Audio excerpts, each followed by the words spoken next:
monsters. They brought me alive, but got no alibi. It's a rebel fight without an alibi. Took my hands without an alibi.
Showing off, don't wanna have to wait tonight, wait tonight.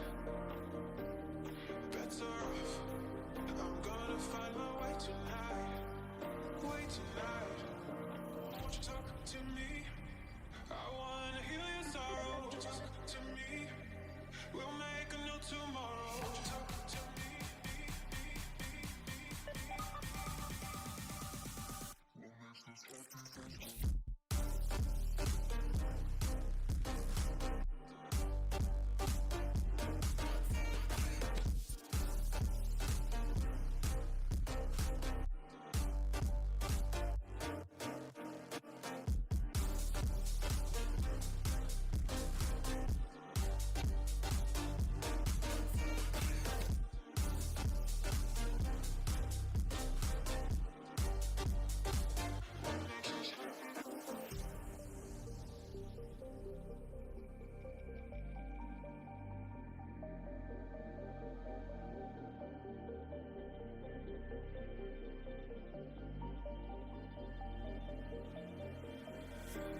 Showing off, don't wanna have to wait tonight.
was wrong to say.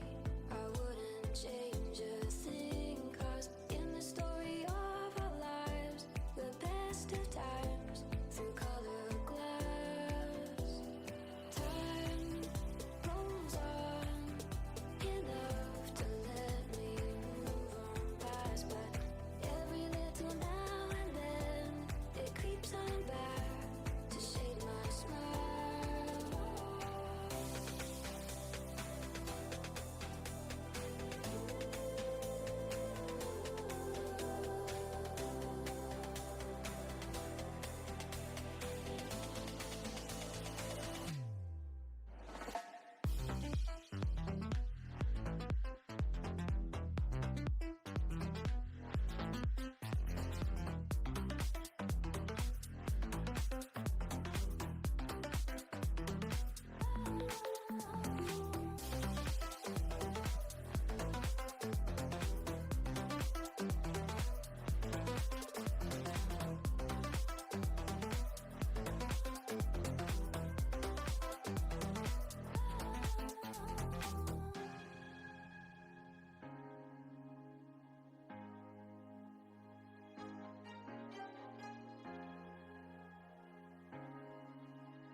Some days there's no one else who loves me like you used to. Some days I'm not myself, there's no one I can turn to. And I know all the feelings that we shared are in the past. And I know your relationships are never meant to last. It might take some time, but I'll be alright. I'm moving on, I'm moving on. I know times are tough, but I've had enough. I'm moving on, I'm moving on.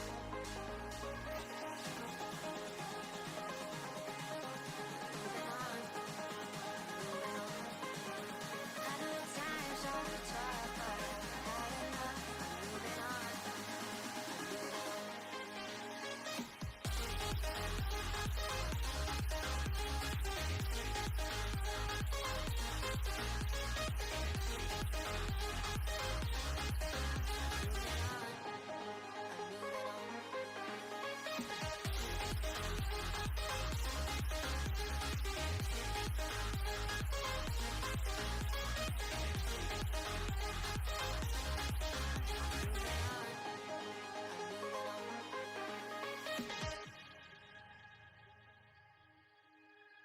Some days there's no one else who loves me like you used to.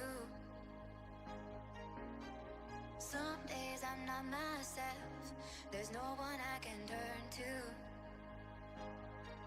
And I know all the feelings that we shared are in the past. And I know your relationships are never meant to last.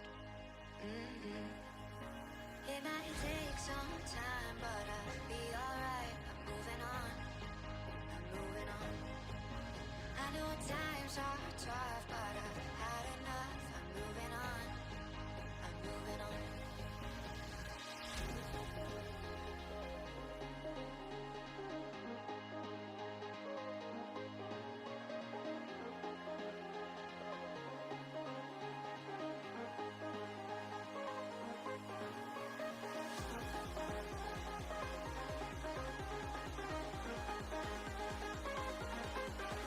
I know times are tough, but I've had enough. I'm moving on, I'm moving on.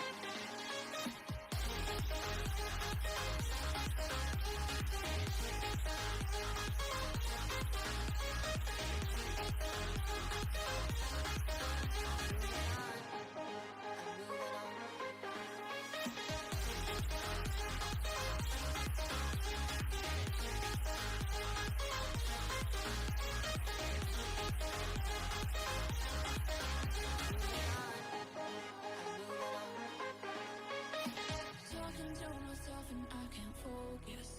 Yeah, I'm broken. The door is closing. Wanna be a part of something more than this. I've lost control of it.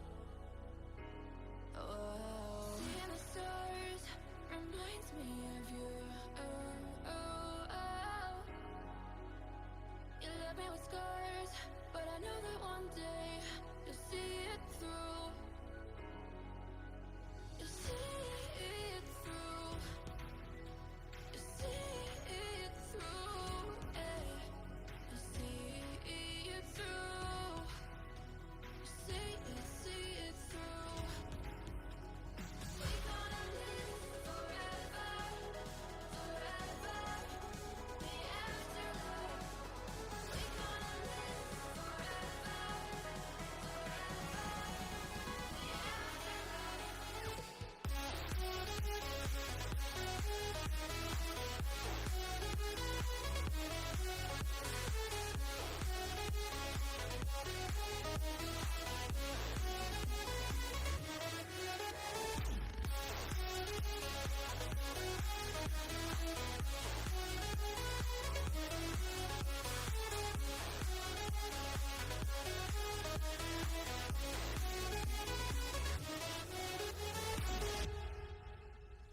Talking to myself and I can't focus.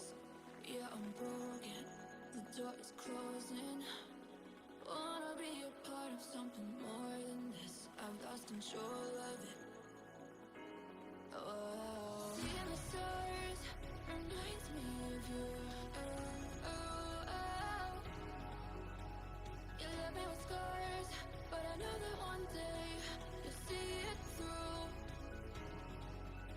You'll see it through. You'll see it through. Yeah. You'll see it through. You'll see it through. We gonna live forever, forever. The afterlife. We gonna live forever, forever. The afterlife.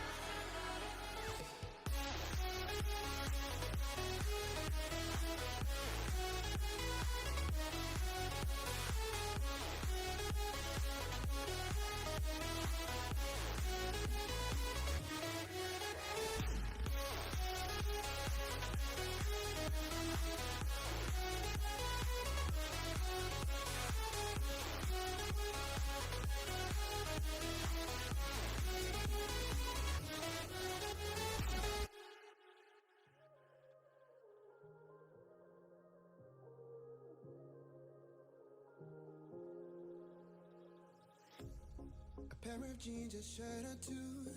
We didn't pack as if we weren't going back. It doesn't matter if it's true.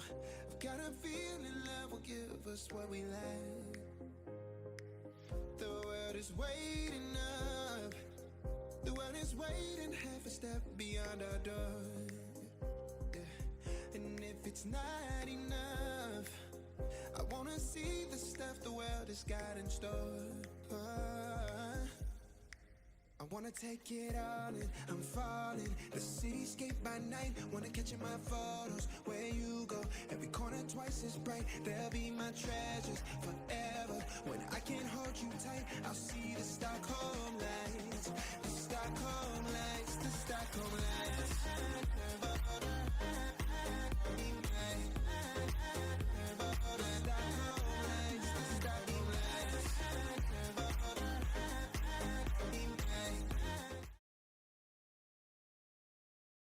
Let's go, Titan fans. Divinity, we are back with none other than Brady. And I know it says Sharpie, but I think we got Brett on the line coming in soon.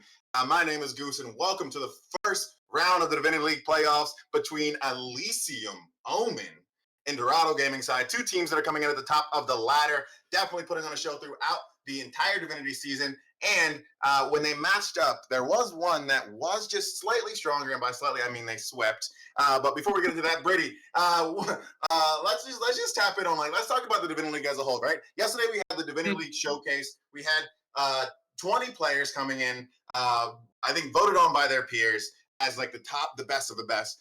And On Team 2, what I saw was that there was actually a little bit of teaming up going on between these two teams coming in. And I think maybe some strats might have been shared. I think it was Guster Posey and who's in the top lane? Maybe Stubby or Gabriel. I think Guster Posey and Gabriel were on the same team on Team 2 yesterday. And Brittany, did you have a chance to check out that Divinity League All-Pro Showcase yesterday, or what was going on there? Unfortunately, I was out of the house and busy, so I was hoping that you could fill me in. I saw the match results, but I didn't get to see many of the matches. So, what was your overall take from it? What did you think of the power level of all these players in all of the teams? Did you think that we were going to look for a good match today with the two teams that we got on board? I think so. I think only because Brad was so lovely to write this rundown. I actually didn't get to catch that either, but I did see the match results, and I did just see kind of the rosters and who was on which team and who actually made it. Not a lot of surprises there. There are a lot of familiar faces, right? You got Kopita, you got Dilly, a lot of familiar faces in this game. Cooper that we've seen in the Divinity League. Gabriel even now starting to cementify their name in the Divinity League, as well as Stubby, the monster in the top lane on that Kled, that Kale, that eventually sometimes Orange just to prove TLP wrong, right? And so a lot of familiar faces going on. And then Brett also wrote up this league rundown that we got on these players. I'm hoping we might be able to get Brett in here. I'm not sure, Brett. Are you there right now? Yeah, I'm here.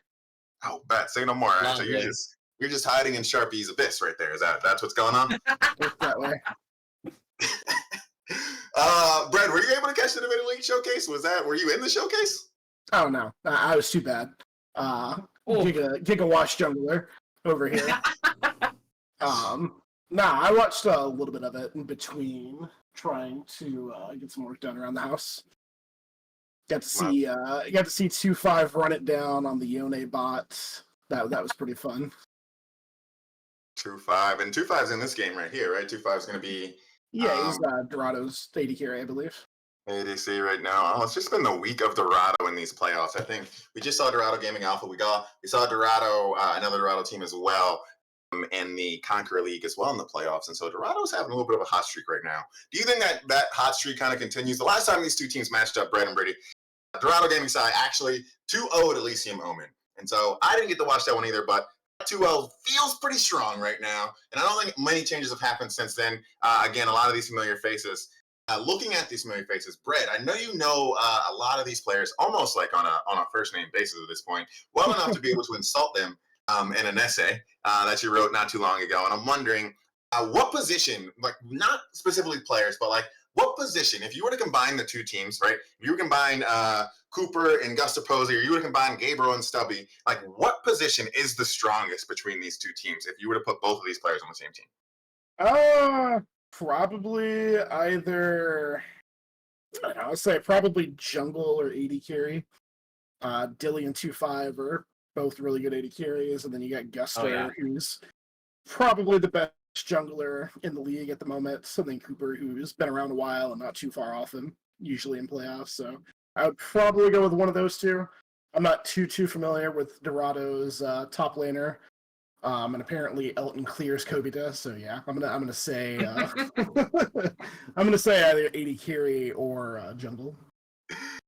Let's go. Okay, so we got the AD carry of the jungle. So we're looking at Cooper, we're looking at Guster Posey, we're looking at 2-5, and we're looking at Dilly. I know a little bit about Guster. I know a little about Dilly and Cooper as well. Tell me a little about 2-5, right? You said that 2-5 was running it down on the Yone the other day. But even Brittany, what have you seen? Have you been able to cast 2-5? Can you tell me a little about 2-5's playstyle? What does 2-5 kind of favor? Is 2-5 does Dorado? Do they kind of rely on their bot lane, especially as the meta has been shifting more towards these late game AD carries, more towards these mages in the mid lane, and more towards facilitating your bot into the mid game, right? Do you think 2-5's presence will be known in this game, or is 2-5 more of the follow the lead kind of person? I think it's going to absolutely have to be known. I think, like you said, the meta really overall over the course of, not only just this Divinity tournament, but I would say overall in terms of, all the tournaments across the world in general has become very, very bottom lane focused. We're seeing a lot more Zeri, Yumi. We're seeing a lot more Jinx, Tahm Kench, Jinx, Nautilus, these lanes that are, not super strong in the early game, but they're playing much heavily towards that, late game power spike. You hit 3 items and then your AD carry is just God, They get to, 1v9 the game all on their own. So I think if there was ever a time for any particular AD carry to show up on the day and prove themselves, this is the kind of meta to do it, which I think is going to be really the big deal for 2-5 in general, because, like we were talking about, he's going to be up against Dilly, and while I haven't been able to cast too much of 2-5, I've seen Dilly around. He's been in Aegis, he's been in Titan before. We've seen him in these leagues, and he's a hell of a good player. So I think if he's got any sort of competition today, 2-5 is going to be having to bring the absolute heat, the most bangers for this best of 5. Absolutely. And just looking at the stats here, 2-5 may not actually be throughout the season. 2-5 looks to have not been like the big impactor factor in terms of that damage aspect. Coming in at 19th on the damage charts, it's pretty low as far as the rest of the ADCs are concerned, but is coming in fairly high in the KDA department, which means that the positioning on 2-5 is really what makes it count. And so, like, while 2-5 might not be doing the most damage, they're making sure that when they are in fights, when they are in these team fights, when they are in the position, they're making sure they're staying alive and also making sure that they're doing the damage in those moments that matter. So clearly 2-5 have had to like kind of pull some strings to make it this far. So I'm looking forward to seeing this 2-5 versus Dilly matchup. I've had many opportunities to play against Dilly, some wins, some losses, but and so I kind of know Dilly's a little bit of Dilly's play style, right? We're probably going to see a mage bot at some point come out. Dilly does favor that Ziggs. I'm not sure if Ziggs is still in the meta, but Dilly does favor that Ziggs. Let's move up to that top lane. Looking at you, Brad, knowing that that's kind of like where you live a little bit, and you have Gusta Posey versus Cooper, right? A tale as old as time. A classic Divinity matchup that we've seen for multiple times. Sometimes Guster gets the upper hand. Sometimes Cooper might decide not to ent. But but the thing about Cooper enting is that Cooper is like a facilitator, right? Cooper is a team facilitator. He will definitely sacrifice like his ability to kind of impact himself for the greater good of his team. And I've been on the opposite end of that. Almost tragically back when Chitin was back in the league. But Cooper is definitely a team player. And do you think that'll give them some sort of advantage over Gusta Posey in this matchup, Brett? Do you think that team playing jungles are a lot more favored now that we are moving into like this team fight meta? I mean, I don't think it's necessarily favored. And I will say they're both playing around their team pretty well, just in different ways. I mean, Cooper's most played champions are Maokai, Ivern, and Wukong, which are strong team fighters. Whereas Guster is more of the get things done, kind of like in the early or with picks with the Vi, the Volibear, the Jax. So I think they have slightly different styles, but they both are strong towards playing for their team. I mean, let me take a look here. I believe, yeah, Guster is involved in 6 of his team's first bloods, which is a decent amount. But then you have Cooper, who's involved with 13, the best first blood jungler in the league, it looks like. So I think it's going to be a pretty close matchup. They both kind of excel in similar areas, but they just go about it in different ways. Okay, so you think so you're looking at like that's actually surprising that first blood stack on Cooper is definitely getting the first blood. Oh yeah, he loves his 3 camps into ganks. Let's go. He's been it's clearly he's been around for a while. It's clearly a lot of these people have been around for a while. And speaking of being around for a while, maybe they should play some solo queue and participate in the solo queue challenge that we got going on here. If y'all don't know, Camp Eno is hosting a solo queue challenge where if you climb the most, and that doesn't mean that you climb the highest, that means you climb the most from where you start to the end. So if you go from Gold 4 to Emerald 4, that's going to be 4 divisions for you. And if you climb the most, if you have the biggest change, then you have the opportunity to win a custom challenger jacket with your summoner name on the back, as well as a $25 RP gift card. And that's the Campino Solo Queue Challenge. So if you haven't entered that, definitely you still have maybe like a week to play. We'll try to get Sims to push it along, but definitely I think a lot of people on both of these rosters might want to play a little bit more solo queue before they chase this chip. So I hope they get what they want, and then I hope I also see them in Conqueror next season. However, let's get into it though, because we are looking at, I believe, like the 2 seed and the 3 seed right now coming into this game right now. Elysium, Omen coming in at that 3rd seed, ending the season at 7-2 with a game record of 15-5. Dorado Gaming side not too far ahead, right? The overall record of 8-1. Of course, getting that tiebreaker if there was one, but also the game's record of 17-4. And so there's really only a difference about a game and a half between these two teams throughout the season. And I'm wondering, now that we're in playoffs, do these teams do you think that they show up a little bit differently? Do you think that teams in general tend to show up a bit differently, Brittany, in these playoffs? And if so, What do you think might be one of those difference makers, right? What do you think, like, their coaches tell them in the background? What do you think that they're yelling at each other? Do you think that they are really like chasing this chip and gonna like pull out something like wild to make sure that it happens, or do you think they're gonna stick to their guns in terms of what they've been playing throughout the season?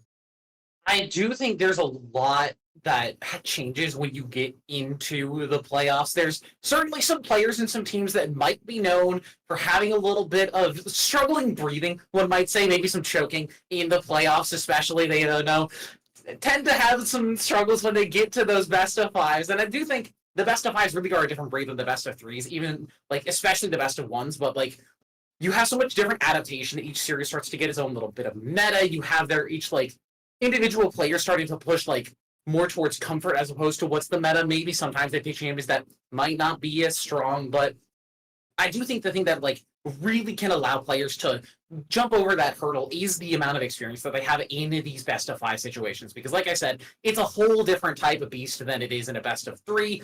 You're not just going to be 2 quick games in and out. You're in for the long haul. Even 3 games like can start to mentally get taxing. You get up to that 4, that 5. Momentum especially can start to be such a huge deal. So I think for the players that have been here before, the players who have been in these experiences before, have played these best of fives before, the experience factor and being able to like maybe calm down your rookie teammates and saying like, hey, maybe we can just like relax a little bit, take a deep breath, don't treat it any differently like any other game.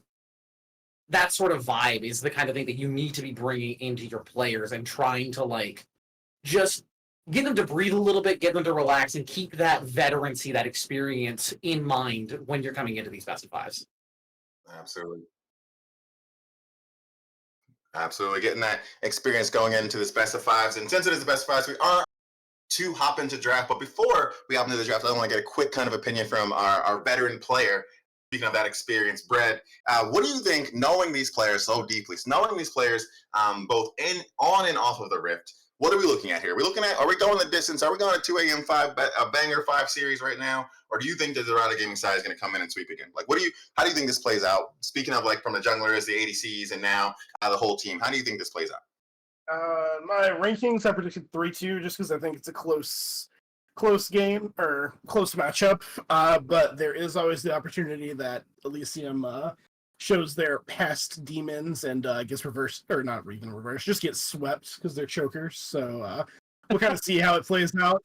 I'm hoping the power of friendship brings them together and they can make it this time. But it's not out of the world of possibility that Dorado clears. All right, we got a Dorado clears coming from Brad. Brady, I know you're gonna have to maybe not get this caster curse going, but if you had to guess, what are we looking at? We're looking at best of 5. We're looking at best of 4, best of 3. What are we looking at? I think if there's gonna be a series here, I think it's probably gonna go to 4 games. Personally, my prediction is Dorado 3-1, but just like Brad, I think the power of friendship could come through for Elysium. It could definitely happen. I don't want to like say anything too much more deeply, as we're going to be seeing hopefully a great 5-game series, but my prediction right now is 3-1 Dorado. If Elysium's going to bring it out, they're going to win those 2 games pretty early on, and they might take it 3-0. But I think if Dorado starts picking up the momentum, they probably just take the whole thing home. That's because the momentum with that power of friendship. And speaking of the power of friendship, this pregame show is brought to you by Camp Eno, where it is a new summer camp that is opening outside of the Poconos Mountains in New York, where you can make friends, learn a little bit about technology, some robots, some programming building, go swimming, as well as play your own competitive esports this summer, August 18th to 23rd. And you can find that at www.campino.com. And maybe the power of friendship can propel you to the finals. Text split. But with that being said, we are ready for the draft between this first round of the playoffs of Divinity League playoffs between Elysium, Omen, and Dorado Gaming side for the best of 5 series. Let's get into game 1 with Bread and Britty.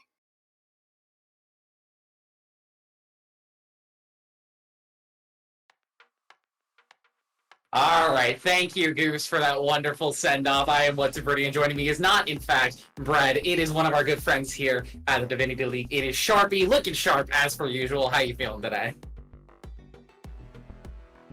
Whose mic is still currently muted, unfortunately. I muted my microphone. I'm good to go. There we go. I'm so sorry. Welcome back, Sharpie. It's so good to hear from you. Looking sharp as always. How you feeling coming into this best of 5? Is my camera lagging? You look fine on my end. I think we're fine. Okay. It's just kind of lagging on mine. Maybe I'll have to close and reopen this thing. Anyways, I am happy to be here. I'm exhausted because I went to LCS finals yesterday. And it was a long drive. I drove from Phoenix to there and back in the same day. So I woke up at 4 o'clock in the morning, drove, and then it got back about 2 o'clock in the morning last night, had a whole day of work, and now I'm here to watch some actual League of Legends, because let's be real, the Real League. compared to what Dorado Gaming and Elysium can bring to the table, honestly, I'm really hoping that both Team Liquid and FlyQuest are watching this to see what actual gameplay looks like, just like you fans watching there in the Twitch chat. Along with this, as we see some fun bands in the bot side, the Corki, the Senna, the Lulu going to be gone. On the flip side, the Wukong, the Thresh, and the Volibear, which is going to lead into a somewhat unsurprising first pick Karma. Yeah, Karma's been the recipient of quite a few nerfs in her time recently, but is still going to be one of that first picks for Dorado. Not too surprising to see Elysium take away that Volibear and that Wukong. We were talking about it in the pre-show. The fact that the Dorado jungler Cooper loves these early game junglers, loves to be active, getting first bloods. So Volibear and Wukong, those like 3 camp into gank proponents, honestly, taken off the board, not too shocking. Elysium Omen are going to respond with Jinx and Zac. Zac does have the flexibility between jungle and top lane. I'm a little surprised to see it so early, though. It feels a little bit early to be slapping that one down. Yeah, maybe it's just because you have that flexibility, or it could be that they've seen how good the Zac potentially can be, especially as a scaling. And even if you have, maybe Kobita has been taking a note out of Insanity's book and is going to play Zac mid, as we see the Ornn locked in. So Ornn could be a support as well. Ornn could go top lane. Technically, Ornn could go mid lane. We have seen that as well. So there's a lot of flexibility here. The H-Hawk could go anywhere. The Karma could go support or mid. H-Hawks could go mid or top. If you're me, Caitlyn is a mid laner as well. But there's a lot of flexibility potential in this game so far, and I'm really happy to see that, as we see that Poppy going to be banned away and the Orianna going to be banned away as well.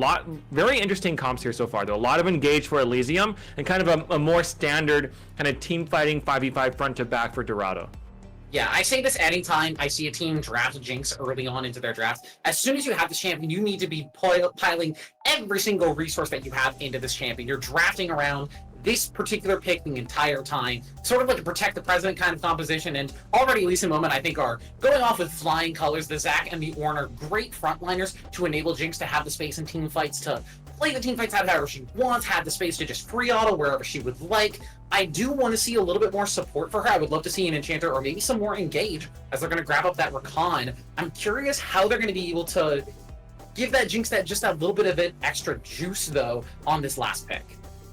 There's a lot of engage there for Elysium, but I don't see any, like, actual, you know what I mean? Like, any way to, how do you keep Dilly there on the Jinx safe? I mean, there's no engaged, like, real dive threat yet, except for maybe a flanking Aatrox, as the Cassiopeia is kind of an odd pick, and there's some backline threat, though, and a Mumu. Yeah, a Mumu Cassio. That does mean that it is going to be a Caitlyn Karma in the bottom lane, so lots of heavy poke and heavy aggression from that bottom side. We haven't been seeing too much Caitlyn recently. I would say overall, in most of the leagues, it has been a lot of Zeri, Jinx, Xayah, Kai'Sa kind of metas. I'm happy to see Caitlyn Karma into the Jinx, because this is going to be a good early game matchup. They're going to be able to hopefully keep this Jinx down, and unless we see some sort of big misplay or a lot of jungle attention, it should be able to keep Dilly from having the kind of game that he wants to play.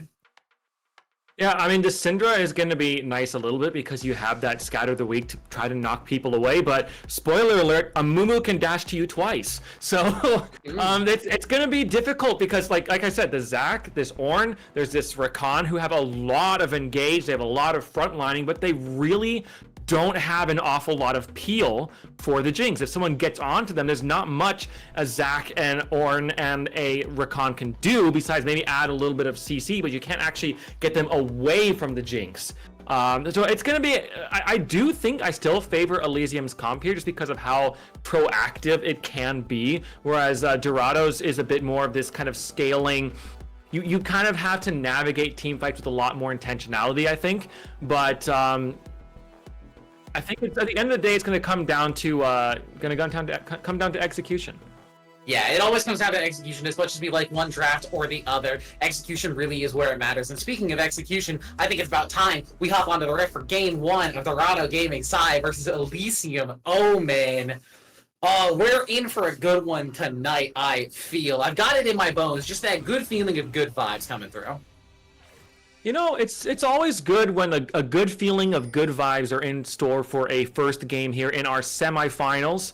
I'm excited for this. I want a 5-game series. I went to LCS yesterday. They didn't deliver on that. It was 3-1 and it was over real quick. So let's see an actual best of 5 here. Let's see some games where we don't have any frauds. I don't want any frauds in this game. And maybe I want to see if there's any way the production can do this. Can we find out if Kobita or Efron are yapping this game?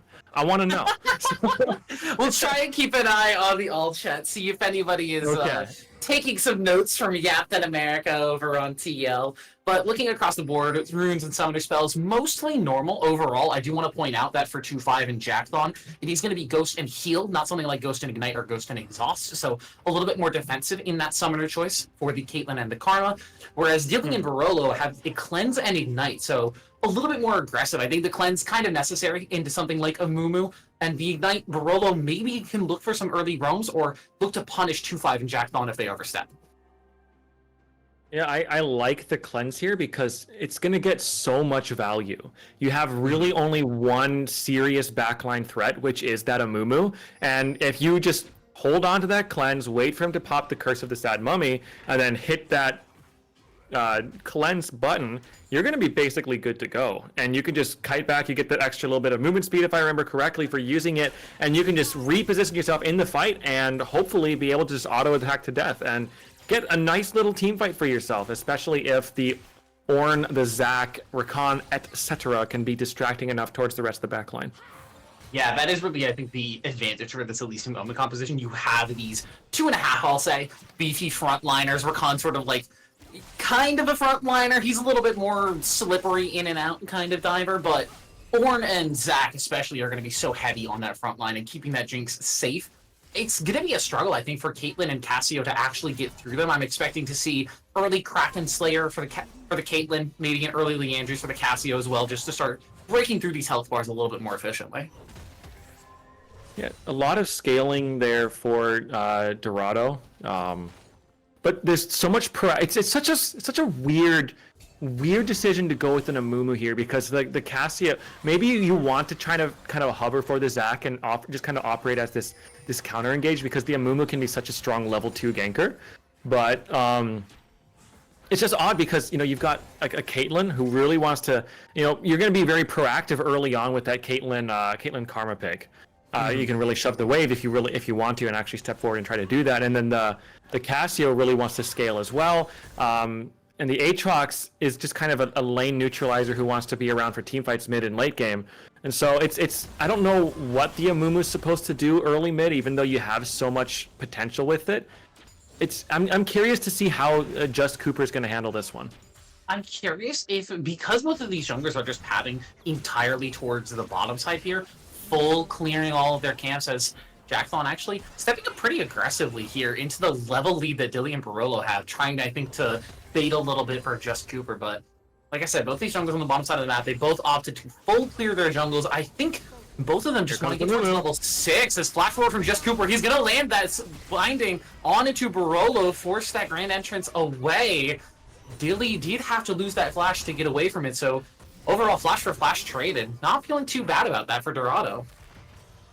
You know, it's a good first gank. Amumu did also have to burn that flash, so it is what it is, but you're not too concerned about it because Gabriel Leo is up here really taking advantage of that strong early laning presence that Aatrox can have, especially against a tank like the Ornn, who is eventually going to be that assassin DPS mage one-shot carry potential threat of the Ornn.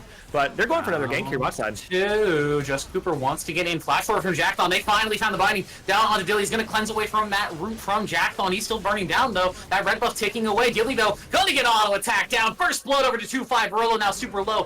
2-5 still autoing down. That lethal tempo is stacked. Caitlyn has a hell of a lot of range, and that's 2 quick kills for the Dorado bottom side. Jackthon wants to give one over, though, so good job. You know, Jackthon, I guess, gives and Jackthon takes away, and that one he gave a nice little chunk of gold over to Zachary there in the jungle. But overall, very much worth. Caitlyn gets to shove in another wave. They get to crash the way they're under tower. Rakan's going to miss that experience. Jinx is going to be there to get it. But Caitlyn has a nice, big, not just an XP lead, but a gold lead here. We got to be careful, though, because Dilly's running this one down. Zap lands 2-5, has that met out, so should just be totally fine. Doesn't even have to lose that Ghost. But yeah, the play overall I'll still say is really positive. I do think Jackson probably did not need to die there. A little bit aggressive to look for that dive on the Zac who had his passive up, but you get your Caitlyn 2 kills, you get to start laying with a new Quiver plus Longsword as opposed to Jinx who's just on those boots daggers. You gotta be feeling pretty good about that. You really do. It's just so worth because the Caitlyn is one of those champions. If you can't get her, like a big lead in that initial early laning phase, she stalls out so hard in the mid game until she gets to that 3-item spike. So giving the Caitlyn those 2 early kills, especially because they went on to 2-5s there, is just so valuable for Dorado. They've got 1,000 gold lead. Gabriel Leo is just stomping this top side with a 15 CS leader. So, but here comes Jackson. Might be in trouble. Jackthon is just Cooper rotating down. Flash away from Kobita, but you are still in that tether range. Barolo coming down, but the counter range coming through. Barolo and Gusterposi are here. They were on that dragon, and now they're coming to support their mid laner. Kobita very low, but maybe still fishing for a stun. Doesn't have the mana to look for it, so just tossing a ball Jackthon's way and saying, get the heck away from me. But burning that flash off of Kobita is not too bad for Dorado. Despite the counter engage, nobody dies. Ooh, Stubby's going for a 1v1 here. All the Forge got top, like flash away, flash forward. Stubby just gets it done. Solo kill from Ornn in the top side. Stubby with the dubby in the top lane. Solo killing the World Ender up top. It says, World Ender who?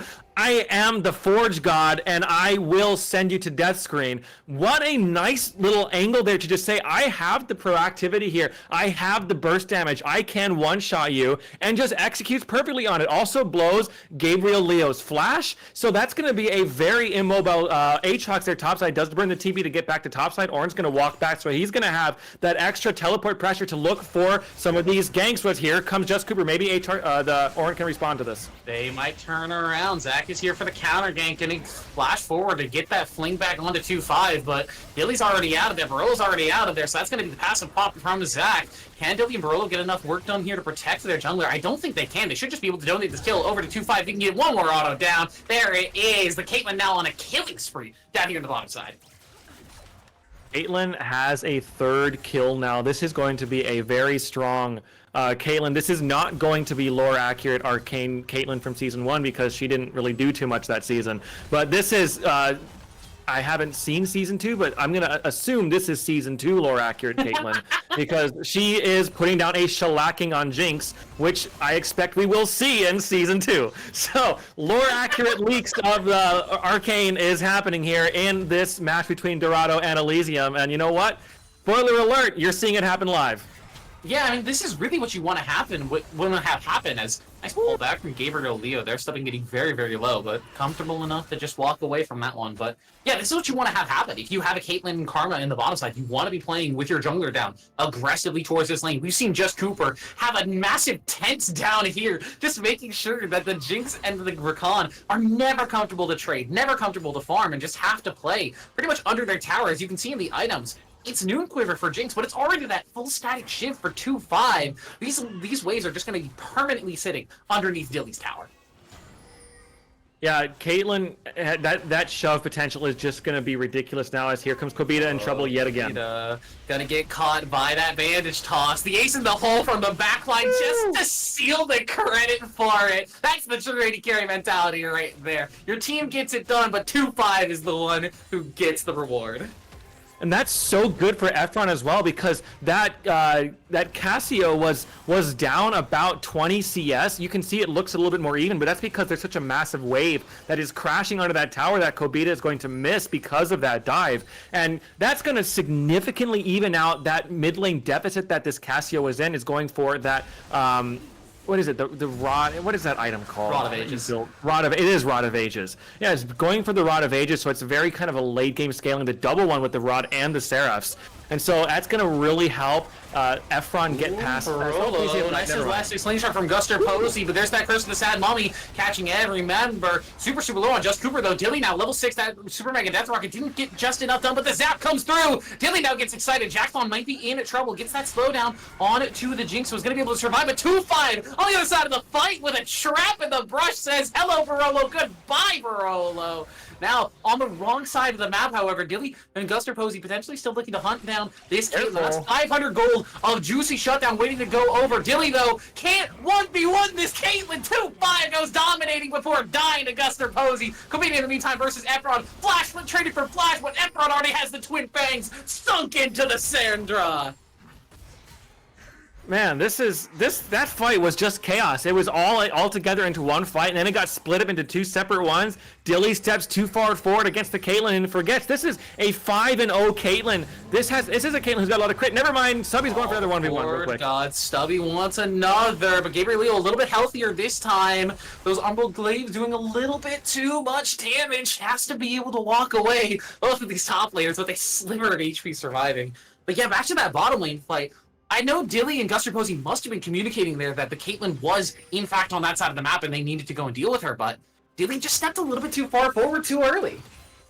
Yeah, just a little bit too impatient. You gotta wait for the Zac jump to be back up so you can lock the Caitlyn down, who had already used the flash, so you can just make sure that you can lock her down and make sure you don't get auto-critted to death, which is what happened to the Jinx there, which is what, yeah, so it's just, you know, a little bit of over-aggression there from Dilly, but it's okay. It's just game one. You're allowed to make those mistakes early, as long as you kind of square them up and realize, okay, gotta calm down. It's a long series. We can't get too excited. We can't get too desperate either if we feel like we're behind. There's a lot of match to be played. Play it smart, play it right. No need to overforce or overrush anything. Yeah, we were talking about nerves earlier in the pre-show, just the fact that like you have some veterancy here in Daily Kobita and Guster Posey. They've all been in situations like this before, these best of fives, these playoff games that matter so much to these teams. It's a little surprising to see Dilly make such a, what I would call like a casual mistake there, stepping up too early, but again, these best of fives are just a totally different beast than the rest of the regular season is. You feel a lot more pressure, you feel a lot more stress to be making those correct plays, and sometimes you just can't find it. Yeah, there's been a few things that I've noticed where it's, you know, there's Guster Posey a couple times. Kobita. Oh, Kobita. There's that bandage toss. The curse of the sad mommy. I do not think this Syndra is allowed to move, actually, as Efron will find this second. 2-5 has been really stomping this lane, by the way. Just playing it so well. Yeah, it turns out when you give the Caitlyn 6 kills in the early game, she's kind of allowed to just play however she wants, truly. If that's going to be the Stone Gaze burned in the mid lane there onto Guster Posey just to force out that Let's Bounce. Ulti's traded for ultis, but it's a Zac with passive. I don't think they're killing him much under his tower. You know, not really. It's you're blowing ultimate to make a statement. It's kind of a statement of how confident Dorado is feeling so far in this series. They feel like they're very far ahead and that they can go for those kind of. We know we're not going to get the kill, but we can kind of send a message here anyways to say we can afford to be wasting ultimates right now. So you know, I respect it. They're putting out a message. Maybe that's their own version of yapping. You know, you never know. Yeah, I don't know if we're going to be seeing too much all chat in this game. I don't think these guys have the yapped at America in them this time around. But as we're taking a quick breather here, we're settling out. Surprisingly, that for all the kills that they've gotten in this early game, Dorado doesn't have a stronger lead. It's just about 2.3, 2.4 thousand in their favor. They have gotten all 6 early grubs, and they did get that early Ocean Dragon. But unless they can start to advance it more and more, I think the Jinx and the Syndra are going to start to prove to be problems, as these champions will truly just scale forever. Yeah, you got it. There's a lot of scaling in this whole game. Actually, the Ornn is going to bring with those ornaments, going to bring a lot of scaling in. The Syndra with those stacks, the Jinx is just a natural scale. Caitlyn, the Cassio has a double stacking item build. There's just a lot of scaling in this game. So this, you know, no matter what happens, it's really going to come down to execution as the game goes later.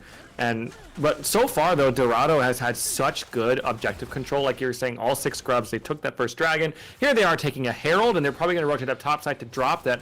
I'm hoping in towards Gabriel's lane there on the Aatrox, so that you can free up this Aatrox to rotate bot side, to be there for tower, to allow 2-5 and Karma to rotate mid side, to allow the Cassio to then sit topside, and just never mind, they're going to drop it mid for no reason. Yeah, I was about to say, I wouldn't mind them dropping it mid either, as Guster Posey's going to be here to defend. Jackthon gets into the Herald, but now can't support his AD carry, has to run the Herald in to try and get the knockup, but 2-5 now in trouble, past the net, over the wall, the Ignite's coming through. US slingshot over the wall, 2-5 getting so low. Just Cooper has a nice Curse of the Sad Mummy into the backline with 3, but now he's left on his lonesome. The Call of Forge God cannot come through in time. Dilly finds one, he's now gonna get excited, finds 2! Flashing forward to get that execute down onto the Caitlyn, and Elysium Omen start to strike back.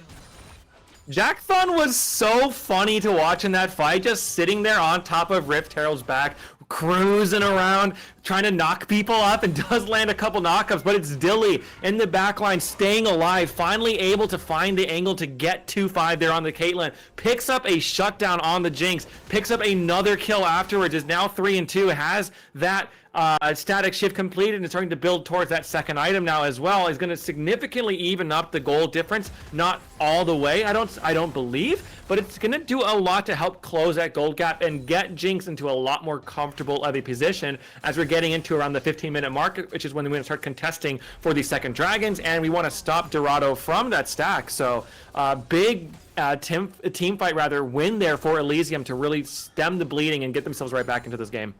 Yeah, there will be some key ultimates available for both sides, but a couple of key ones actually not available. Just Cooper about halfway done with that cooldown of the Curse of the Sad Mummy, so unless they're going to be able to stall that cooldown out, it won't be available if there is a fight over this dragon.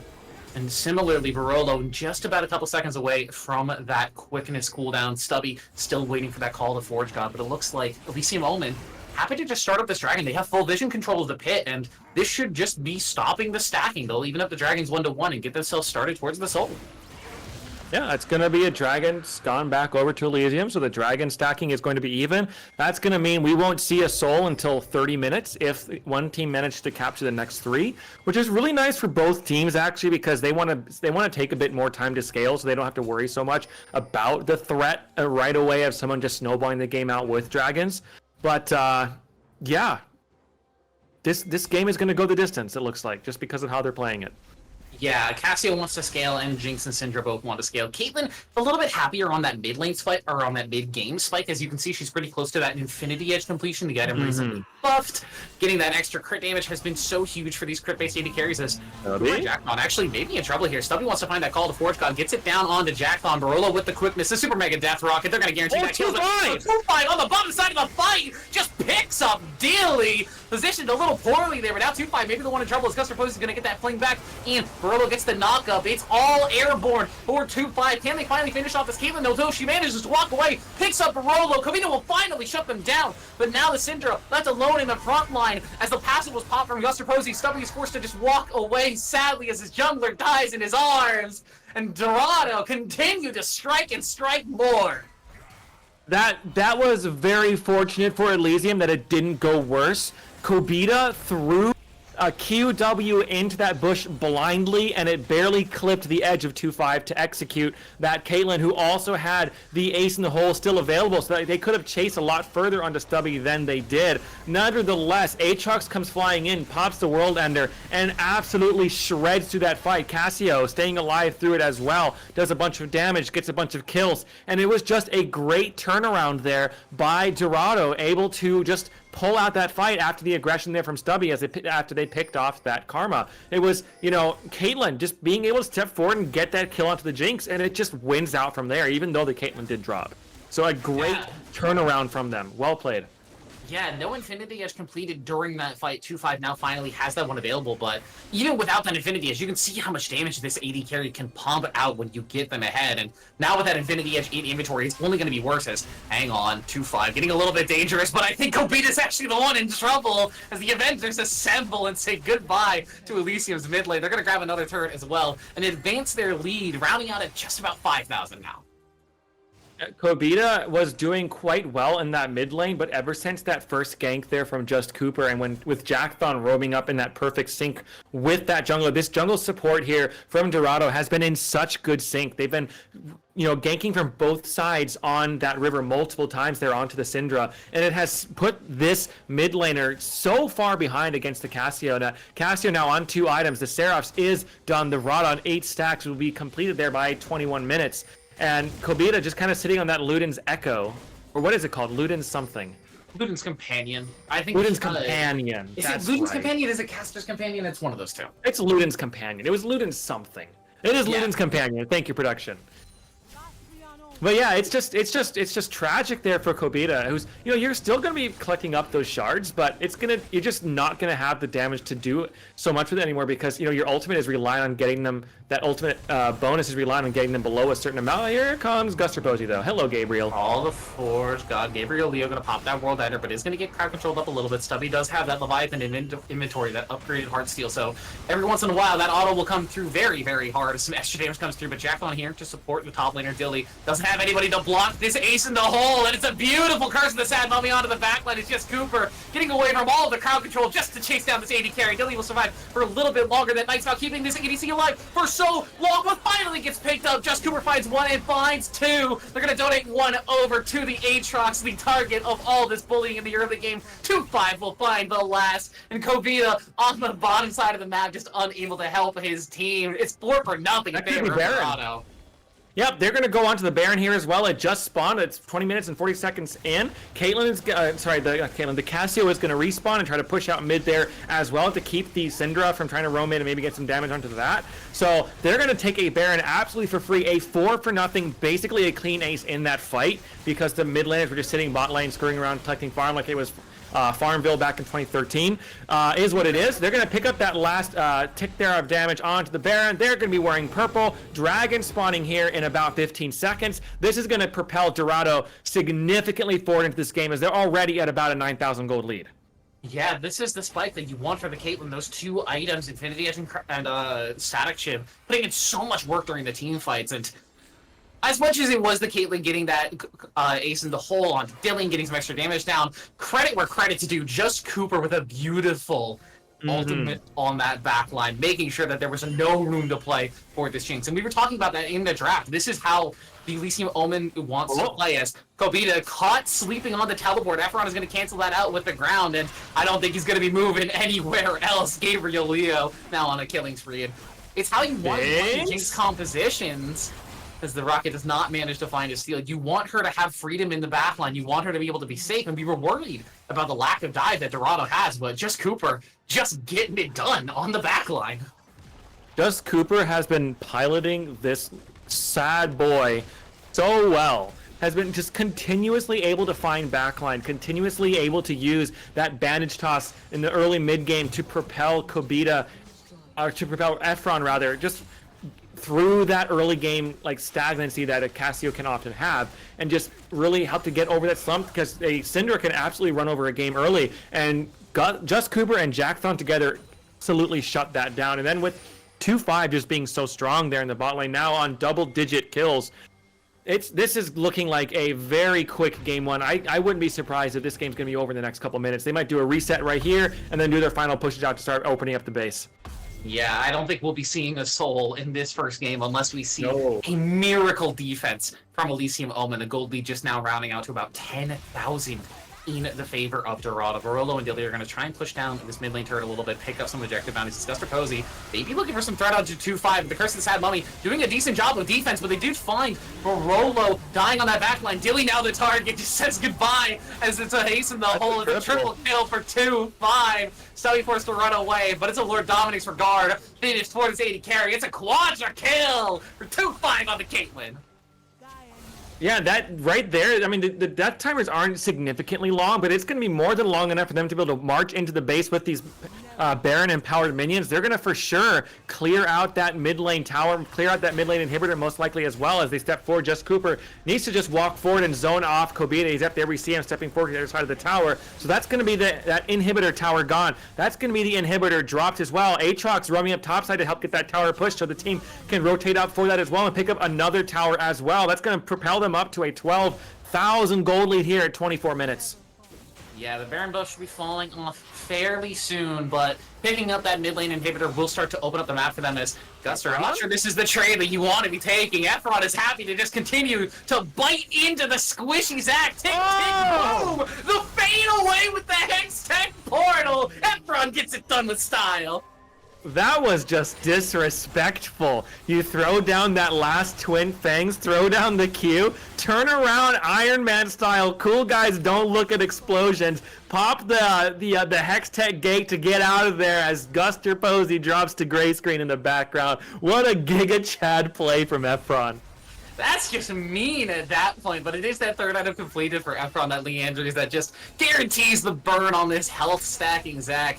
We've been seeing a lot from these tankier junglers going for this Knight's Vow first item, just making sure that they are able to support their carries. But the problem with this item is if your carries can't do any damage, you can't get any healing, and when they take damage, you just get real hurt real fast. So Guster Posey, not even able to finish a second item so far, still struggling to finish up what looks like the Abyssal Mask for that second particular pickup, as Stubby maybe trying to find an engage here. Decent disengage from Dorado. They're just going to walk away. They don't want to force anything too much. But yeah, Guster Posey not super tanky on this Zac yet, despite the Aftershock, despite the Knight's Vow. If his team isn't doing a ton of damage, if his Jinx isn't allowed to free fire, he's just kind of squishy. Yeah, and then I kind of want to talk about some itemization while we're on that. Stubby did manage to complete an item not too long ago, but it was the Heartsteel, and that's just because of the items you had to buy with that Bomby Cinder and the, what is that armor item that... Bramble Vest. Bramble Vest. Never mind, I'll talk about it after this fight. Call the Forge God. They might have found Efron. Shutdown is going to go over to that Jinx. She's going to get excited. Jackthon, maybe the next target. Autos come through. Dilly finds two. In the meantime, just a Caitlyn pushing on the bottom side of the map, but that's 2 kills for the Jinx. She's going to start chasing down Gabriel Leo as well. Doesn't want to do it alone, calling for Kobina and Barolo to start warming over, but in the meantime, they lost their bottom lane inhibitor. Gabriel Leo will die, but he's going to stall a lot of time before he does. He might not even die, actually. He's got that World Ender. Dilly flashes forward to try and get it, but the mini wave tanks the zap. The World Ender movement speed might just net Gabriel Leo and escape here. Last slingshot charged up from Guster Posey. Can't find a knockup, but should be able to find the slows. They should have enough damage. Gonna be able to donate that kill over to Dilly. More shutdown gold for the Jinx.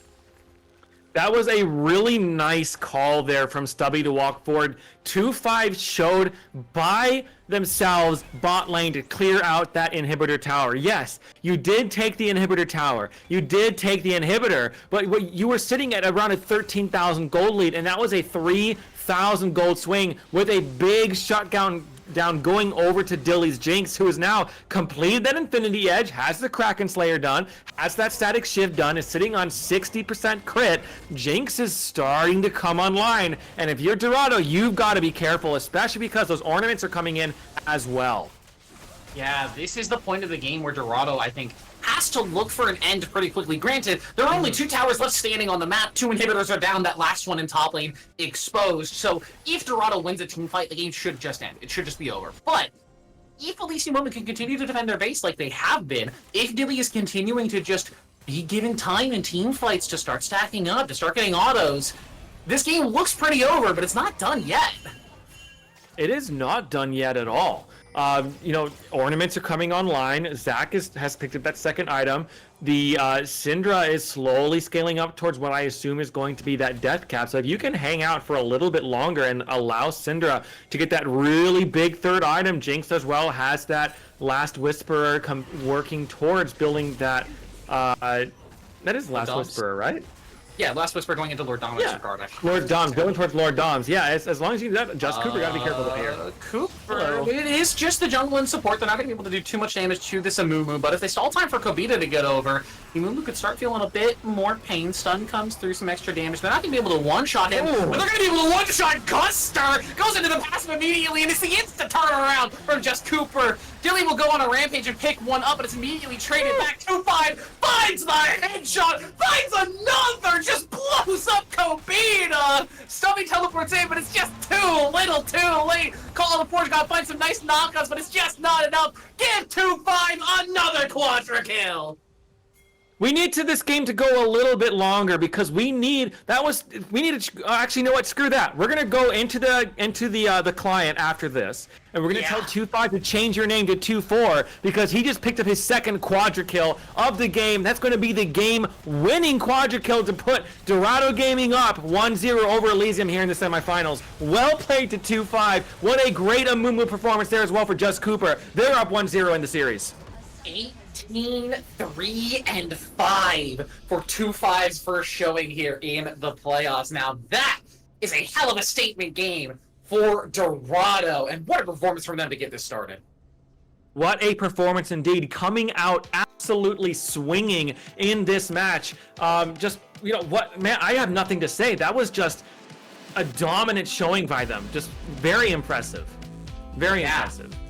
I mean, there's not much else to say besides that. It was just dominance from Dorado throughout the entire game. Elysium Omen had a great draft. They had scaling picks. They were able to try and get to that mid and late game. They were playing to their outs, but if you give Caitlyn 6 kills in the early game, she can just carry the game.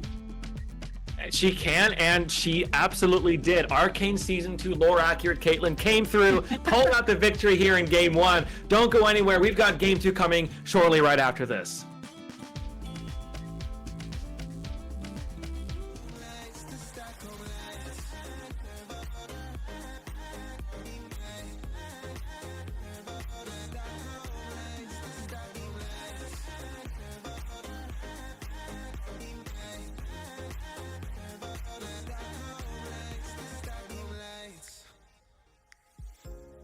Tomorrow feels a year away, like the seconds, the beginning and the end. But if in time it's yesterday, your picture's gonna bring it home to me again. The world is waiting up, the world is waiting half a step beyond our door. And if it's not enough, I wanna see the stuff the world has got in store.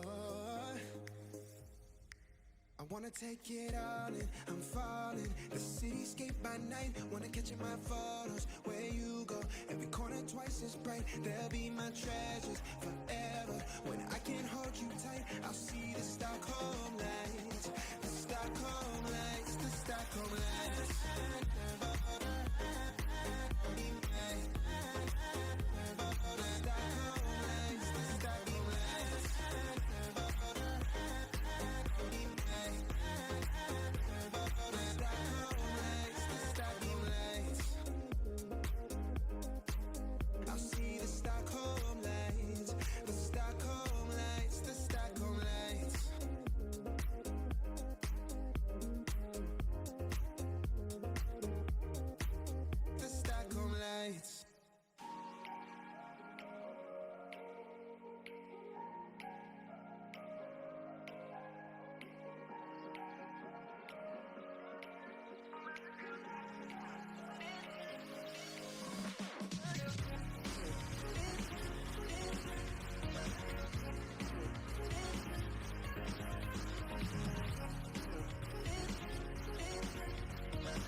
Waste another day, eyes on my display. You say we need a change, and I feel that you mean it. You mean it. But you're so right, we're losing track of time, buying things online, and it's not like we need them. We don't need them. So can we just slow down? The only thing I'll do is lay here next to you. We need to slow down. Embrace the love we found for you and our safe and sound.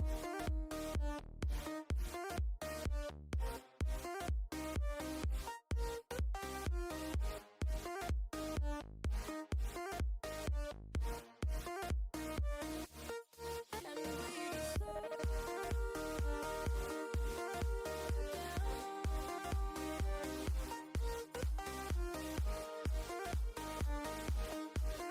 for you and our safe and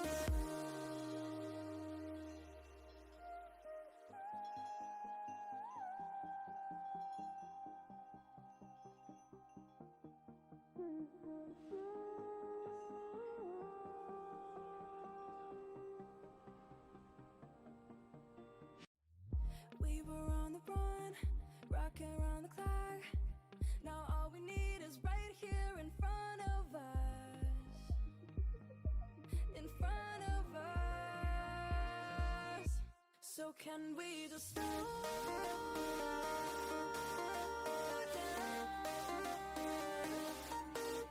The only thing I'll do is lay here next to you. We need to slow down. Embrace the love we found for you and our safe and sound.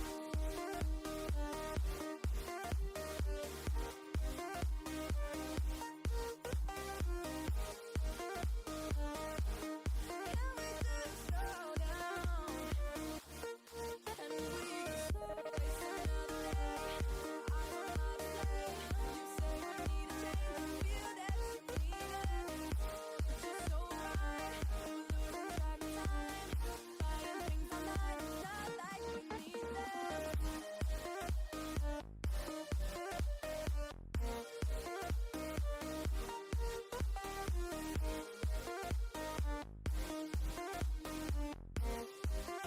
Safe and sound.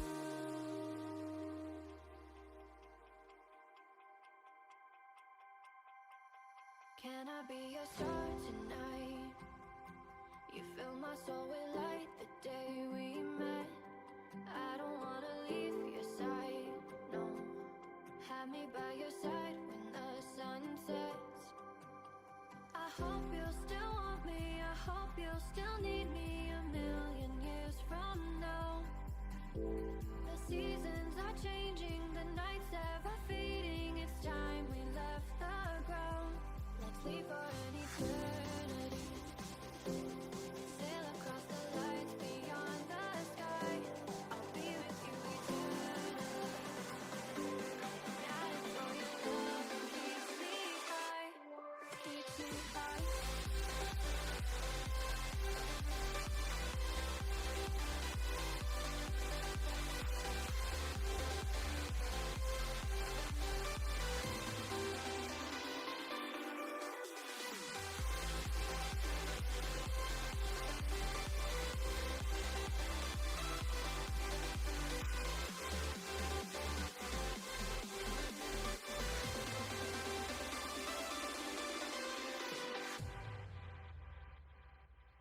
Can I be your star tonight? You fill my soul with light the day we met. I don't wanna leave your side, no. Have me by your side when the sun sets. flee for an eternity. We'll sail across the lights beyond the sky. I'll be with you eternally. I'm an addict for your love, it keeps me high, keeps me high.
Welcome back, everybody. We're here for the draft of Game 2 of Elysium Omen versus Dorado Gaming. Sai, if you missed in Game 1, you missed a hell of a banger, as Dorado kind of just took the game over from minute 1 and didn't let Elysium play from there. Yeah, they kind of ran it through the bot lane with the jungler kind of ganking through mid lane as well there with the Karma support, and it never looked too difficult for Dorado. So I want to see some ban pivots, as there's the person right away. The Caitlyn is taken away from 2-5, who had those 2 quadra kills in last game on that very same pick. Yeah, the Caitlyn ban to me at the very least says that Elysium probably wants to grab another scaling AD carry for that bottom side once again. They want to allow Dilly to just sit back, farm up, scale up. They don't want to be feeling too much pressure on this bottom side of the map. As Dorado actually doesn't want to allow a lot of these scaling AD carries through the Zeri and the Ezreal bans coming through. I wouldn't be shocked if they laid down a Jinx ban, but they're actually going to take away the Karma that worked so well for them in that first game, and instead are going to allow Elysium Omen, if they want to just first pick that Jinx. Yeah, if they want to first pick the Jinx, they can. There it is. So I'm not going to say anything else about that. Jinx is picked there in B1, which is kind of an odd, I guess maybe it's not so odd, especially with how many AD carries are off the table. But there we see it was banned in game 1. Efron gonna be getting the Orianna for themselves there in the mid lane. So we've got blind bot side, blind mid, and the Ashe, which could be an AD carry, could be a support. And there's always that weird fringe thing that shows up every once in a while where people play that weird tank Ashe top, but I significantly doubt that's what it's gonna be. Azir gonna be the pick there into the Orianna for Kobita. Yeah, I like Azir versus Orianna. This is just a very standard mage-on-mage matchup. Mid lane, Kobita kind of struggled on the Syndra throughout that first game, but I'm going to say it wasn't really his fault. It was a lot of pressure from just Cooper and Jackpot, just making sure that mid lane was absolutely unplayable, because in the 1v1, Kobita was actually kind of giving it to Efron, making his life difficult on the Syndra versus that Cassio. And granted, Orianna is not as low range as Cassio is, but Azir is known for his lane bullying ability, as both of these teams are going to lock away their junglers this time around. Jarvan and Wukong, again, pretty standard overall. Elysium Omen are looking to what looks like pretty much happily scale up again, and Dorado want to have their engage one more time around. I like these jungle picks a lot more. These junglers have, the Amumu does have a go button, but these are some serious 5v5 go button type champions, and I'm really excited to watch this matchup round 2 between Guster Posey and Just Cooper here on the Wukong and the Jarvan the Fourth. As the bans continue to go out, no bans against some of the other champions we saw in game 1.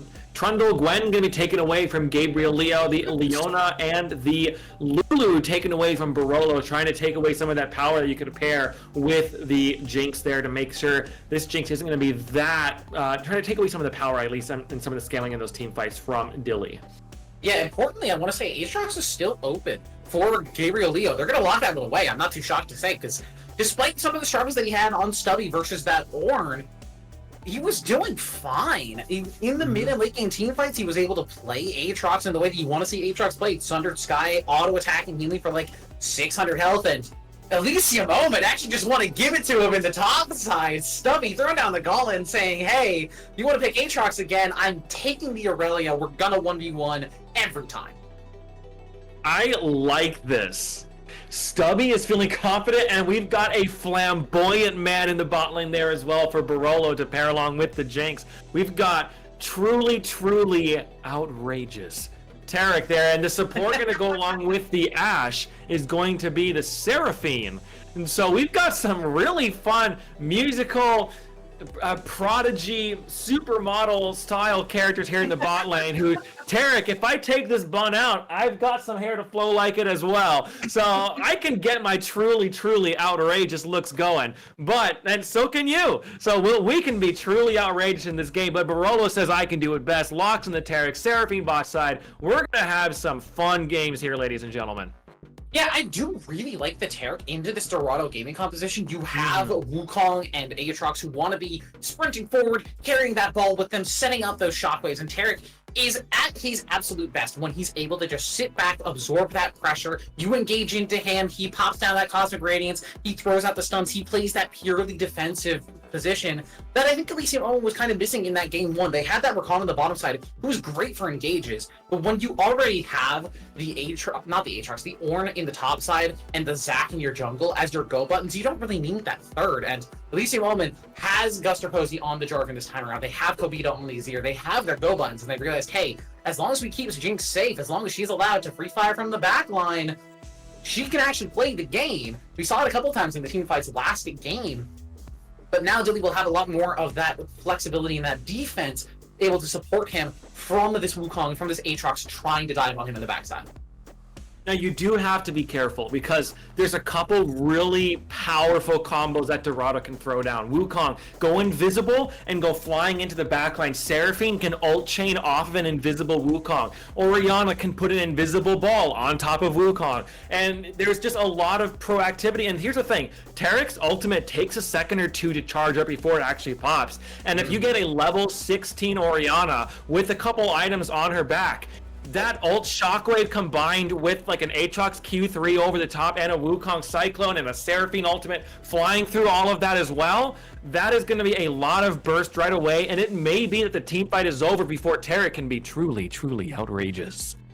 Yeah, I do think the drafts here require a lot of execution from both sides, but if you want to make your drafts better in your own League of Legends games, you want to hear from our sponsor tonight, Rogue Comps, a game changer app for the League of Legends community. It's not just like any other tool, it's your personal draft coach, perfect for both teams and solo players. In fact, you can even pair it with any of the other apps you use. Pro Comps stands out though with features like custom champion pools, personalized tier lists, and live draft advice. You can think of it like having a virtual draft coach and strategy toolkit all wrapped up into one. They offer real-time champion advice and ban recommendations, and they already have over 200,000 downloads and thousands of daily users just like you. ProComps is user-friendly and is totally free. It's a no-brainer to at least give it a go. You can download ProComps now and you'll experience a whole new level of drafting power in your league games. You can go to procomps.gg, download it from Overwolf, or click the panel located below our stream for more information. Yes, you can. Solid ad read. I respect it. You did a good job. All right, let's hop into the game here. We've got the game ready and about loaded up, so as soon as production decides to send us over, so you don't have to look at our face.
So we're right back into it. Might have just been a plug or something moving around. It's going to freeze up in a second here and just get us back to that 3-minute of spectator delay. I am fully aware of how the Riot Spectator client works at this point. Don't be afraid. Your stream is not broken at this current point. It's just getting back to that full 3-minute delay, and we'll be back in no time. This is what people see when Echo ultimates. That's kind of their experience. Everybody else. It's just kind of a freeze and a what's going on, and then they just kind of move on with their lives. And then Echo is somewhere else, and you're like, oh, that happened. But yeah, they continue. There's no Echo in this game. If there was, he would have ulted out of it. So no Echo in this game anyways. Already 10 character slots have been filled, so Echo doesn't belong in here.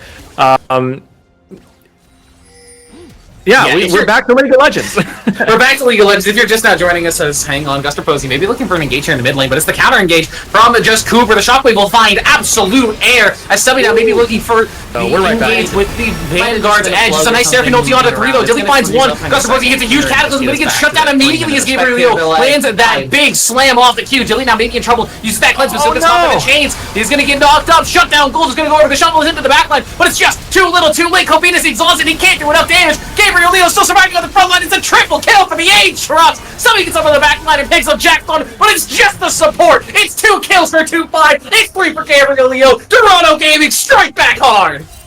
Dorado Gaming is right back into this game. We saw this in game 1, where there's around 15 to 20 minutes into the game, a big fight in favor of Dorado. Here, they do it again. The Ash Arrow misses, but Juster Posey goes in just too far. Ults in. It is a big fight. It is a big fight from Stubby. It is a big fight from Guster, but they push a little bit too far forward. The Kobita ultimate there on the Azir was big, but there's not quite enough damage, and they just turn around the fight. 2-5 staying alive for the entire time. Jackthon with a huge ultimate, and Dilly was caught up by those infernal chains from Gabriel Leo on the Aatrox. Elects to use the cleanse to try to get the movement speed to get out of it, but it's not enough. Gets pulled right back in, and the World Ender chops him down. Triple kill to Gabriel Leo, double kill to 2-5's Ash, and they're sitting at a 1,500 gold lead and got their second dragon off of that team fight right there. A massive turn in favor of Dorado.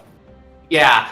Absolute huge fight there from Jackthon. I'm gonna be a little biased and show some love to the supports. Jackthon hits that massive ulti, like you said, and the exhaust onto Kobita as he dashes into the backline means that Shuffle does no damage, no extra movement. The fight was already over at that point, but it just made sure that there was no potential swing back for the members of Elysium Omen. Great work there from Jackthon.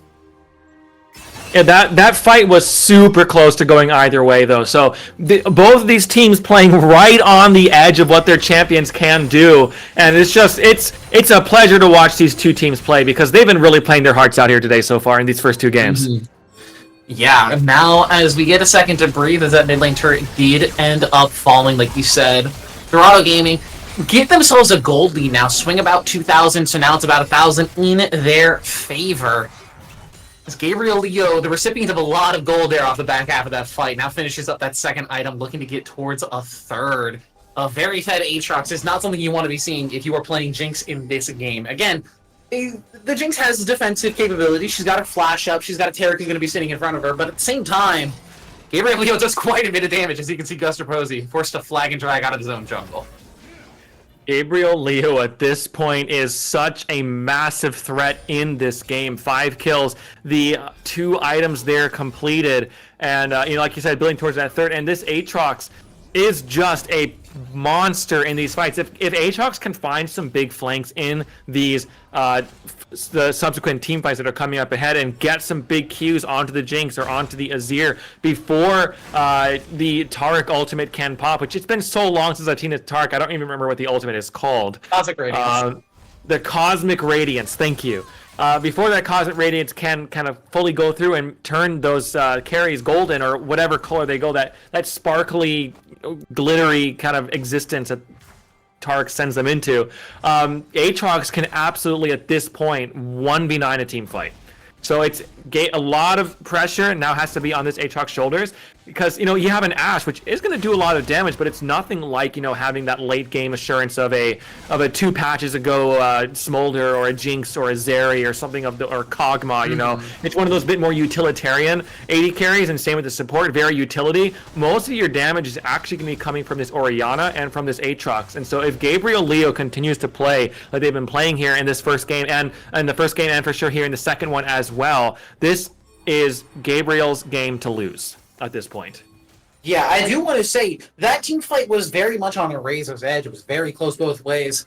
But Efron did airball the shockwave, and I think if that lands onto even one person, maybe 2 on the back line, that's probably just a Dorado hard-won team fight. So I want to keep our eyes on the ball in the next team fight. I want to see Efron land a big one onto either Kobita or Dilly. Maybe if he can even find Gus or Posey before he starts to get active in the team fight, before he can make anything happen on this Jarvan. I just want to see Efron make something happen with the Shockwave. It's a really important cooldown. Makes a lot of difference in the team fights. 2-5 in that fight did go for the NFL accurate play, because 2 + 5 is 7. And if you're playing football, you want 7 points. How do you get 7 points? A touchdown and a field goal.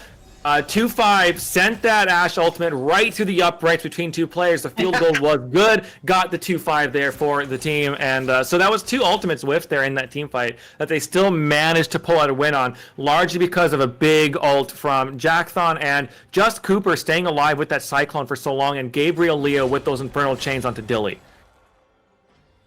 Yeah, but for now, just got a bit of time to breathe. No team really wants to be forcing any fights outside of objectives. We just see some wave management from both sides. Gabriel Leo maybe in trouble. Guster Posey's there on the top side, but has that edge of night, so he should just be safe to walk away. There shouldn't be a play able to be made up there. I want to talk about items here, by the way. 2-5, speaking of 2-5 here, elected to not go the crit build, has built a Blade of the Ruined King second item.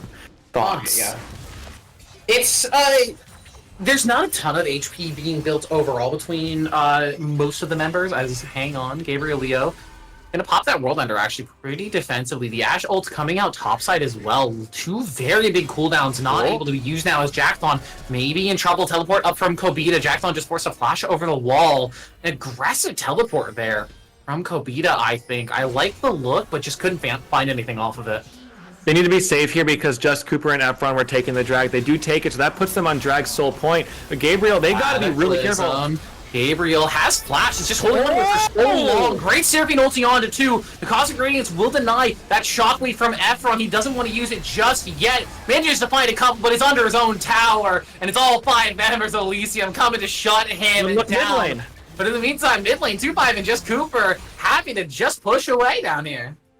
They stalled out long enough. Efron using the teleport, yeah, it does go down, but maybe the whole thing was a bait. Yeah, you lose your top outer tower, but Just Cooper and 2-5 there, they run mid lane and take an inner mid lane, to say the least about that. It was a mid lane tower as Stubby almost got 2-5 there. But yeah, a big trade there. They get the kill and they get the top lane tower, but Dorado pick up both. They have both towers mid lane gone now, so they have a ton of prio on the map because of that. Yeah, lots of space for them now to move around the map. I'd love to see them push for a bottom or a top inner turret, just try and take more of these down. But for now, it is those extra, not the extra, but just the 3 grubs for Elysium Omen, making sure that they can get this work done mid lane. They grab that turret, start to even up the turret score. It's 3-4, but they're getting there. One more turret somewhere else on the map, and they'll be just about evened up. The gold is basically even now. A bit of extra stats over to Dorado, but dead even there on the gold. What is 2-5 cooking? Has that what is that item called? That fate? It's gonna be Trinity Force on Ashe, and I'm so tired of seeing this build path on Ashe. It's not good anymore.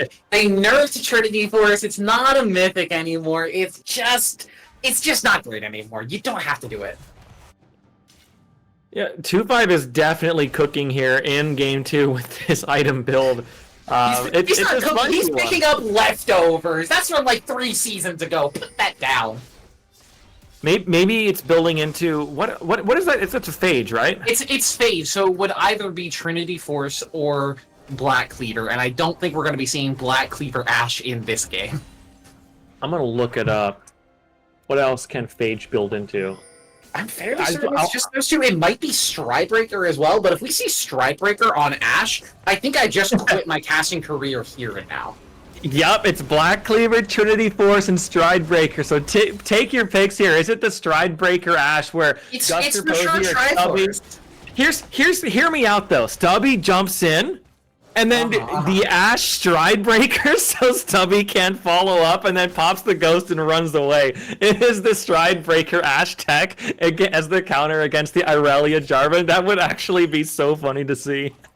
It would be funny, but again, I think I would have to concede my caster career then and there, because at that point, how can I ever predict what any player is going to build? How can I ever, like, you know, try and figure out what they're going to do? If these players are going to build Stridebreaker on Ashe, who's to say that you don't just go, I don't know, Infinity Edge on Seraphine? Because why not, right? I mean, hear me out. With your auto, hear me out. I don't want to hear you out this time. With Seraphine, you have that auto attack passive where you extend your range so you can crit from even farther away.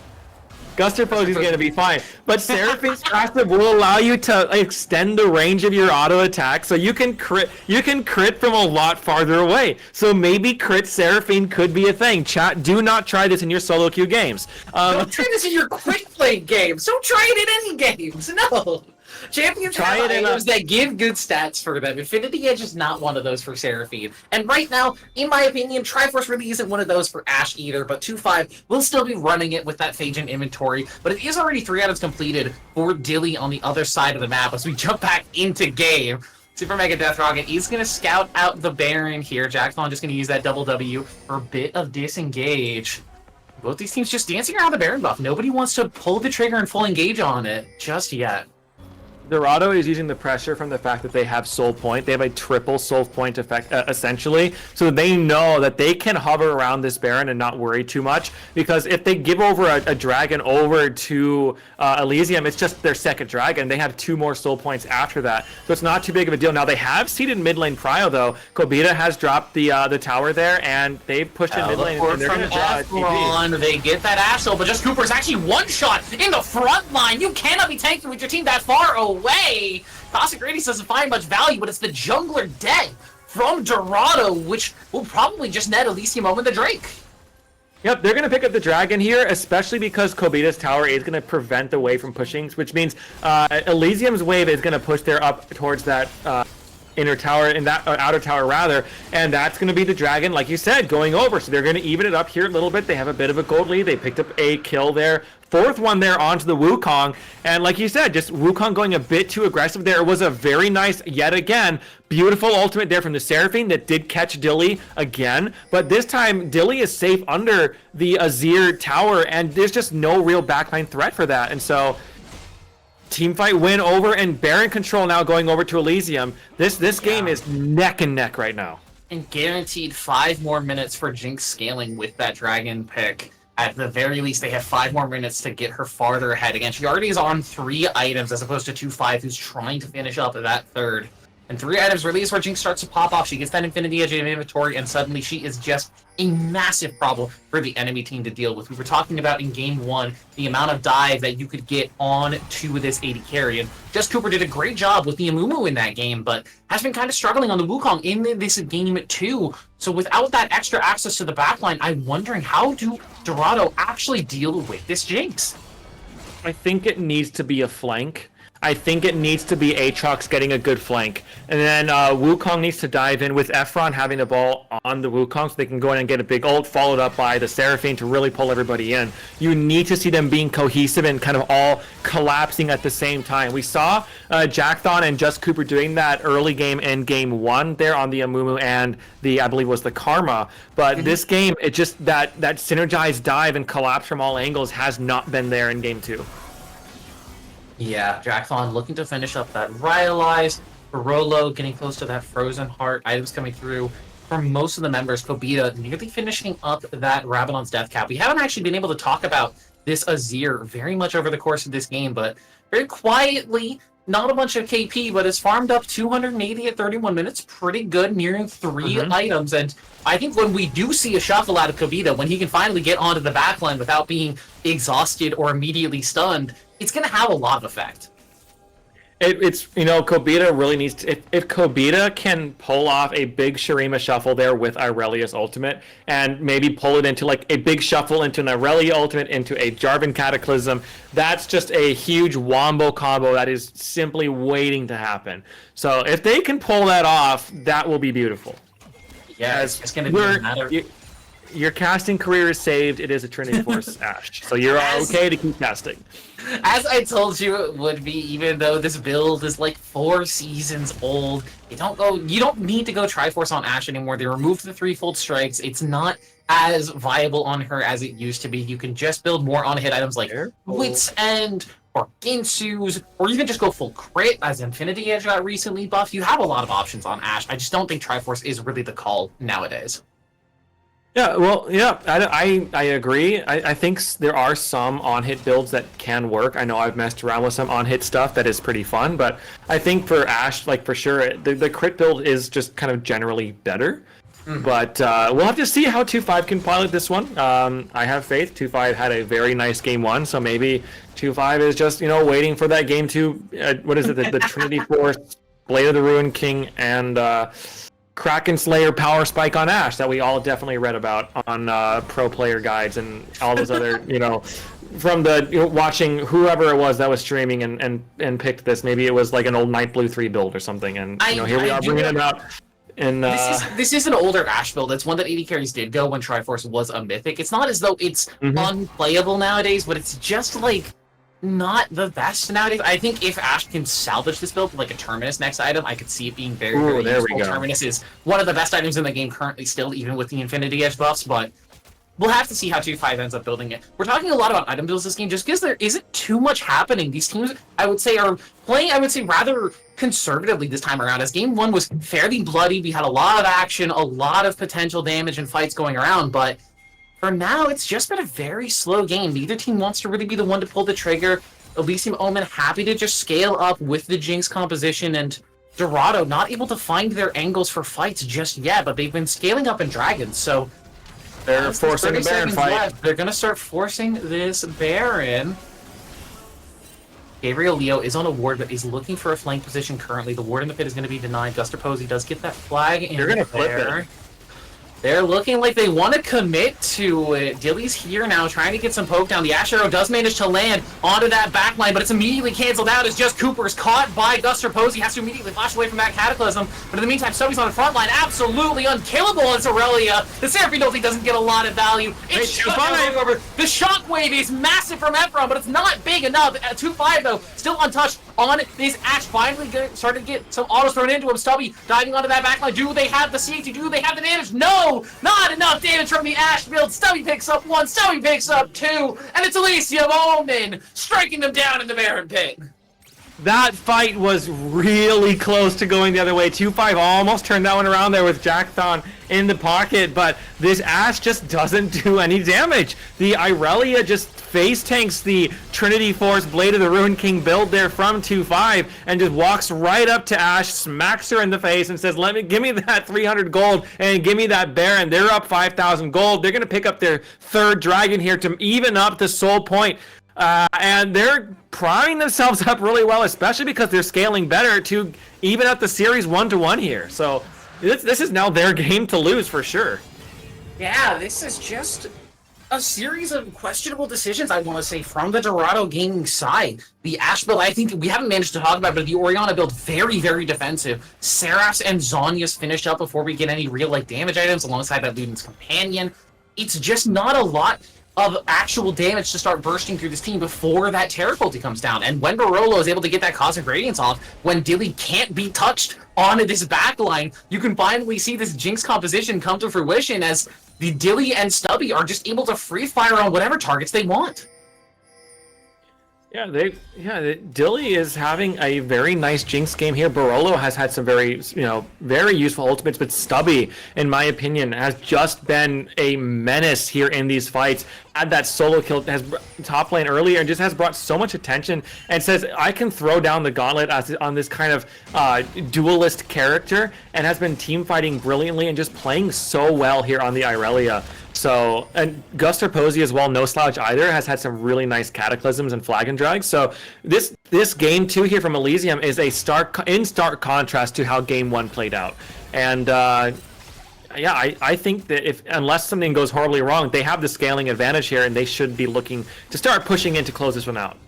Yeah, it really is going to be on a miracle pick from Dorado. They need to find a shockwave onto essentially all 5 members, but especially Kobita and Dilly, and even Stubby, who have been doing a lot of work in this game. But Stubby has a pretty tanky build. The Sundered Sky, the Sterax Gauge, the Wit's End just means that this Aurelia, even if you do lock her down, is so difficult to kill. She's got all these bruiser items that just give her so many health and resistance stats that it's just so difficult to actually keep her down when you start to lock her down. Azir has 4 items as well, so it's really starting to get pinky. Here's the fight. Just Cooper looking for that backline access. The Seraphine ulti doesn't manage to find anything. Dilly's on 1 HP, but the Cosmic Radiance is just too damn good! Dilly manages to survive. Now Efron is onzing in the front line, but it's 2 kills for Kobita. There's that Cataclysm on the backline. The shuffle lead! Guster Posey with the instant quadra kill! Gabriel Leo, the last man standing! It's a kill for Kobita! Kobita had a quiet game, was slowly scaling up, slowly building up those items, had that really solid farm there, 340 CS at 38 minutes, builds that Rabadon's Death Cap, builds the Crypto Bloom, and then flies into this late game team fight and picks up the pentakill on the Shuriman King Azir. Gonna close out the game and bring themselves confidently into game 3, evening out the score 1-1 here in this semifinals between Dorado and Elysium. And gentlemen and ladies and everyone else, we have a series on our hands. A statement game from Elysium Omen. They had their comfort tracks in game 1, but they weren't able to make it work for themselves. And now in game 2, getting a very similar style of draft with just that little bit better tools on the defense, able to scale it that little bit better. Dorado just not able to apply that little bit more pressure in the early game means that Jinx able to free scale up, Azir able to free scale up, Stubby on the top lane off tank duty and unleashed, able to just take away the game and tie our series up 1-1.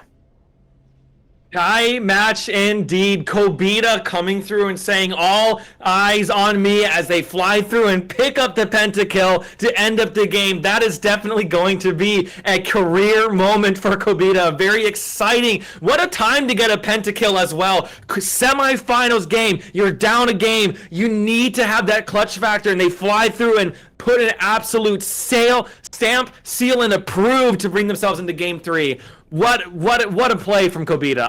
I'm so excited by that pentakill. What a play from Kobita indeed. We're going to be taking a short break while we get that draft settled up for game 3 of Elysium versus Dorado Gaming Sai. Don't go anywhere. We'll be right back with some more Divinity action.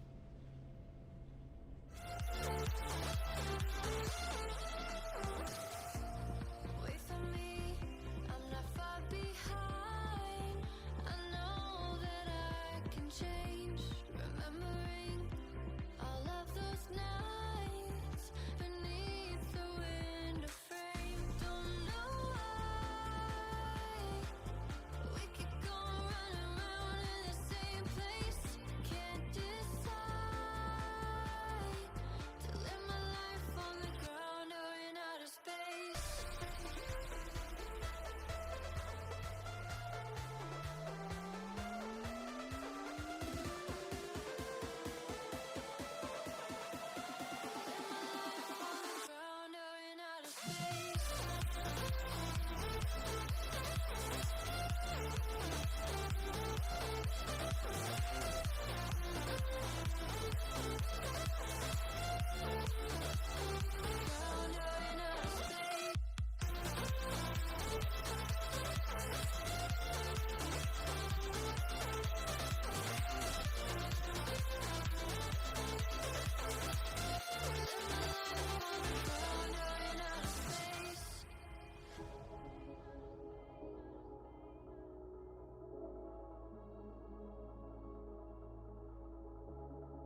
say goodbye.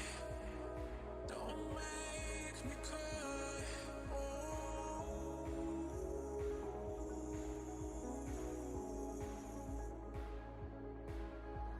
Fading again, but I won't give in to you.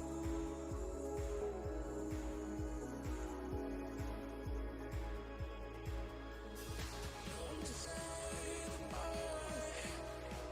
Don't make me cry.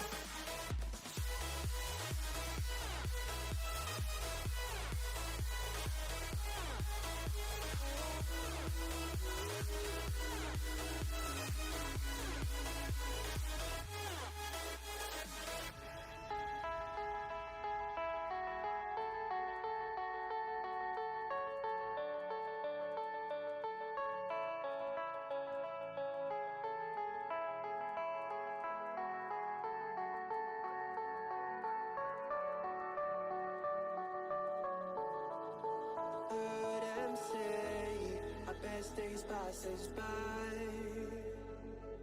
and most long for a place that they never find. I'm afraid I wake up when I die, and it is too late to climb any mountain. Time is of the essence, the blood running through our core. It's best to not feel sorry when it's over. I will be the greatest that you've ever seen before, and I'll stay eternal.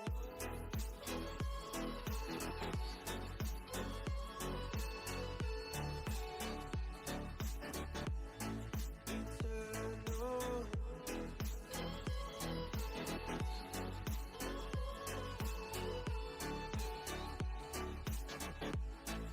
Eternal.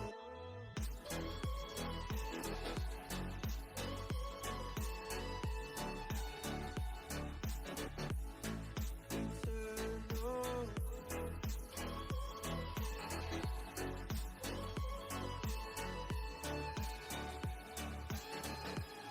Sometimes I feel that my luck's run out. When things don't go to plan, I kinda lose my mind. I hope it's real, this life comes around. Just keep your faith and search for the fountain. Time is of the essence, the blood running through our core. It's best to not feel sorry when it's over. I will be the greatest that you've ever seen before, and I'll stay eternal.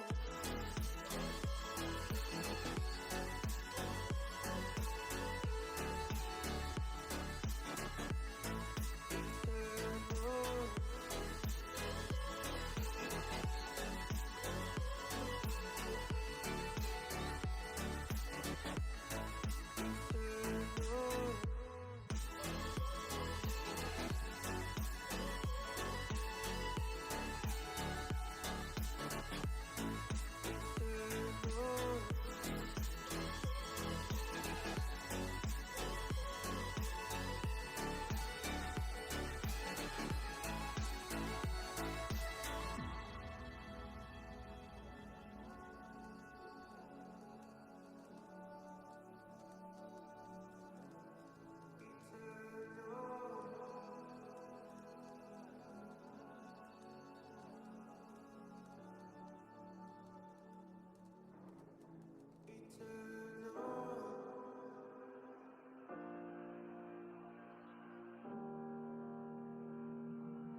Every time we say goodbye,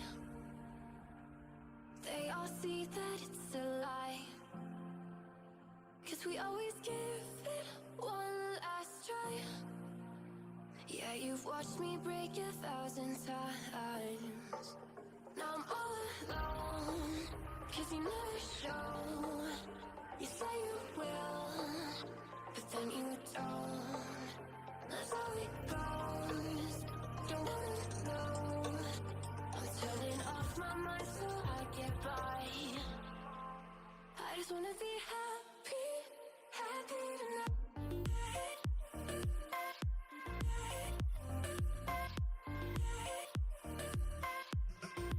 Happier tonight.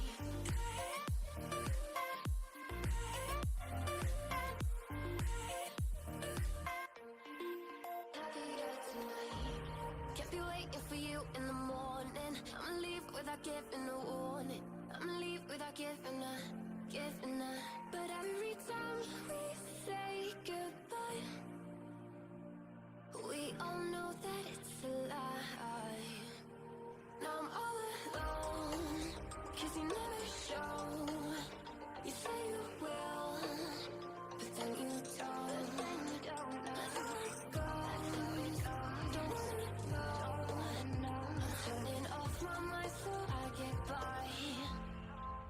I just wanna be happy, happy tonight.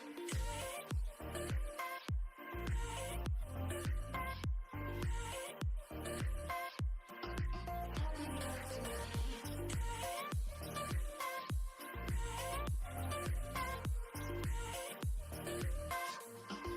Happier tonight. Can't be waiting for you in the morning. I'ma leave without giving a warning. I'ma leave without giving a. But every time we say goodbye, we all know that it's a lie. I just wanna be happy.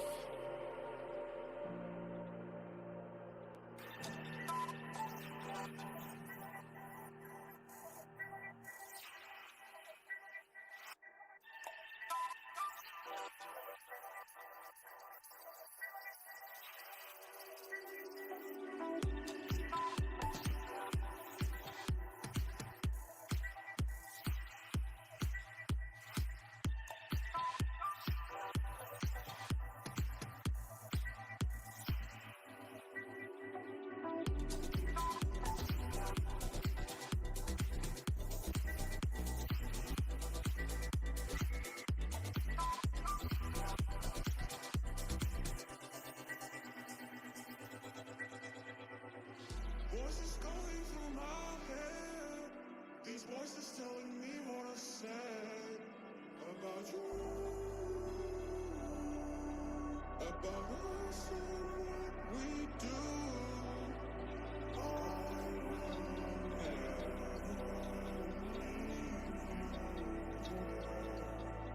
I will get your heart somewhere.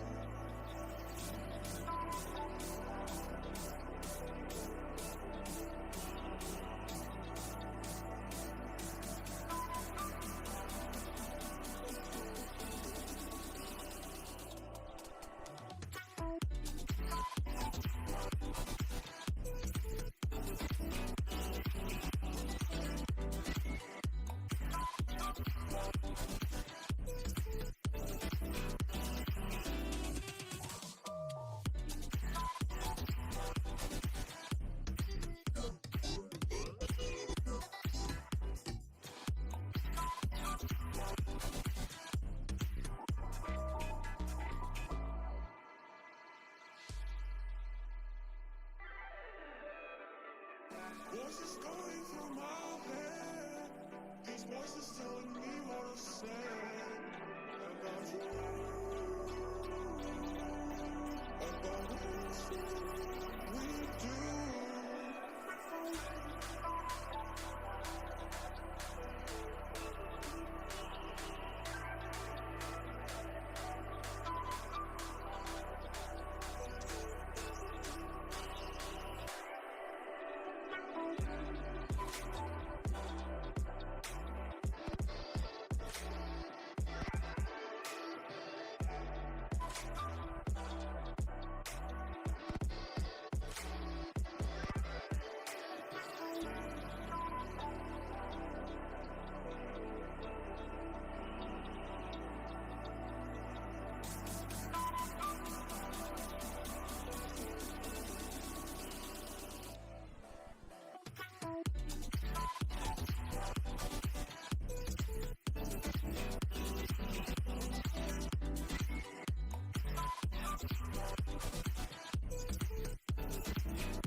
should too. Let's watch some techniques.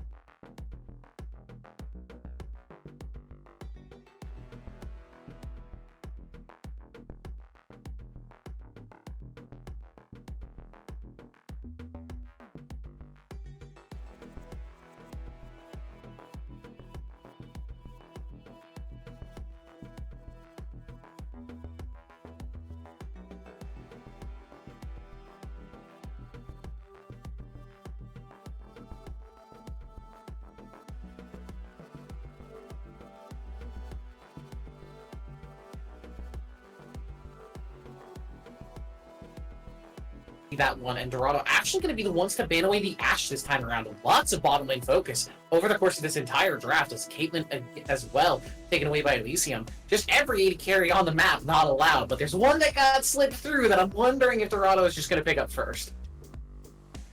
I wouldn't be surprised if they just first pick the Karma here. Maybe they just take the Karma. No, they're going to take the Zeri.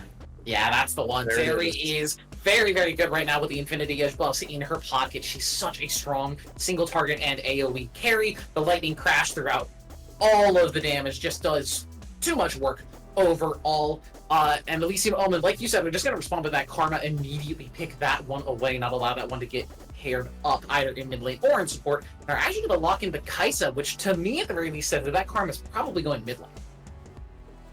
Yeah, Karma probably going to be in the mid lane indeed when you pair it with the Kaisa. It's just not as good. I think you'd rather have something with a bit more like of a tanky engage type champion with that Kaisa, or maybe some more like a more Rel, yeah. Yeah. There's some angle that you can go for something like a Soraka, for example. I can understand that. Just to allow, you can give that long range healing and support to the Kaisa when she ults in. But yeah, like you called it, it's going to be the Nautilus to go with the Kaisa. So it will indeed be a Karma mid, unless Stubby is cooking, and we're going back to when the days of Karma was being picked top lane. It's potentially doable, but Dorado are just going to grab the Wukong for just Cooper again. Didn't work out super well in that game 2, but he had a lot of good ideas in game 3, so I'm not too shocked to see him grab that one. Alongside the Lulu for Jackthon, and it's an enchanter for Zeri that you just, if you're on the enemy team, you hate seeing them paired up. Yep, Zeri Lulu is a very strong bot lane indeed that scales incredibly well. And now we saw in game 1 that 2-5, when you have a strong I am the carry champion like we saw in the Caitlyn in game 1, 2-5 can absolutely pop off in a team fight and pop off in a game. And I think with a Zeri Lulu and a Wukong to be your front line and engage, Zeri is set up pretty well to just have a good chance to win out these fights. Now, you have to worry about the Nautilus ultimate. You have to worry about the Kaisa coming and flying into the background and one-shotting you. But, if anyone can do it, it can be a Zeri with a Lulu, as we see the Amumu picked up for Guster Posey. Just Cooper picked it in game 1, and Guster says, anything you can do, I can try to do better. Yeah, I mean, it's decent. Backline access is going to stop Zeri from being as free as she wants to be. It's going to probably force her to take Cleanse, as well as Dorado are going to pick up your favorite top laner in the Cassante there on this blue side. I know you always enjoy seeing top laners grab that one. I'm curious what they're going to go with in the mid lane here as the blind pick, or I guess not the blind pick, actually. It's going to be into that Karma. Another Cassio game. Okay. So we'll have to see, what is Stubby going to be cooking top lane? Do they have something spicy in mind? A Kale! Kale against Cassante? I mean, I get it, because Cassante doesn't really have a strong laning phase pre-level 6, and once Kale gets that range, she can start to play away from him, doesn't have to be in range of that all-out threat, but at the same time, you're really allowing Cassante to scale, and that can't be good for your team, right? Yeah, you're giving Cassante a free early game, basically. Now, I know there are some Kale players. If you have a ton of practice on Kale, Kale can be a champion that can be somewhat annoying, level 1 and level 2. There are ways to navigate that. And I think against Cassante, it might not be too bad. Now, Cassante does have that auto-attack reset with the Q, kind of like a Yasuo or a Yone or whatever other champions Riot August is designing these days. But Yeah, Kale Cassante is definitely one of the top lane matchups of all time, and I'm concerned for Dorado because if they can't be super proactive, Kale will outscale the entirety of Dorado. There's not a lot of like, who's gonna one-shot the Kale? You know, who's gonna deal with the Kale? Like Zeri is gonna be like slowly DPSing them down, and Kale can just hit that R key whenever she wants and just stay alive through the fight. She can put it onto the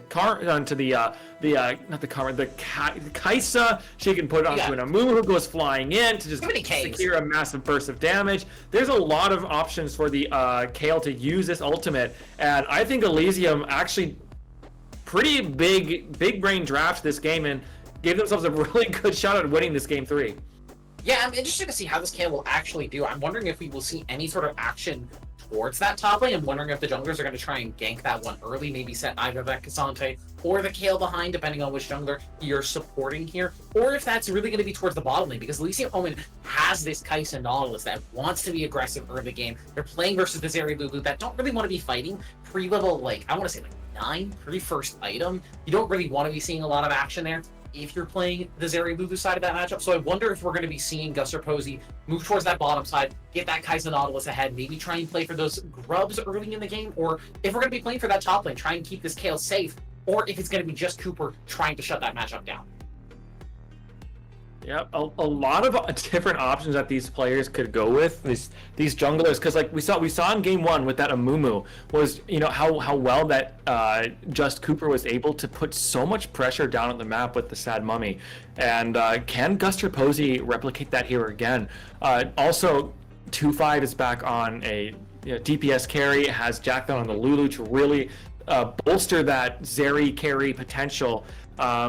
Kobita got a pentakill in game 2. Zeri is one of those pentakill machines, and maybe we'll see a pentakill here in game 3 as well, because 2-5 is definitely priming themselves for a pentakill angle when you pick up the Zeri. We see it a lot more on Zeri than anyone else, except for maybe Release Smolder, which but outside of that, Zeri is that champion that can do it. So game 3, who do you favor in this one? I have a personal bias against Lulu as a champion, as her whole existence, so I think I have to give it to Elysium Omen here. I think Kaisa Nautilus is a great early game lane. It's going to make the life of Zeri Lulu really difficult in that early game, and Kaisa, depending on what kind of build she goes, if she's either going for the poke type of build where she gets that like Man and You, Luden's Companion, trying to just press W from across the map kind of style, or if she's going to be all-in dive backline access with Dilly back there and with not with Dilly, sorry, with the Nautilus and the Amumu. I'm curious to see whether that will actually work out for Dilly and what kind of build he's actually going to end up going for, but I think overall the Elysium Omen composition is just going to be that little bit easier to execute on with the ease of access they have to the backline. And they have that late game scaling assurance of the Kale. Now it comes down to, can Dorado, they have one thing that's in their favor for sure. And I hate to say this because I never want to say anything nice about Cassante, but Cassante can break a fight up, and so can the Wukong can just really split a fight into a bunch of different pieces. There's the Cassia who can lock down and engage. There's angles that Dorado can have because Elysium's 5v5 cluster where they can have these 3 kind of tanky supports of the Karma, the Nautilus, and the Amumu kind of frontlining to allow the Kaisa and the Kale to just kind of free hit in the back. But a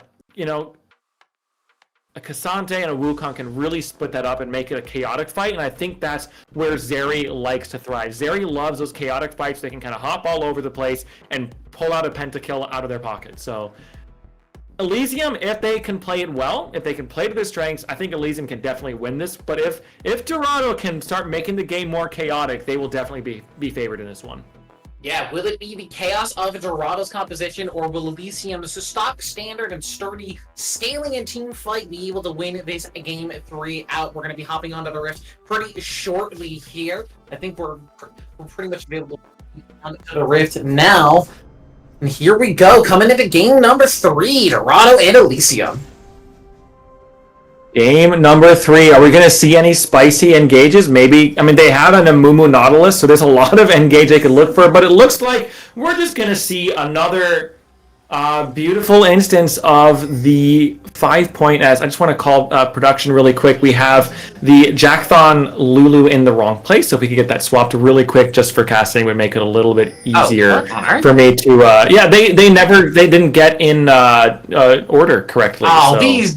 You know what? I'm happy that I said Elysium There we draft go. was better. If they can't even line up in order, how can I expect them to win a game of League of Legends? Truly. Jackthon is, we thought Jackthon was great in game 1, but this positioning right here in the team fight, what am I talking about? In the initial lobby, proves that Jackthon is a fraud, and Absolute troll, truly. so, I mean, it's double fraudulent behavior. First of all, you go in the jungle spot, and then second of all, you pick Lulu. So, True. you know, it's just, I mean, and yeah, so there's a lot to not like over there. You have to watch Cassante. So for the viewers who are watching Cassante, I'm sorry. It's, you know, we've seen 2 years of Cassante, and now we have to see another game of it as well. And but we get to see a Kale, and that's always fun to watch. So yeah, interesting to note here for Stubby, actually. It's a corrupting potion start on this Kale. I would have thought for certain it would have been something like boots plus potions, or maybe even just like a Doran's Blade to try and get a little bit more sustained. The corrupting potion tells me that Stubby actually does want to be going for these early game trades, spending that mana on the E-poke just to get a little bit of extra action down, as Gabriel Leo already trying to take it to the Kale's face this early on. But it is also pretty defensive in the bottom lane. Both AD carries going for the Ghost, but Jackthon opting for the heal as opposed to Barolo going for the Ignite. So 2-5 and Jackthon again, playing that more defensive style of position here with the Zeri and the Lulu, whereas Gilly and Barolo really want to be punching him in the face with all their damage. Yep, Nautilus really needs to be proactive in this one because they definitely get outscaled. The hook they're going to go just between. That's another field goal. Good for Barolo. They need to be playing hard to win this because Zeri, once she gets about 2 items, will probably be outscaling the Kaisa if they are even on gold. It will just be more useful in team fights at that point. And so, Barolo, the onus is on you to win the bot lane and maybe for Guster Posey to get down there and set up some ganks as well. Kobita, of course, playing that Karma is always going to have push mid lane because you hit R, you hit Q, and you win the push. So Amumu though is pathing bot side, elected to start top side. They did have the ward up there, so they are gonna know that Amumu's heading down. Barolo wrapping around to preemptively get some vision there into the pixel brush, and Amumu has cleared out the blue buff and is coming down. And Dorado don't have vision on that yet. Yeah, I'm a little surprised. I'm a little surprised to actually see Just Cooper having up towards the top side. Nice dodge out there from 2-5. Does not get caught by that dredge line, but yeah, I'm surprised to see Just Cooper having away from this bottom lane. I would have thought for certain that he would be playing to try and protect the Zeri Lulu, but he's actually just gonna move up towards the top side. Maybe look to bully out this Kale a bit. Maybe can try and play for that early Scuttle Crab, just try and get some extra vision for this top side. Maybe could even look for a play mid lane, just try and unlock Efron on the map, but he's playing away from his bottom lane, so we'll have to see how his first gank is gonna come through. And shout out to Guster Posey as well. I only know this because I have it as well. That Infernal Amumu Chroma, the green one, was one you could only get from the League Partner Program. So like basically a partnered streamer or whatever had to give that to you, like winning a giveaway or something. So Guster Posey has won a giveaway through one of those like tweets or whatever. And so he's kind of a winner already in my book. I have that skin as well, or that Chroma, so I know how it is. I got mine from I think I got mine from Dardock actually, which is kind of odd. Wow. But yeah, or maybe it was Mike Young or something. I got it a while ago. I don't remember when I got it. Actually, no, I remember who I got it from. I got it from Chase Shako. That's where I got it from. Wow. He did a thing on Twitter to say, hey, if you've been doing your workout, and I posted a picture of myself mid-climbing at a rock climbing gym. I said, does this count as a workout? And he said, yes, here's the code for your Chroma. I was excited about that. What a hero. And so, yeah, he gifted me a green Infernal Amumu skin, and Guster Posey is a fellow green Mumu connoisseur, and so I respect him for that. Barolo's going in, though. Here we go. Flash forward from Barolo. Polymorph instantly down to the Nautilus, so maybe that's not the polymorph target that you want. It's 2-5 is going to be forced to splash over the wall. Now Jackthon, left on his lonesome, is going to get all up. Dilly actually taking a lot of damage from these minions. Just who's going to get in first? Jackthon finds first blood on the Lulu. Guster Posey now in trouble. They're going to donate the kill over to 2-5, and now it's just Barolo in the 1 versus 3. Cooper throws up the monkey eater. Just to give his AD carry a second kill. Beautiful counter gank from Just Cooper. It's all gone wrong. They were so close to killing Jackthon. They were so close to killing 2-5. The CC was chained well, but 2-5 does not panic, holds the flash until they can get over the wall, then follow up with... Is it frozen for you as well? Ooh, a replay. Oh, I'm boy. concerned. The Riot Spectator has been having issues recently. I'm wondering if we can just hop back a couple of seconds and maybe that will fix it, but I'm not 100% certain. I'm hoping that maybe there was just a pause early on and it's just resetting back. I'm not 100% certain. I'm gonna be real. I'm worried about it. I'm scared. I had the game open and it froze at 5:30 for me as well. Oh boy, we're gonna jump back to 520. We're gonna see if it does end up freezing overall. We do see Kobita and Efron trading here in the mid lane while that bottom lane action was going on. We're gonna jump to 530. Oh no! Froze again. Oh no. Well, I can say this. So let me just add a little bit of something nice to this. At the LCS finals, because I had the fortune of being able to attend it, they had a meet the devs thing, and I got to talk to Froxon, who is the lead game developer and game designer. He's like the lead of the game development, and on behalf of all the leagues, I informed him of this bug.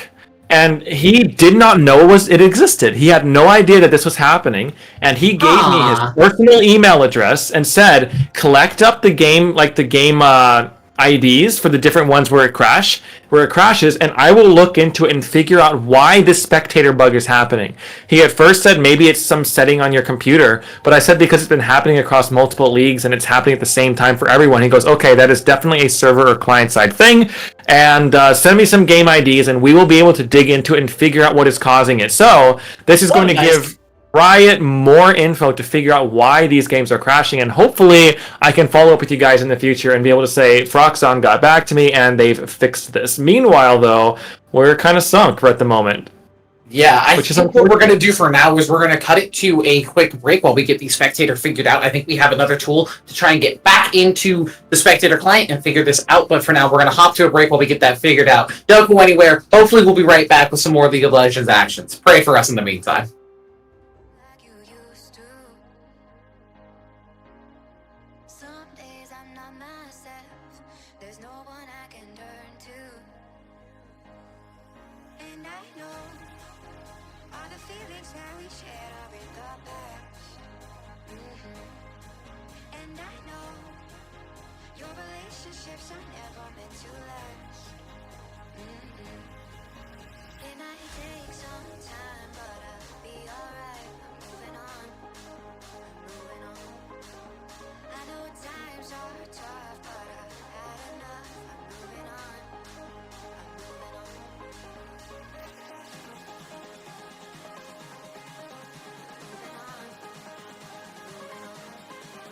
I know times are tough, but I've had enough. I'm moving on.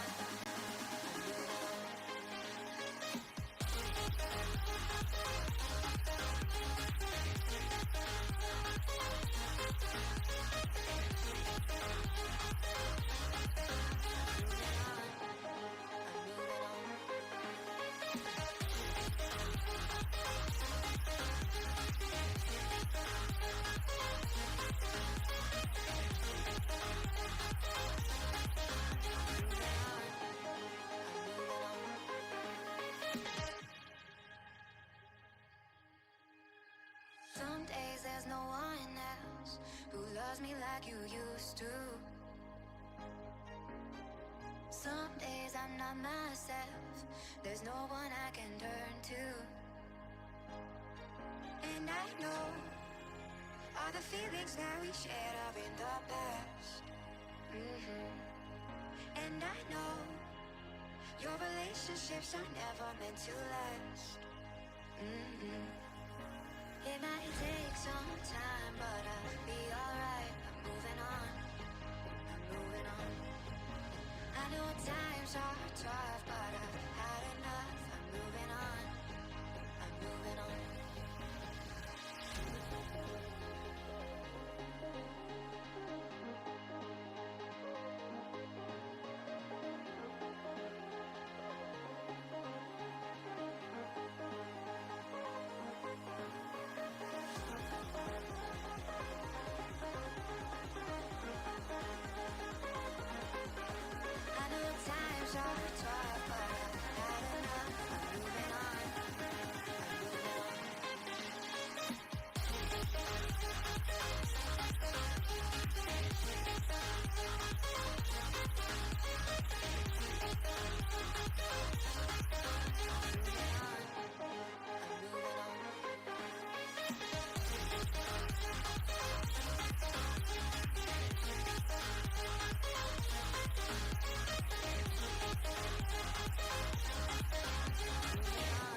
broken, the door is closing.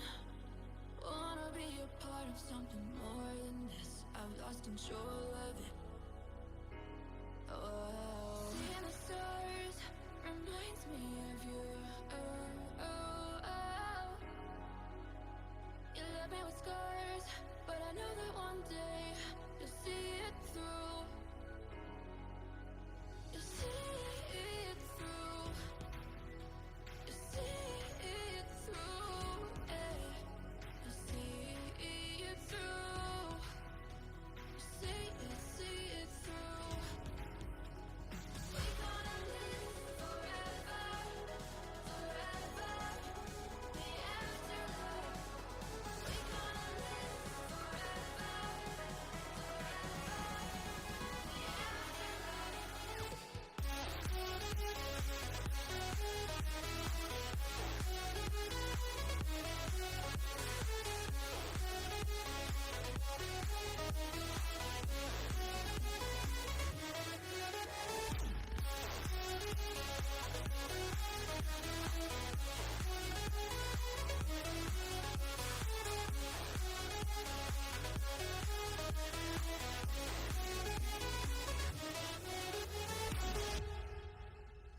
The talking to myself and I can't focus.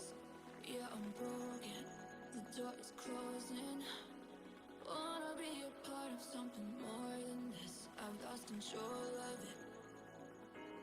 Oh, seeing the stars reminds me of you. Oh, oh, oh. You left me with scars, but I know that one day you'll see it through. You'll see it through. You'll see it through. Eh. You'll see it through. You'll see it through. We gonna live forever, forever. The afterlife. We gonna live forever, forever. The afterlife.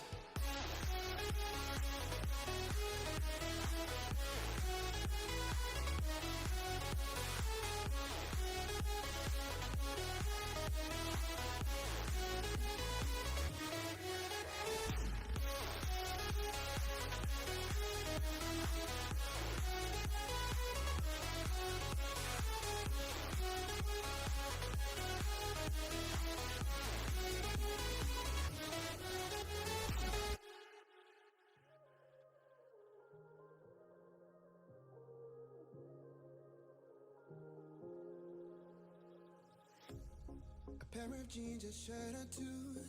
We didn't pack as if we weren't going back. It doesn't matter if it's true. I've got a feeling love will give us what we lack. The world is waiting up. The world is waiting half a step beyond our door. Yeah. And if it's not enough, I wanna see the stuff the world has got in store. I wanna take it all in, I'm falling. The cityscape by night, wanna catch in my photos. Where you go, every corner twice as bright. They'll be my treasures forever. When I can't hold you tight, I'll see the Stockholm lights. The Stockholm lights, the Stockholm lights.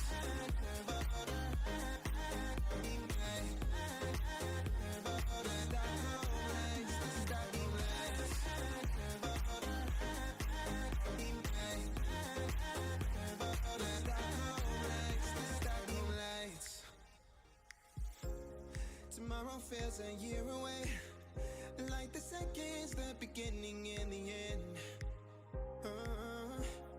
But if in time it's yesterday, your picture's gonna bring it home to me again. The world is waiting up. The world is waiting half a step beyond our door. And if it's not enough, I wanna see the stuff the world has got in store. I wanna take it all in, I'm falling. The cityscape by night, wanna catch in my photos. Where you go, every corner twice as bright. They'll be my treasures forever. When I can't hold you tight, I'll see the Stockholm lights. The Stockholm lights, the Stockholm lights.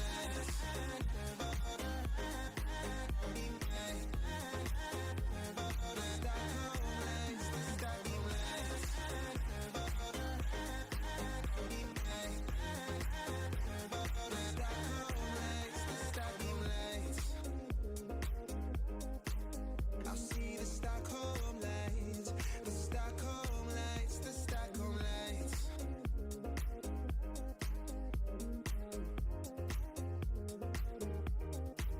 The Stockholm lights.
Welcome back, everybody. Apologies for the delay, and I apologize because the delay is going to be going on for a little bit longer. Unfortunately, the Riot Spectator client tonight is having a load of issues, including being broken for the most part. So while you see the draft playing right now, we're actually not going to be hopping back into game until the next game is over. We're going to be using the replay files, which means it's going to take us some extra time to let the game finish out, grab those replay files, get them into the OBS Spectator. We'll be a game behind, but we will still be casting the games tonight. Once this next game finishes up, we'll bring you back into the action. But for now, we're going to keep you on break just so we're not filling the dead air with nothing. We'll be back as soon as we can with some more action. Thank you all for being so patient and staying with us, and we will see you very soon. Track of time, buying things online, and it's not like we need them. We don't need them. So can we just slow down? The only thing I'll do is lay here next to you. We need to slow down. Embrace the love we found for you and I was safe and sound.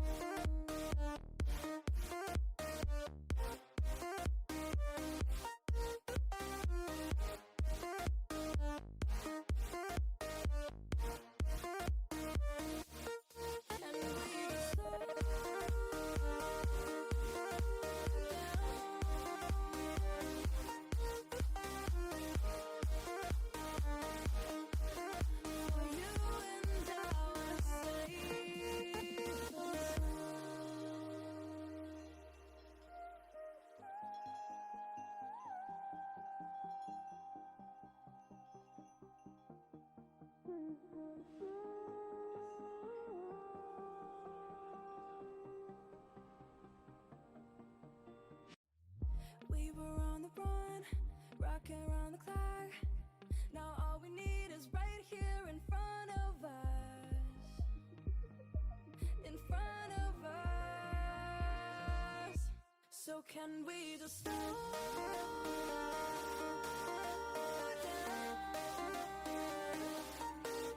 The only thing I'll do is lay here next to you.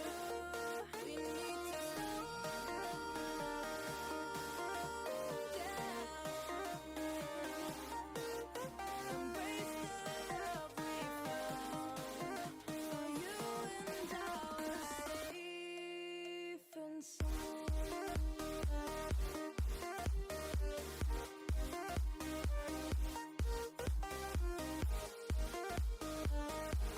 Can we just slow down? And we just waste another day. I don't know how to say. You say we need a change. I feel that you need it. But you're so right. We're losing track of time. Buying things online. It's not like we need them.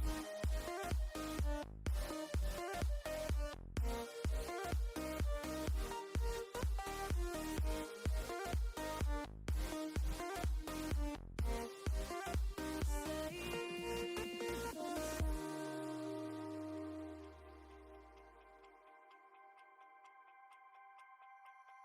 Can I be your star tonight? You fill my soul with light the day we met. I don't wanna leave your side, no. Have me by your side when the sun sets. I hope you'll still want me. I hope you'll still need me a million years from now. The seasons are changing, the nights ever fading. It's time we left the ground. Let's leave for an eternity. Sail across the lights beyond the sky. I'll be with you eternally. Night for your love that keeps me high. Keeps me high.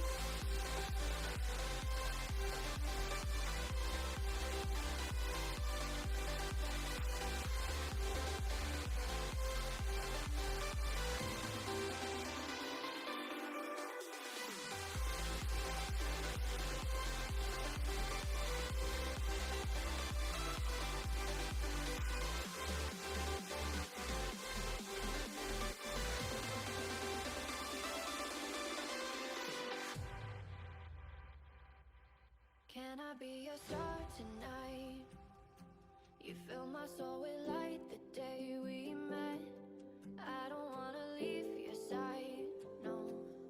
Have me by your side when the sun sets. Let's leave for an eternity. We'll sail across the lights beyond the sky. I'll be with you eternally. I'm an addict for your love, it keeps me high. Keeps me high.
Wait for me, I'm not far behind.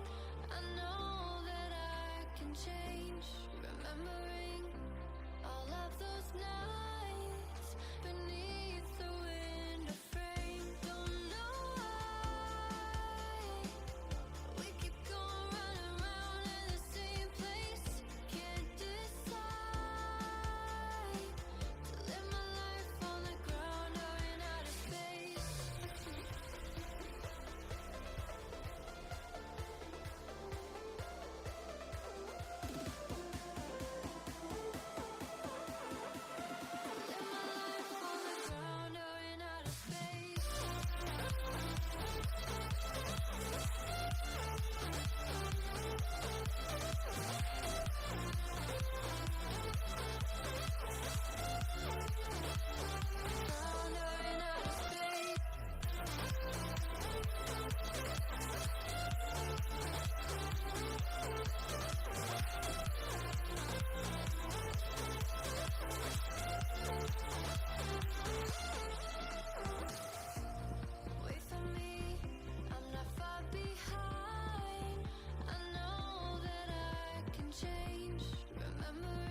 as days pass us by.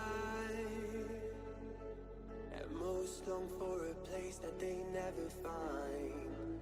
I'm afraid I wake up when I die, and it is too late to climb any mountain. Time is of the essence, the blood running through our core. It's best to not feel sorry when it's over. I will be the greatest that you've ever seen before, and I'll stay eternal.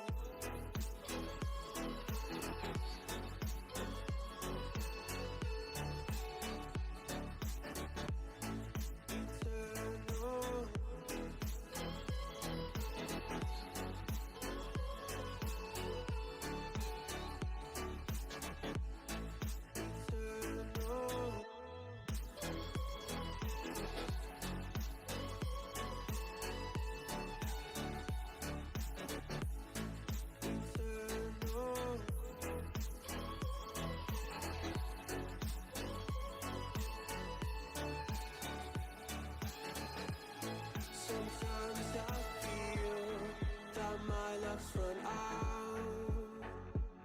When things don't go to plan, I kinda lose my mind. I hope it's real, this life comes around. Just keep your faith and search for the fountain.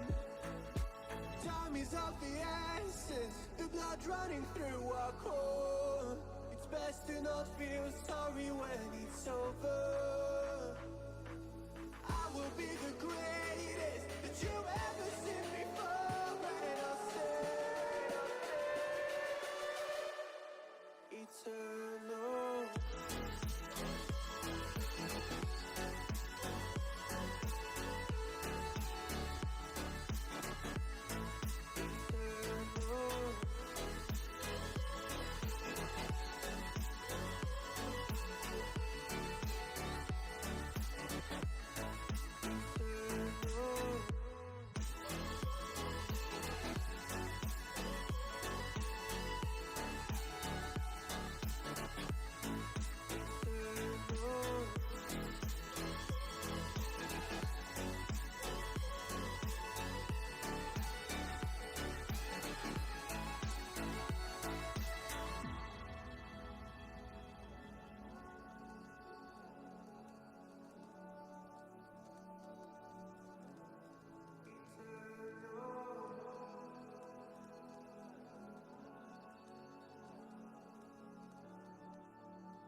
Every time we say goodbye,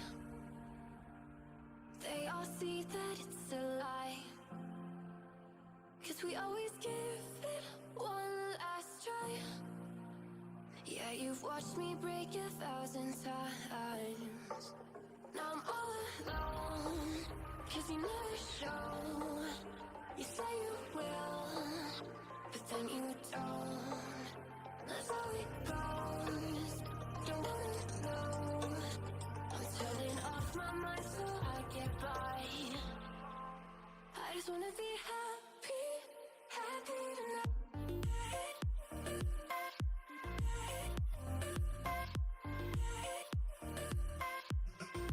Happier tonight.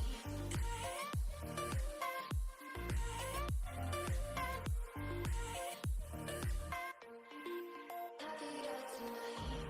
Can't be waiting for you in the morning. I'ma leave without giving a warning. I'ma leave without giving a. But every time we say goodbye, we all know that it's a lie.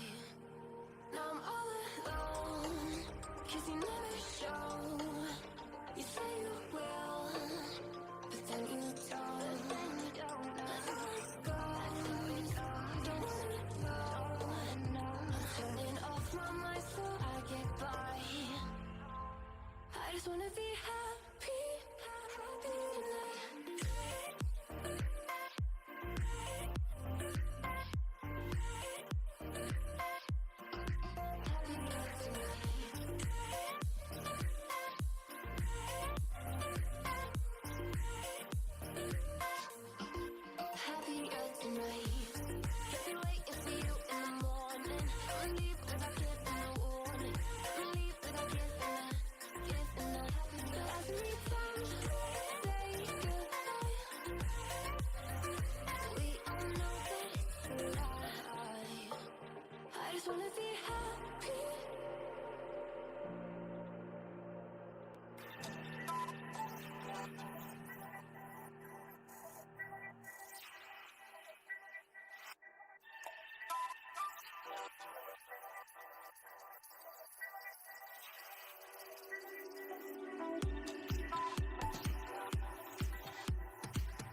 voices telling me what I said about you,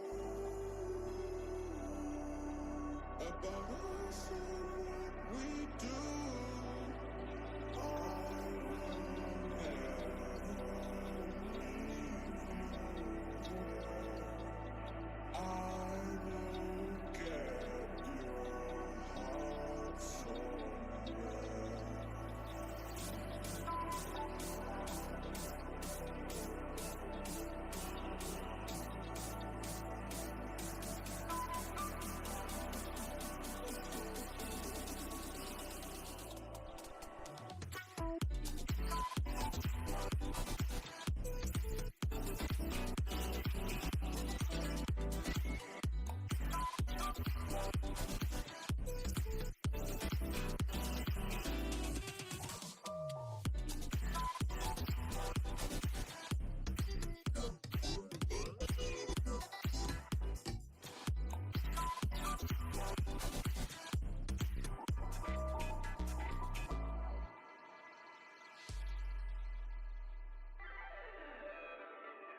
Voices going through my head.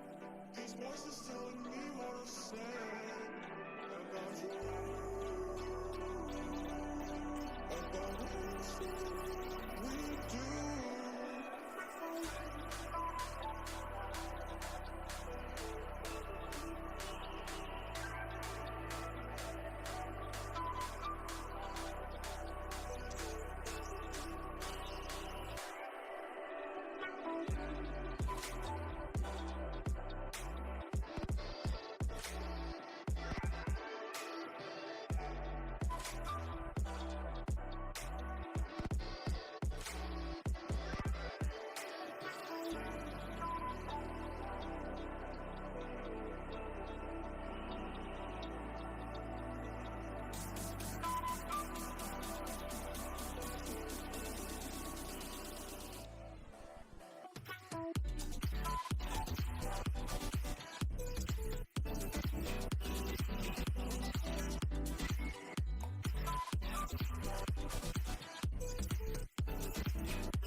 monsters, playing with the monsters. They brought me alive, but got no alibi. It's a lover's fight without an alibi. Took my hands without an alibi.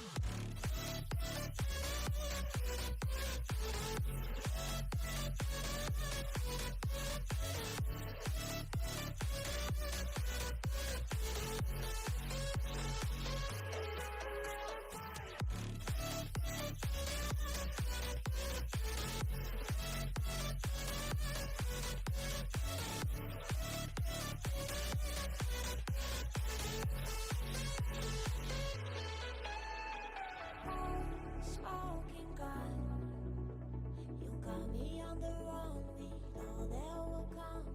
We're out up till dawn, but how can I hide it without an alibi? It's a lover's fight without an alibi. Took my innocence. I can't wait no longer. I'm playing with the monsters. Everything that brought me alive. Going around like monsters, playing with the monsters. They brought me alive, but got no alibi. It's a lover's fight without an alibi.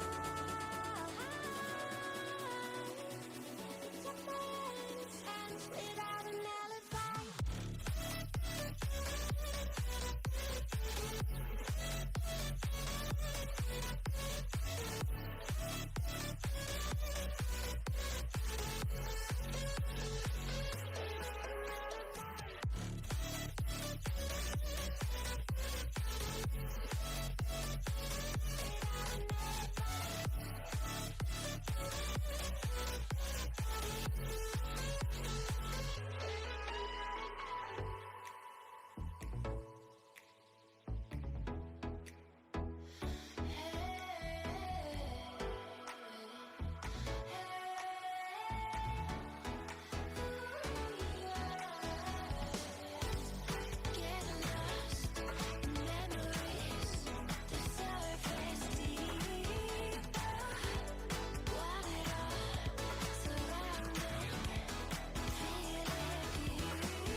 if we got him fishing in the pit.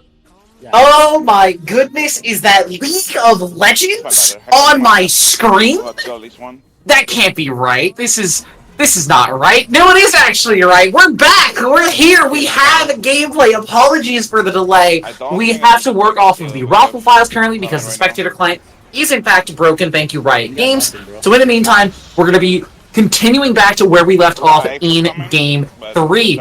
If you were just joining us or have forgotten, since we have aged nearly 80 years since the game has started, Dorado Gaming won Game 1.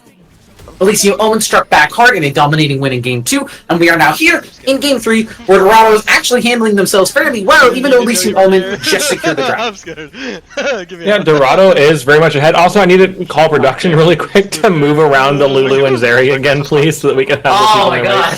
position. So that's what happens. So here we go. Thank you. Lulu down, Zeri down, Casio down, I guess Wukong up, and there we go. We are actually set up now. Dorado has a 2,000 gold lead for themselves at 6.5 minutes, and 2 of those kills, of the 3 that they have, like we were covering, are on that Zeri after that dive bot side went so fatefully wrong right before the game crashed. So, anyways, we're hopping back into it. The players, of course, have been in it this whole time. They haven't experienced these bugs, and they're already in the future, probably in Game 4 at this point, if not in Game 5. Just joining us or have But we are here in Game 3. We are operating in the past. And, we get to watch some League of Legends now, and we're all finally getting to enjoy the thrills that is Game 3 of Dorado versus Elysium. And I'm excited to get this series back underway. Yeah, for those of you who have stuck with us, thank you so much. It's a failed gank attempt at the top lane, Gabriel Leo losing that ghost. Again, thank you so much for sticking with us through all of these bugs. We understand the Riot spectator client can be very frustrating to deal with from a spectator side, especially. So for those of you who have stuck around and are here for this continued Divinity playoffs action, we really appreciate you. Thank you so much. I'm going to keep it real with you. It's getting late, and so it might be a fun last few games to cast, because we're definitely not going to be on our absolute A game anymore. It's been a minute. We're doing our best.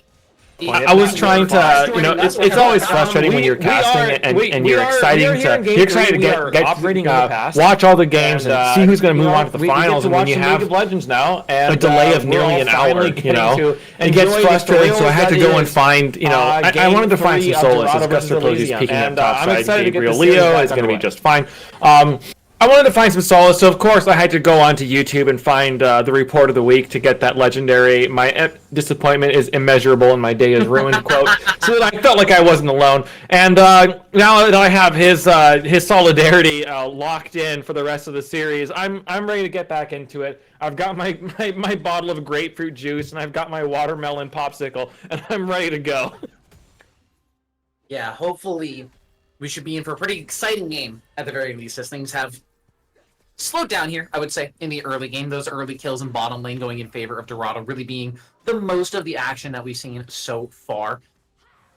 Guster Posey attempting that gank up there in the top side. I say attempting a gank, really just making sure the wave state isn't totally frozen in front of the tower for Stubby, letting him free farm the lane a little bit more, as Stubby is past level 6 now, so is ranged on the Kayle, so should have a slightly better time versus the Cassante, unless we see some crazy all-out shenanigans, which Cassante is oft to do.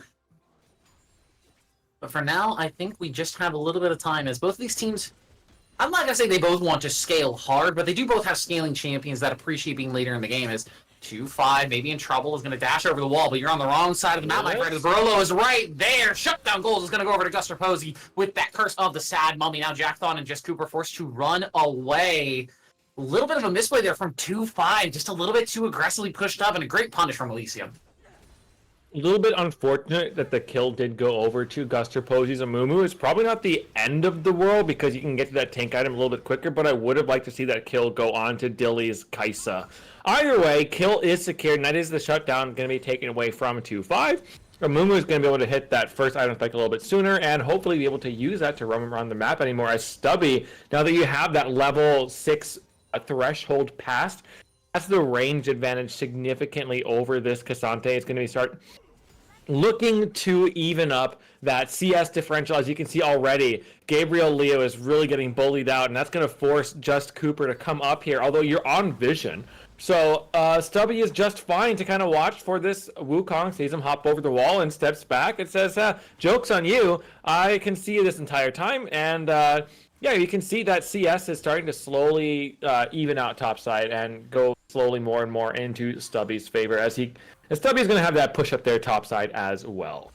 Yeah, but interesting to note about CES, Efron actually has been struggling a little bit in this mid lane, about 15 ahead in favor of Kobita on this Karma. And then the bottom side, it's a very similar story, a little bit over 20 for 2-5 on this Zeri. Now, the Zeri did get that early couple of kills, so that will exacerbate the lead that she got, but the lethality, not the lethality, sorry, the CS lead in the mid lane is actually only going to continue to expand as Kobita is going to continue to just pressure out Efron here as we see another Mantra Q land, and these are going to start taking chunks out of this Cassiopeia. Sorry, I'm eating a popsicle. You were joking on the popsicle? No, I got one of those. You ever go to like the store and you see those, what are they called? There's like those fruit popsicles that you can get. I think I know what like you kid mean. fruit. You know what I'm talking about? I'm chewing down one of those right now, and it's nice and cold, which is nice because I live in Arizona, and so it was a warm day, and I'm cooling off. But Goodness gracious. anyways, the dragon is secured, just like I secured the popsicle from the fridge, and Elysium's up 2 dragons to 0 in this game. They've closed the gold gap too, but here comes Just Cooper onto Kobita. Immediately clones himself away as Barolo shows up and says, "Hey, I'm a big guy with an anchor. You can't be walking at my mid laner like that." Just immediately denies the gank. Did get 3 grubs for Just Cooper to even out that grub score. As Jackathon aggressively clearing some wards here. Barolo is on the way, but with the enemy jungler nearby, I'm not sure if this is exactly where the Nautilus wants to be. He actually did end up using that flash on the bottom side of your screen there. So in the meantime, we got a gank up there on the top side. Gabriel Leo going to use that all out to try and escape, get that W reset, but he's just stunned up for so damn long. He's got Cassante movement, though. He might be able to get out. The KO ulti used very, very early, but it's early enough that the double flashes will secure that kill for Stubby on the KO. And now Stubby is right back into this game. Cassante is not going to be up for another 20 seconds. And so Amumu and KO are going to work together to crash that wave under tower. Gabriel Leo is going to lose that entire wave. And now that CS difference that was close to 15 a couple waves ago is now down to 8. And so Stubby gets the kill as well. And he's going to significantly get back into this game. Stubby is going that AD build, it looks like. It's going to be rushing. Is that going to be a Blade of the Ruined King Kale? Yeah. Interesting. I don't hate it because he is going into the armor stacking that is Just Cooper on the Wukong. That passive is going to really bring up a ton of armor for that champion. And Cassante, who's just a very big tank in general. So the Blade of the Ruined King will allow Kale to sort of sustain up in these side lanes a little bit more and be more of a threat to Gabriel Leo in the team fights before he starts going all out. Yeah, that is true, and that's going to be really good for split pushing against sideways as well, especially when you get that item done. Gabriel Leo is obviously going to be building pretty tanky, and that Blade of the Ruined King is going to kind of ignore a lot of that health.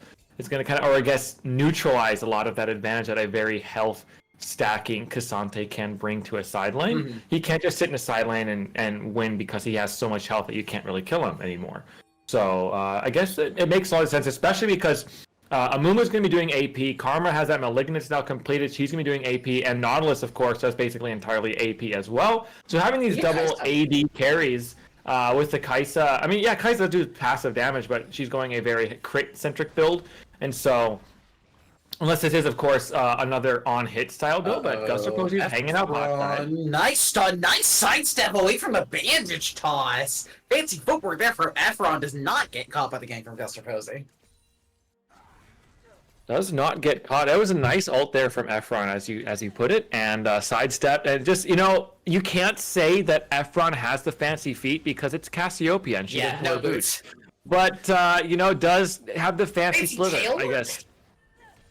Fancy tail work. We'll go with that.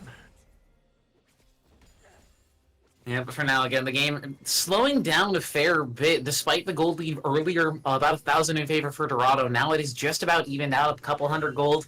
Not really going to be the most impactful currently, as Stubby now has the level lead up here on the top side. 11 on this KO means that timer towards 16 ticking down further and further. Gabriel gets a nice little knockback there, but with Stubby having red buff, I just don't think there's any way you can push this Kale out of this lane.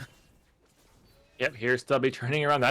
Stubby is really starting to hit you. And with those slows, and Guster Posey's up here as well. No flash on the Amumu, but he should have the Bandage Toss. Nice sidestep from Gabriel Leo, but he is going to get stunned. Amumu just walks forward and is real sad with that Curse of the Sad Mummy and gives his top laner another assist. And take a look at the top of your screen. A couple minutes ago when we first got into this, I guess about 10 minutes ago, it was a 2,000 gold lead for Dorado. And now Elysium is up a few hundred gold, largely thanks to Guster Posey on the Amumu. Just Cooper was very, very proactive on the Amumu in game 1. Now here in game 3, Guster Posey is doing it as well. 2 kills and an assist, 100% KP. Top lane is going very well for Stubby. Yes, bot side tower does fall first over to 2-5s, pushing lane there because of how much gold that this Zeri has, but Stubby is going to take a tower for themselves, and we're still at a very even game, and this Kale is going to slowly scale up into a monster because she's got a kill, she's got an assist, she has a tower taken solo as well, and level 16 is going to come before you know it. So they also have the nice kind of favorability of having those 2 dragons in inventory as well, so they don't have to worry about Dorado stacking dragons. They can sit back comfortably now and let the Kale scale. They can let the Kai'Sa get those passive upgrades and just kind of play very comfortably into the mid game. Yeah, not too much pressure on this Elysium composition currently. Even with Dorado starting up this dragon, is a single mountain dragon. While it will be nice for Cassandra and for Wukong, it's not going to have the highest amount of impact as a solo dragon. So Elysium, not feeling the need to overforce a fight. I think they definitely could try and pressure for this, set themselves to soul, but they're happy to just continue to scale with their Kai'Sa, get towards 3 items, continue to scale with their Kale, get towards those item power spikes, and just, like you said, sit back, relax. They're not feeling pressured at all. They're just going to bide their time, and I think that's pretty much exactly what this composition wants to do. Mm-hmm. Yeah, just sit back, relax, and let the Kale scale. Is the game plan for Elysium. You know, they're just like leaning back in their chairs a little bit. They're cracking a cold one. They've got their watch on, just checking for the time. We're at 12-16 currently, so just, you know, getting ever closer to that Kale win con. But for now, it's just relaxing. It doesn't look like it's going to be full AD on the Kale, actually, as it looks like it's going to be probably a Gnasher's Tooth second item, if I had to guess, with those particular items in inventory. So probably just a full on-hit build. I'm expecting maybe something like a Ginsu's third item, just to try and take an advantage of all these on-hit effects. But Stubby is just here to pressure in the side lane and be aggressive on minion waves and on tanks especially. He's here to do some damage. I should try Gwynsu's Rek'Sai top lane. Don't give me ideas. Anyways. Give me ideas. Hang on a second. I'm talking about Hail. Hang on a minute. Let me cook. Anyways, Guster is going to land a Q onto a Wukong that is a clone, and so nothing happens from that. Just Cooper walking up to clear this ward, and the whole crowd goes wild because that's kind of a trend right now. You cheer for the ward. It started happening in LEC again, and it is what it is. But bot side here, Kobita and Efron are clearing out waves. Maybe we see another Kobita pentakill on the Karma. I highly doubt it, but you know. Of all the champions Less to like, likely try things and to get happen. pentakills on, I have to assume that Karma's like one of the most difficult, is potentially getting punished in the side lane here. Just Cooper trying to cyclone down Kobita, but the rest of the members of Elysium are approaching. Cooper is going to be forced to flash away, actually. I think I'm just a bit over-aggressive there. Efron just not willing to commit to that play, so overextension from Cooper gets punished out. Yeah, it had to flash, I think, partially because Dilly's W, the Dilly W, was on the Kai'Sa was going to land, and then Kai'Sa can ult in and probably execute the Wukong who didn't have ult anymore. So it flashes away just to be safe, and we're back to a 1,000 gold lead for Elysium, and I'm expecting the next few, I'd say 5 to 10 minutes to be very slow. Not a lot of action. There's going to be kind of sitting around waiting for dragons, and then in between those dragons, just, maybe if somebody overextends, look for a catch. But outside of that, just letting the Kale scale, and then on the other side, letting the Zeri and the the Casio scale because she's building that tier, getting that tier stacked up and getting that Rod of Ages stacked. So no action going to be coming here anytime in the super near future.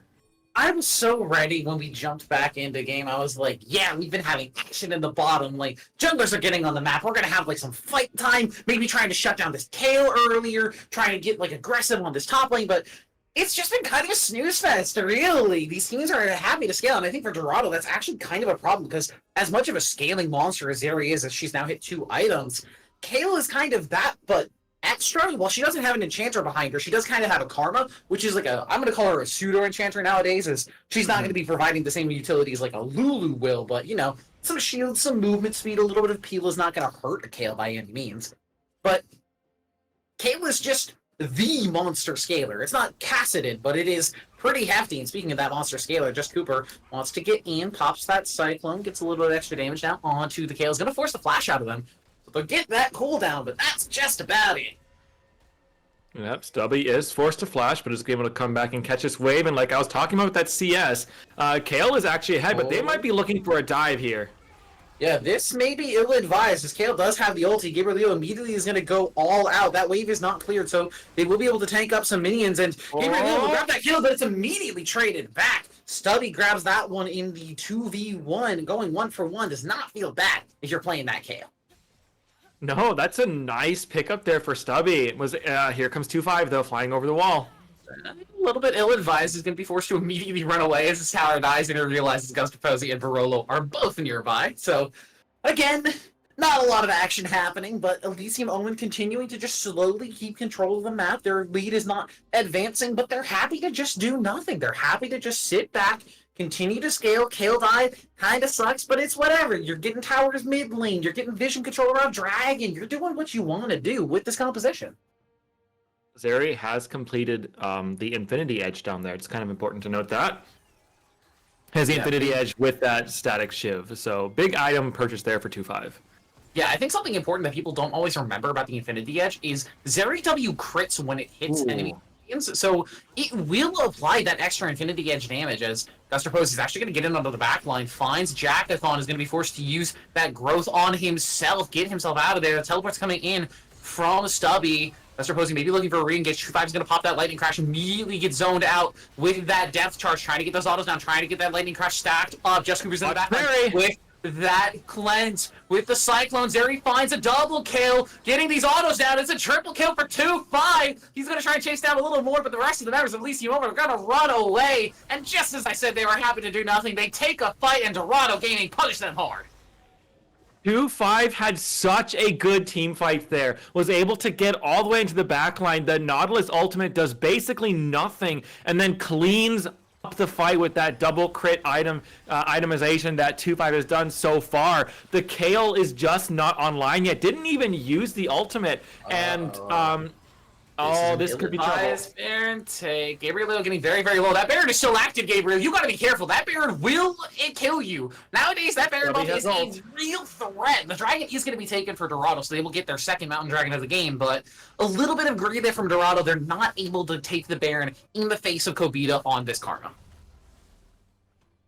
Nope, Kobita and Stubby are able to force him off. They greeted, I think, a bit too hard to get both objectives. If Just Cooper had come up to secure that Baron, I think they probably could have done it, but 4v2 is just a bit too risky, especially when you know that the Kayle did not use that ultimate, and so probably is still going to have that available. It's just not worth the risk. So they turn off it, they take the Dragon, and head back to spend that newly earned cash from picking up those kills onto 2-5, who has got a Zeal and a whatever that bow is called, recurve bow? Recurve bow. Recurve bow, that's right. Thank you. And is going to be building towards that third crit item here very soon. Rune's Hurricane, almost for certain, if I'm remembering my items builds correctly. And that is pretty much the Zeri classic for third item, especially in games like this where the team fights are going to be very bunched up, classic front-to-back style of fights. You have a Wukong and a Cassante in front of you. You've got your Lulu behind you. You're able to really just free auto as much as you want. So 2-5, going for the classic crit build. I do appreciate... I wish there was a Kraken Slayer there, but at the same time, the only tanks are truly a Mumu and Nautilus, so it's not like you particularly need a heavy amount of tank shred. The static shift really is there to apply your wave clear and get your extra like lane domination and lane priority, but in the team fights, it's not going to be providing the most value. Not really. I'm actually when I look at this game, I'm actually surprised that Zeri did go the crit build and didn't try to go for that more tanky build that we've seen some Zeris play, where you get the Titanic Hydra and stuff. Is that still even viable? I know some people are still experimenting with Hacksplit and are still playing around it in some games with like the double scaling health, rune, overgrowth, trying to play that sort of aggressive style, but I don't know. I feel like it doesn't do as much damage as this team composition really needs her to do. Yeah, maybe. Either way, 2-5 is 5-1, has a 400 gold bounty. There's the Runon's Hurricane completed, by the way. About a minute ago, whenever that was, when 2-5 last recalled. And Dilly, though, has gone for the Kraken Slayer into Terminus, which is an interesting build. There's been some interesting builds here from AD carries tonight. Yeah, I don't hate Kraken into Terminus. Terminus is a really good item right now, and if you're not going to go something like an Infinity Edge or a Navori, you don't particularly need all the extra crit amplifiers, so if you're going on hit build, the Terminus will provide you so much value in terms of like the tank stats that it gives alongside the extra like on hit damage and the percentage pen. The item is just chock full of stats. It's really, really good. It is. It's one of those items though that you need to be alive in a team fight for a while. And speaking of team fights, Kobita's in trouble. Caught by that Q from Efron. He's going to start to get Twin Fang down. Stubby is here, though. The Cassio ulti won't actually manage to land. Stubby is going to live on a sliver of HP with that Kale ulti, but I think it's just going to be gifted a kill over to Efron. Flash used, but Flash gone in vain. As in the meantime, on the other side of the fight, 2-5 trying to dash into the backline, looking for Dilly, but he's going to get crowd controlled up. Lulu cannot save you from your own sins. Shutdown goal goes over to Guster Posey. Now just Cooper in the backline trying to get damage down to Dilly, but this Kaisa will not die. Jackathon flashes forward and has to be the one to pick that one up. Efron finds Barolo, and the rest of the members of Elysium Moment are forced to flash away. A messy exchange, ever so slightly in favor of Dorado. Just barely. Yep, Dorado win the fight 3-2. Dilly stayed alive for a lot longer than probably should have in this fight, and so was able to dish out a lot of damage to make sure that at least 2 people from Dorado would go down. If Dilly didn't live as long as they did, that probably would have been Baron going over to Dorado. But Dilly stays alive, and because the jungler is down over there, just Cooper and 2-5 have dropped. That's all your Baron taking, players that really chunk that Baron down quickly, and so you cannot afford to go for that. And so it's just kind of a one team fight, but it doesn't really mean anything for the game except for a small influx of gold. Yeah, and critically, by the way, 2-5 dropped and gave over a shutdown. I'm not sure who got it. It might have been, if it was Stubby, that's big. It was Guster, I believe, who got that 700 gold. So not the highest value target. It will get him closer to his Jack Show, his third item, but it's not the Kale or the Kaisa that you would have wanted that kill on, but Scooper is going to force Barolo out of here. But I think importantly during that fight, 2 things that I want to note about these 80 carries. For Dilly, that Terminus actually kept him alive for so long during the fights and made it so he was very, very difficult to actually knock down. Like you said in that backline, surviving for so long. But also 2-5, dashing very aggressively into all of the crowd control. In my head, I had forgotten what summoner spells he'd taken, so I was like, oh, he's dashing forward. He probably has, like, a cleanse. He's going to be fine. But he's really just relying on the Michaels from Jackthon to actually get him there. In the meantime, Elysium Omen are actually just going to start and take this dragon in the face of Dorado. Another fight's going to start in earnest here. Guster Posey and Dilly on the back line looking for some damage down to the Efron, but maybe a little bit too aggressive. Gabriel Leo's going to pull him back over the wall. What the heck was that interaction? Dilly's now stuck on the front line here. 2-5 is trying to knock him down, but he's just too tanky on the Kaisa. Stubby finds just Cooper. 2-5 still trying to do some damage on this Zeri, still untouched currently, looking for an opportunity to get over the wall. That ulti's going to pop off, so no extra movement speed for this Zeri anymore.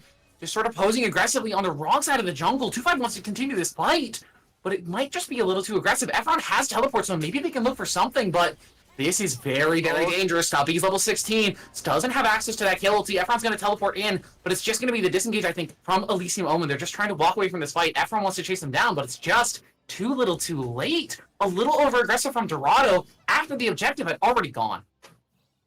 That was a very strange kind of showdown there, as both teams are kind of on opposite sides of the fight, and both teams are kind of posturing so aggressively that, hey, we win this fight. And the other side would say, no, we win this fight. And they kept going back and forth and back and forth. And then Efron teleports in and says, oh, no, we win this fight. And both teams eventually say, you know what? Nobody wins this fight. And we're going to go back to our respective sides and reset and do it all over again. Drag it over to Elysium. They're on Soul Point. And they've got a 400 gold deficit. So 300 gold, so it's really not going to be hardly anything at this point. 2-5 though is significantly ahead on those items is ahead basically an entire item, but Dilly is stacking it towards that third item, and I think that's going to be the Navori Quick Blades for Dilly, which probably makes sense.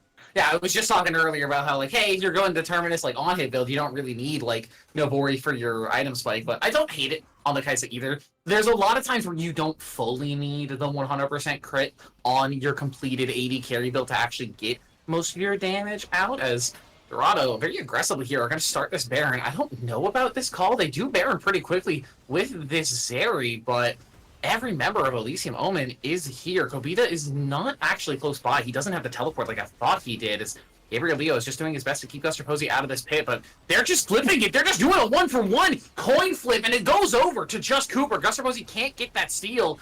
In the meantime, Gabriel Leo actually going all out a little bit too far, I think, is going to be forced to use his dash to get out. Immediately hooked back. Nice catch from Barolo is going to knock him down, and the rest of the members of Dorado are forced on the run.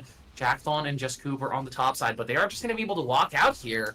They'll manage to escape with 4 Baron buffs intact. Yeah, a very risky call there from Dorado, but you kind of understand it. The Kale is now level 17, has that Riftmaker completed. That's 3 items done for Stubby. And you're kind of looking at it saying, man, if we keep stalling this game out, this Kale's just going to get stronger and stronger, and it's going to be more and more difficult to win out. And so we need to look for an aggressive play. We need to give ourselves a serious win condition. They're up 3 dragons to 2 as well. And so we need to start taking this game into our own hands. We need to start taking some more risky plays. They risk a Baron flip, and it turns out in their favor. Just Cooper is good with the smite. Guster Posey did get over the wall, though. Gabriel Leo did have a nice, whatever that nonsense thing. Little Pathmaker stone. The stun from, is it called Pathmaker? Yeah, I've never played that. I have standards, so I've never played Cassante. But yeah, Cassante does manage to keep Amumu kind of basically CC'd up the entire time, and no smite possible for Guster, and so Just Cooper will pick it up. And let's see what they can do with this Baron here, 33 minutes into game 3. Yeah, while the result goes in favor of Dorado, they only lose 1 to get the Baron. I just don't know how I feel about that call. That felt so risky, because if you give this Kale team the Baron buff this late into the game, especially if in the ensuing fight you lose a member or two, that could just be the game over. As nice zap there from 2-5. Kobita gets a nice chunk on the Jackthon in the back line. Thankfully, the Lulu's health bar itself is not going to be the most important thing in a team fight. If they can find some access to backline, maybe they can do something with it. Gabriel Leo just happy tanking up in the front line. You see Efron down there on the bottom side of your screen, just looking for potential flank, but going to move back in with the team. And the siege is going to continue, but I don't know if you want to be wave clearing in the face of this Kaisa and this Karma. They are, slowly managing to push in, but like you said, this Karma and the Kaisa, Stubby has left the game. I'm assuming that was probably a pause that was handled some point off screen. Yeah, probably so. Either way, Dragon is spawning up, so we're gonna have a Dragon fight, and they're all running in. All 10 players are here, right here on your screen, and Karma is throwing out the Qs. Kale is Kaling there in the bush at level 17. Dorado cannot give up this Dragon. If they give over the Mountain Soul to Guster Posey, to Barolo, even to Stubby, I think these champions just become too difficult to kill for this composition that's really relying already on Zeri and Cassio to actually be their damage dealers. Kobita walking up very aggressively to get some fat damage, but gets traded back in response. Gabriel Leo taking up a bit of damage. Guster Posey doesn't want to pull the trigger on an engage just yet, waiting for that perfect time. The Karma poke is coming through, though. If Dorado stalls for too long, this poke is going to become too powerful, and they're going to have to find some way to pull the trigger on this fight, as you see Stubby moving over to clear off some waves in mid lane, start getting that wave pushed in, put a timer down for Dorado again, just making it so difficult for them to try and navigate this fight. And it's just a lot of posturing currently. Gabriel Leo continues to look for these huge sacks, trying to get that knock-up available to himself. That Dragon's going to be popped, I believe, by Efron there. Here goes Elysium. They're starting the Back. dragon.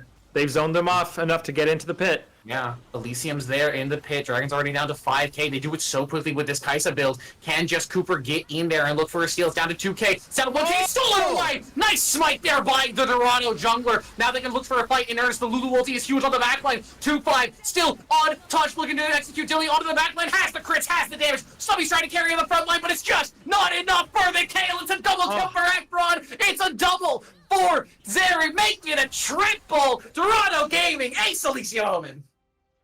Oh, that was such a close fight, but Zeri manages yet again to stay alive, has 4 items. That's 80% crit now on Zeri, and she absolutely shreds through that fight. Shout out to Efron as well there on the Casio, who just managed to put out a ton of damage in that fight there as well. They're going to push in. Is this potentially a game-ending angle here? Surely it has to be. I don't see a way that they don't end the game here. The respawn times are still 20 seconds on Stubby, 20 on Kobita, 10 on Hey, it's 1v4. Charging down the Nexus turret. Barolo gets a nice depth charge onto all the members. That's one Nexus turret down. The respawn timers are short enough that I think Dorado are actually going to peel away. They're not going to go for the end there. One Nexus turret down, so the next team fight is essentially the game over. But Dorado, a little bit safe onto that trigger. Do not want to potentially lose the next Baron by having those respawn timers be too long for themselves.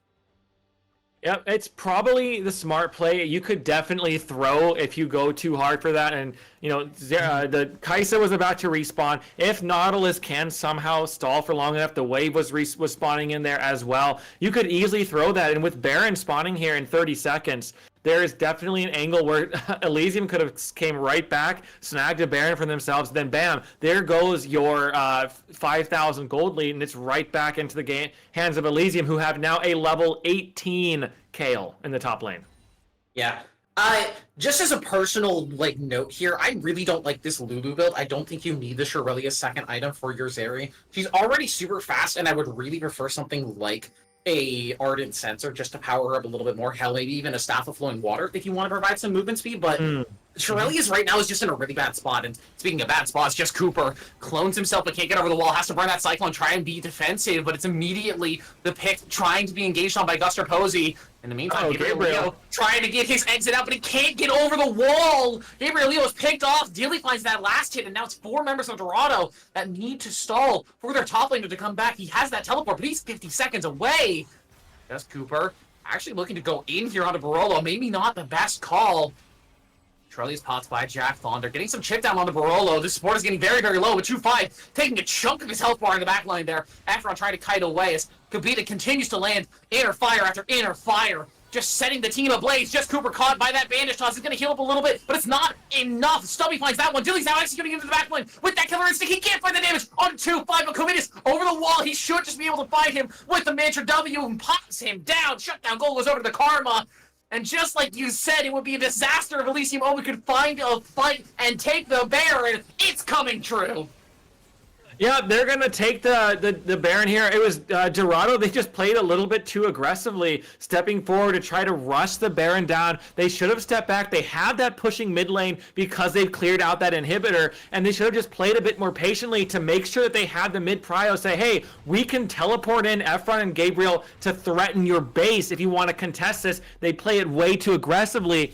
Just Cooper gets caught on the Wukong. Gabriel Liu goes in to try to, break up the fight a little bit and can't all out back over the wall. And they lose basically everyone, hand the Baron back over. And just like that nightmare situation we were talking about, the gold is now basically dead even again. And Dragon is spawning in 1 minute with all the map power because of that Baron buff in favor of Elysium. Yeah, they will have that Baron buff for pretty much the entire time that we see this Dragon on the map. It's gonna be on a miracle fight from Dorado to make sure that they do not lose this soul, because again, if Stubby gets that Mountain Soul, if Dilly gets that Mountain Soul, they're gonna be able to play so aggressively, and it's gonna be so difficult to make anything happen as Gabriel Leo and Just Cooper may be caught. The Cyclone they're used defensively, but I don't think there's any more defensive tools available for the jungler of Dorado. He's picked off 30 seconds before this Dragon spawns, and that's gotta just be soul for Elysium for certain. Yep, Wukong won't be up for another 45 seconds. That's a 15-second timer between the Dragon spawning and Wukong even being alive, not to mention, but here comes Cassante teleporting mid lane. Yeah, they're going to force out some recalls, force Stubby back a little bit. And it doesn't look like Elysium is actually confident enough to stand and take this dragon. They're too worried about their base. In this 4 versus 5, they know that if they stay too long for the dragon, that it will just be gone. Nice disengage there from the Shirelias and from the grounding there from Efron. Will not let Elysium chase them down. They're just stalling enough time for Just Cooper to try and respawn and get back to this pit in time. I don't know if they stalled enough. He's still 6 seconds away. Jackson has to be careful. That's a Rylai's on the Kale. You have to be careful of that. It has to burn that heal to get away immediately. Now the rest of the members of Elysium are going to turn on this dragon. A huge burst from Kobita. It's going to force that wild growth out from Jackdawn. And with that chunk of HP, I think they've got to just give it up. It's soul for Elysium. No, this game has been so back and forth. Elysium was up ahead for a while, and then the Zeri had a Zeri moment, and they take a Baron for themselves, take a Nexus Tower even, and now it's right back in favor of Elysium. They have nearly 1,000 gold lead. They have the Baron. They're pushing in towards the inner tower. Hook's going to land onto Gabriel, and they're pushing in to try to get their hands back on this game with this level 18 Kale. 4 items completed. Jackthon chunked way down, and here goes the fight. The burst from this Karma is just so huge. Has that Rabadon's Death Cap and Horizon Focus in inventory. Gabriel trying to be a frontliner, trying to be tanky. But how can you be tanky in the face of these members? Killer Instinct can't find that last auto onto Gabriel Leo, so the man will manage to survive. But the Baron buff continues to siege down the base of Dorado. It looked so good for them in the early and mid game. They had control of the game. They were looking to potentially end the game, but now Elysium looking to turn it around on them, as they're going to be forced away. They don't want to let Just Cooper get in with a Cyclone onto the backline. I'm seeing that Cyclone he wants in, but that might just be over-aggressive. There's that Curse of the Samuel, but it's not onto 2-5. There's 1 kill going over, all out from Gabriel Leo is all out to his grave. 2-5 though, still lightning charged up, trying to get some damage down. Maybe a Zeri moment for 2-5. He finds 1. Efron is immediately traded back. The health bars are so low. Can 2-5 find the damage? He still has that lightning charge on, but Stubby so powerful on the kill, but not powerful enough. Goes over, 2-5, pushes away, gets the triple kill, keeps his team alive! The Dorado AD carry does not want to lose this game! It's a teleport from Kobita! Kobita wants to teleport in, but I don't think he can actually kill 2-5 if these minions are here. But it dashes away from the minions, the shutdown! Goes over to Kobita! There's no Baron buff available, but it's just him for 20 more seconds with 1 super minion. The autos do so much damage to these Nexus towers. Can Kobita actually end this game on his own? The wave! The wave is coming in. I don't actually know if it's going to be enough. The respawn timers are too short. And the game continues. Sharpie, how are we still here? It's happened again! We saw it happen topside. They clear out 1 tower, and then the wave respawns, and they can't get back in time. And here we are again, 20 minutes later. They take the Baron, they take the soul, they take the fight, and then 2-5 has an absolutely inhuman moment on the Zeri. Literally 1v5, takes down 3 all by themselves before they finally drop to the teleport back in from Kobita. And the King Wave respawns again, and they save the base. Both bases sitting now only on half a Nexus tower. This game is going to fall apart. 70,000 gold plus for each team now. We're at 43.5 minutes into this game. But what is going on in this match? The next team fight is going to decide the end of the game for certain. The respawn timers at this point are so long that no matter who wins, whether it's 5v3, 5v2, no matter who's left on the field, even if it's just 1 person standing, they should be able to finish the game. I say should, partially because I want to get out of here and get to game 4, but oh my god, this is a hell of a game. This is a hell of a series. I'm so glad we picked this one to cast. This is definitely gonna go down as one of the best games I've casted. What a chaotic, what a crazy game. 2-5 has been popping off on this Zeri, and the karma damage is starting to get really ridiculous there as well with the poke. Jackathon has been barely surviving multiple times now, and we've got a Baron spawning here in about 5 seconds, and I think this moment right here, this big contest, we've seen them hovering for it around that dragon earlier, this back and forth here, this Baron, I think will decide the game. Efron has a Canic record on this Cassiopeia. He understands that Kobita is a massive threat on this Karma and does not want to get poked out of a fight before it starts. It can tank 1 Mantra Q, so as long as he lets it respawn before he gets hit by another, it will be a very effective item for him. The Kanak Rooken is probably a smart build because this Cassio is starting to get pretty tanky. You have so much AP damage that comes out of basically this entire team. Now, Elysium do have the prio. They have the push because they have the super minions, which means the Baron is going to be more in favor of them. Dorado will have to respond to these waves again and again and again for the next couple minutes. The Mountain Soul is in favor of Elysium as well, so they have those extra shields, which means this Baron fight is going to definitely be in favor of them slightly. Not to mention, this Kale is basically full build at this point. I don't know if they have that pot on them as well, but they're turning up there and they're on the Baron. Yeah, the Baron is starting to be taken down. They do it rather quickly. It's already down to 3K, 2K. Gabriel can't get into the pit in time, even if he could look for a steal. Kobita is the engaged target, 2-5, trying to get some damage down onto the man who murdered him in the last fight. It is shut down, going over to Just Cooper. That's one of the big carries of Elysium Omen down. Keep your eyes on Stubby. Keep your eyes on Dilly. There's that KO ulti burning down. 2-5. Still untouched. They're going to use that depth charge on him. Dilly will find Just Cooper, but Gabriel doing a great job of disrupting the members of Elysium Omen, but it's four members of Elysium versus 3 members of Dorado, and the Baron in favor of Elysium. You have to think they can find a way to end the game off of that. I think instead of ending the game right here, they might look to just reset. They have a man advantage. They have a smite up. Just Cooper is dead for another 40 seconds. And take a look at the bottom right of your screen. Elder Dragon spawning in 24. I think with a Baron, and especially if you play it safe and you go over and you take that Elder Dragon rather, 2-5 on that Zeri has the opportunity in a 3v4 situation, especially with no karma available, to pull off an insane base defense. You can look for a smite fight win here and say, we don't want to fight you. We want to take this Elder and use that to take the advantage, and that's exactly what they're doing. Can Dorado respond to this? I don't know. I don't think they will be able to. They have to push up the waves. Elysium is going to pick up this Elder Dragon. They're going to have that 30%. Or to 25%, whatever it is, cut down bonus, execute on them as well. Dilly and Stubby, they are going to be the ones who need to end this game. It's all going to come down to them. Can Kobita land those Qs? Can Guster Posey land a perfect ultimate? Or will 2-5 be able to pull off yet another miracle save of the defense here? 47 minutes now into this game. Baron and Elder and Soul for Elysium Omen. It would take a miracle for Dorado Gaming, 6,000 gold down, to be able to find a base defense here. You can see the members of Elysium just charging in. They know there is one turret between them and match point in this best of 5 series. Kobita doesn't land that Magic Cube, but the turret is the target. Second Nexus turret is down. Dorado have to make a stand here. Just Cooper can't get in with that clone. He's going to get bursted down. The Wild Growth does not do enough for him. Dilly finds Just Cooper. 2-5 is trying to have that Zeri moment on the backline. You can see him getting these autos down, but the rest of the members of Elysium Omen are just too damn healthy. Elysium Omen, go to match point.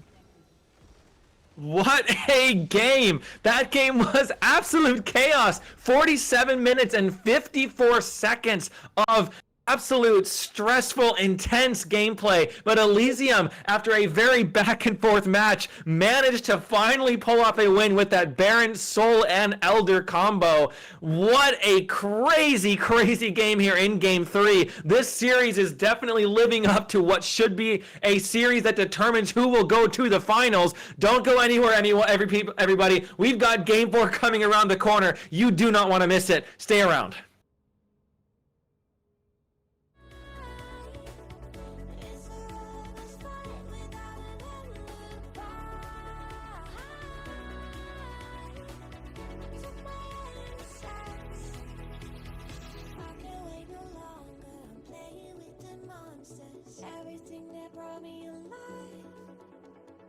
Oh, we're all like monsters, playing with the monsters. They brought me alive, look, I know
Showing off, don't wanna have to wait tonight. Wait tonight. Better off, I'm gonna find my way tonight. Wait tonight. Won't you talk to me? I wanna heal your sorrow. Won't you talk to me? We'll make a new tomorrow. Won't you talk to me? We'll make this happen.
Welcome back, everybody. We're here after a banger of a Game 3. Elysium Omen took home that W, setting themselves up to match point. Now it is on Dorado to find a way to fight, to drag us to Silver Scrapes. Yep, they do, and they swapped over back to blue side, and right off the bat, we're seeing more 80 carry bans like we saw in the past few. But man, I just have to reiterate, what a crazy game that was. It was so much fun to watch. What a game! And there's not much more you can say outside of that. There are sometimes League of Legends is just genuinely, for as much like we trash on the game and as much as like we're like, haha, right, small indie company. I do genuinely love this game, and I love the enjoyment that you can get out of watching a game, seeing it played well, especially as we're here. Before I get too sappy, as we're here in the draft, we've got, like you said, more 80 carry bans. Zeri, Jinx, and Caitlyn all going to be taken away from Dorado. The Karma as well, not being allowed through as a first pick for them either. So I'm wondering what the priority is going to be for them on this draft pick. Ooh, a Varus first pick for 2-5. Although this could be, we've seen Varus. I think, who was it? We saw today, this morning, a Varus top in LEC,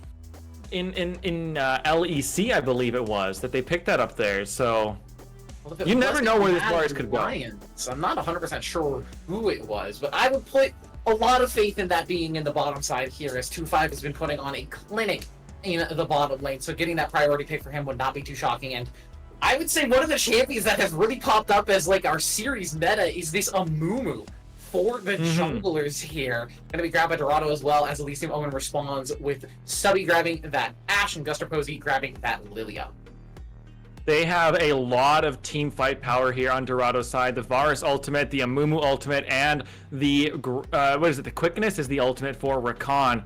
A lot of team fight power there. On the flip side, though, Elysium have that Lilia, that Aatrox, and the Ashe. So they have, if the team fight gets extended, if they can do these slow, drawn-out team fights, Elysium is definitely going to be favored. Dorado is very front-loaded in these team fights. So it's going to be, so far, clear identities in these team compositions are really starting to come out already in the first few picks. Yeah, I'm a little surprised to see these picks for both sides. I am wondering what this next round of bans is gonna mean for us. Yone take it away, the Aurelia, and that Orianna. Now the Vigar as well. So a lot of solo lane focus in these bans. Elysium Omen taking away top and mid, whereas Dorado just, I think, almost entirely focusing on that mid lane pool. Probably smart to ban away although wasn't it Stubby who played the Irelia? So maybe Gabriel Leo played it as well? Do we have the players on the right side here? I'm curious, because in the draft pool that we have on the side here, it does show Elysium on the blue side. I'm going to need an update from our production on that one to see if we've got the players on the right side here, as that Nautilus is going to get locked away for the red side. We'll be updating you shortly about who that is. We've seen the Thresh banned against Jackthon every single game so far, and I don't understand Caitlyn being banned away from 2-5 when 2-5 was one who played it super well. So I do think that maybe these bans did accidentally get swapped sides. It happens. It's been a long series so far. It's been a long night.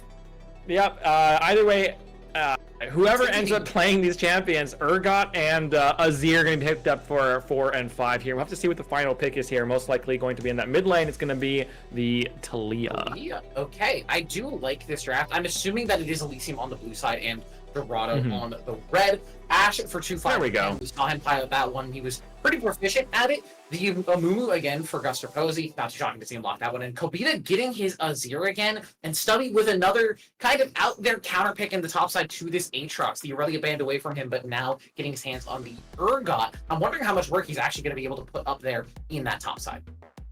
We saw Urgot get picked by, was it Bwipo in game 1 of the finals, and it looked okay at the beginning, and then it really did not look okay. So maybe Stubby can, someone dial up FlyQuest, someone dial up Nuke, Duck, and Arrow, and say, hey, tell Bwipo he needs to get on stream here at Titan and take a peek at what Stubby is cooking here in the top lane, because maybe Bwipo needs to take some notes, because where else would you find peak gameplay. We saw how exciting this past game was. This game, I believe, is going to deliver as well. Barolo, Dilly, Kobita, Guster Posey, Stubby, the legends over at Elysium that are on match point. Can they deliver with this Urgot, with another Azir, with for Kobita? Guster Posey getting that Amumu again. They've got the tools in their hands to make this work here. Yeah, I think the big question mark for me across this game is actually going to be Just Cooper on this Lilia. This is not a champion that we've seen over any of these past 3 games, and it's a champion that can be sometimes very difficult to execute on, I think, in team fights especially. I mean, the famous clip of the Spica 9-man sleep from TSM Worlds Run. If your team isn't ready to follow up on that sleep, it can just be an ultimate that sails off to Narnia and doesn't get anything done. So it's going to be on the members of Dorado to be ready to follow up on this pick, and it's going to be on Elysium to not let them get those huge 5-man sleeps. Yeah, whoever you think is going to do it, get your predictions in there. We have the poll up and running. Get your predictions in to get some more points, or lose all your points, but bet everything because it's semifinals, and might as well do it, right? But Lilia definitely is a kind of a niche pick. It wasn't really picked much at all this season across basically any pro leagues. I remember Armeo on Immortals picked it once, and they did win with it. So Lilia, you can't find wins on it, and so we'll have to see, can Just Cooper cook with this Lilia pick? Yeah, can Just Cooper cook, and can Dorado Gaming take us to Silver Scrapes, or will Elysium Omen shut them down and give themselves a ticket to the finals? We're going to hop straight onto the Rift, as once again, if you were not here for games 1, 2, and 3, we are now working with the Raffle files, which means that the delays between games will be a lot shorter, but the players have already played this game before, so we are going to be doing a little time travel, doing a little replay fun, as Riot Spectator Client has been having issues, but I think we should just be ready to hop straight into the game.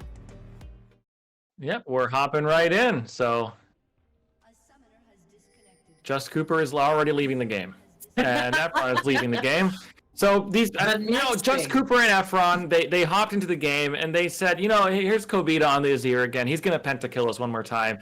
Let's save ourselves the embarrassment and not do it. 2-5 back on the Ashe, and can 2-5 build correctly this time? I guess we'll say. You get a second chance to not build this 2-5. You have every opportunity here to not build Trinity Force. Can you take advantage of it?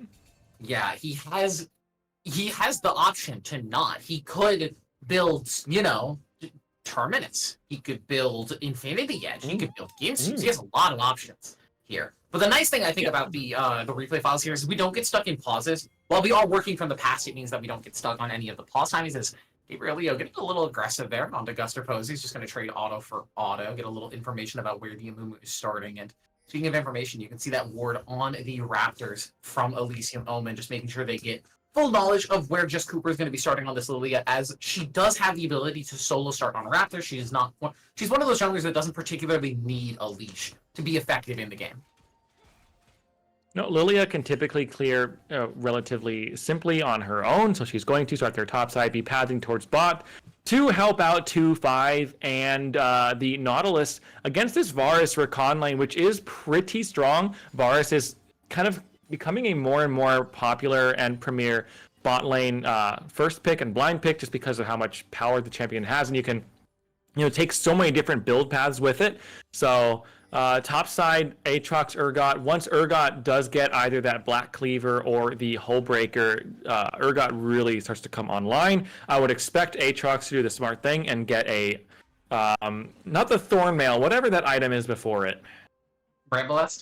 Bramble Vest. I'm just not remembering all my items. It's been a long weekend and then a long day at work today, and so you know what? It's okay if the brain does shut off from time to time. Yeah, I do want to point out. Medically speaking, it's not, but for so don't take that to the bank and try to get a degree with it. Don't try to argue with your doctor on that one. Yeah, don't try to get your doctorate by saying that. You will definitely get some question marks. But we're not here for doctorates. We're here for League of Legends, thankfully. And I do want to point out, there's an interesting draft note here. This will be the first time that Jackthon is actually on a melee support. For the entirety of the series, it has been enchanters and utility picks for this support for Dorado. It's been the Lulu, it's been the Seraphine, it's been the Karma even in game one with that Caitlyn Karma lane. It has not been a lot of aggressive melee supports. We haven't seen the Nautiluses, the Threshes, the Blitzcranks, despite the fact that this Thresh is getting banned out against Jackthon pretty much every game. Yeah, Nautilus. Stubby. Oh, that was almost a flip under the tower. That could have gone significantly more in favor of Stubby, but the flip doesn't quite get Gabriel Leo into that range. And so they are both going to be just kind of content to sit up there, chunk each other's health bar a little bit. Just Cooper hiding out in the bush. Can they bait Dilly and Barolo to go in? Stubby going to land that Q onto the Aatrox, who is playing the Blood Moonskin and then the Pajama Guardian for Stubby. Just Cooper is still down here. They don't know the hook's going to land, though. Jackthon gets that engage onto Barolo. Not exactly the target that you want to get the engage on, but they're going to get the root down. Amumu's behind. Get some extra damage, but like you said, that Amumu is here. 2-5 is going to take a lot of extra damage. No Summoner's Burn just yet, but Jackthon now having to flash away. Oh, the flash is burned in exchange. Guster Posey finds first blood. 2-5 now forced to run away. They don't want to go under tower for this Ashe. Efron has actually managed to rotate down here. Maybe going to look to throw a couple of rocks at the members of Elysium Omen. Guster Posey is going to get that bandage toss onto Efron. It might just spell his demise as he's immediately placed back. 2-5 will find that kill. And it's a second one traded back. Efron finds it. It looked good for Elysium, but it's better for Dorado. That was a really nice roam timer from Efron. Both Efron and Kobita had reset to come back mid lane, and instead of going straight mid, Efron sees the fight happening and pivots, especially because you have that passive when you're moving along the side of walls that you can move quicker, is able to use that tempo advantage and just make it right bot lane, pick up a kill, hand the kill over to 2-5 as well, who's going to be able to finish those Berserker's Greaves, and now Efron is in a very nice place. Sure, Guster Posey did pick up first blood, but at the end of the day, that's an Amumu with first blood, and it's not going to be the Varus. 2-5 has a kill. Efron on the Talia has a kill, and the play ends up going largely in favor of Dorado. Yeah, Dorado with a nice turnaround there is going to net them a couple hundred gold lead into their favor. It will also be a pretty nice recall for Just Cooper and for 2-5. Like you said, those first tier 2 boots for the AD carry, very important for Ashe, especially getting all those auto attacks down. And important to note here, Dilly is not going for any sort of poke build. This is a pure on-hit Varus build. And I also just want to say, for all the members of Elysium Moment, except for Barolo, they've gone with the yellow runes, as Stubby has opted for the fleet footwork on this Urgot, which I think is kind of a surprising pick. More often than not, you see things like the Conqueror and the Press the Attack, I believe. So seeing fleet footwork is an interesting choice for this champion. I think it could be that Stubby is a little bit concerned about the all-in potential of the Aatrox if things go wrong. Either way, though, I do agree. I think Conqueror probably for this game for sure would have been better, just because, you have a Lilia, you've got an Ashe. They don't want these team fights to be super bursty. They want the team fights to be extended, and so Urgot should play into that a little bit more to say, if you want a long fight, I'll give you a long fight. I'll stack up my Conqueror and just outplay you. Aatrox has gone Conqueror, Lilia has gone Conqueror, so if a fight does go long, it's definitely, at least on the top side considerations, will go in favor of Gabriel and Cooper, as Cooper will pick up a Chemtech Drake bot side. Yeah, traded for those 3 grubs on the top side that Guster Posey was able to grab. It's the usual jungle trade nowadays. A lot of times people aren't contesting those first grubs or those first dragons. It's just traded back and forth one for the other, as Gabriel Leo gets another nice trade onto Stubby here, who's got that shield to get himself out. But aside from that early bottom lane gank, again, we've got a fairly slow early game, and I think it's really going to be, as it has been for most of this series, it's not been a lot of like solo kills or 2v2s in the bottom lane. It's been jungle pressure, and jungle pressure really has been the name of this series. Just Cooper and Guster Posey really unlocking their lane's abilities to be aggressive, to play their style of game. Speaking of Guster Posey, they're pushing in bot side so Guster can sneak into that bush, and if you look on your mini-map, he just did. Top lane, Gabriel's looking for a fight, but Urgot's going to dash out of that. Jackthon goes for the hook, and it lands on a poor minion there, who took a massive anchor to the face.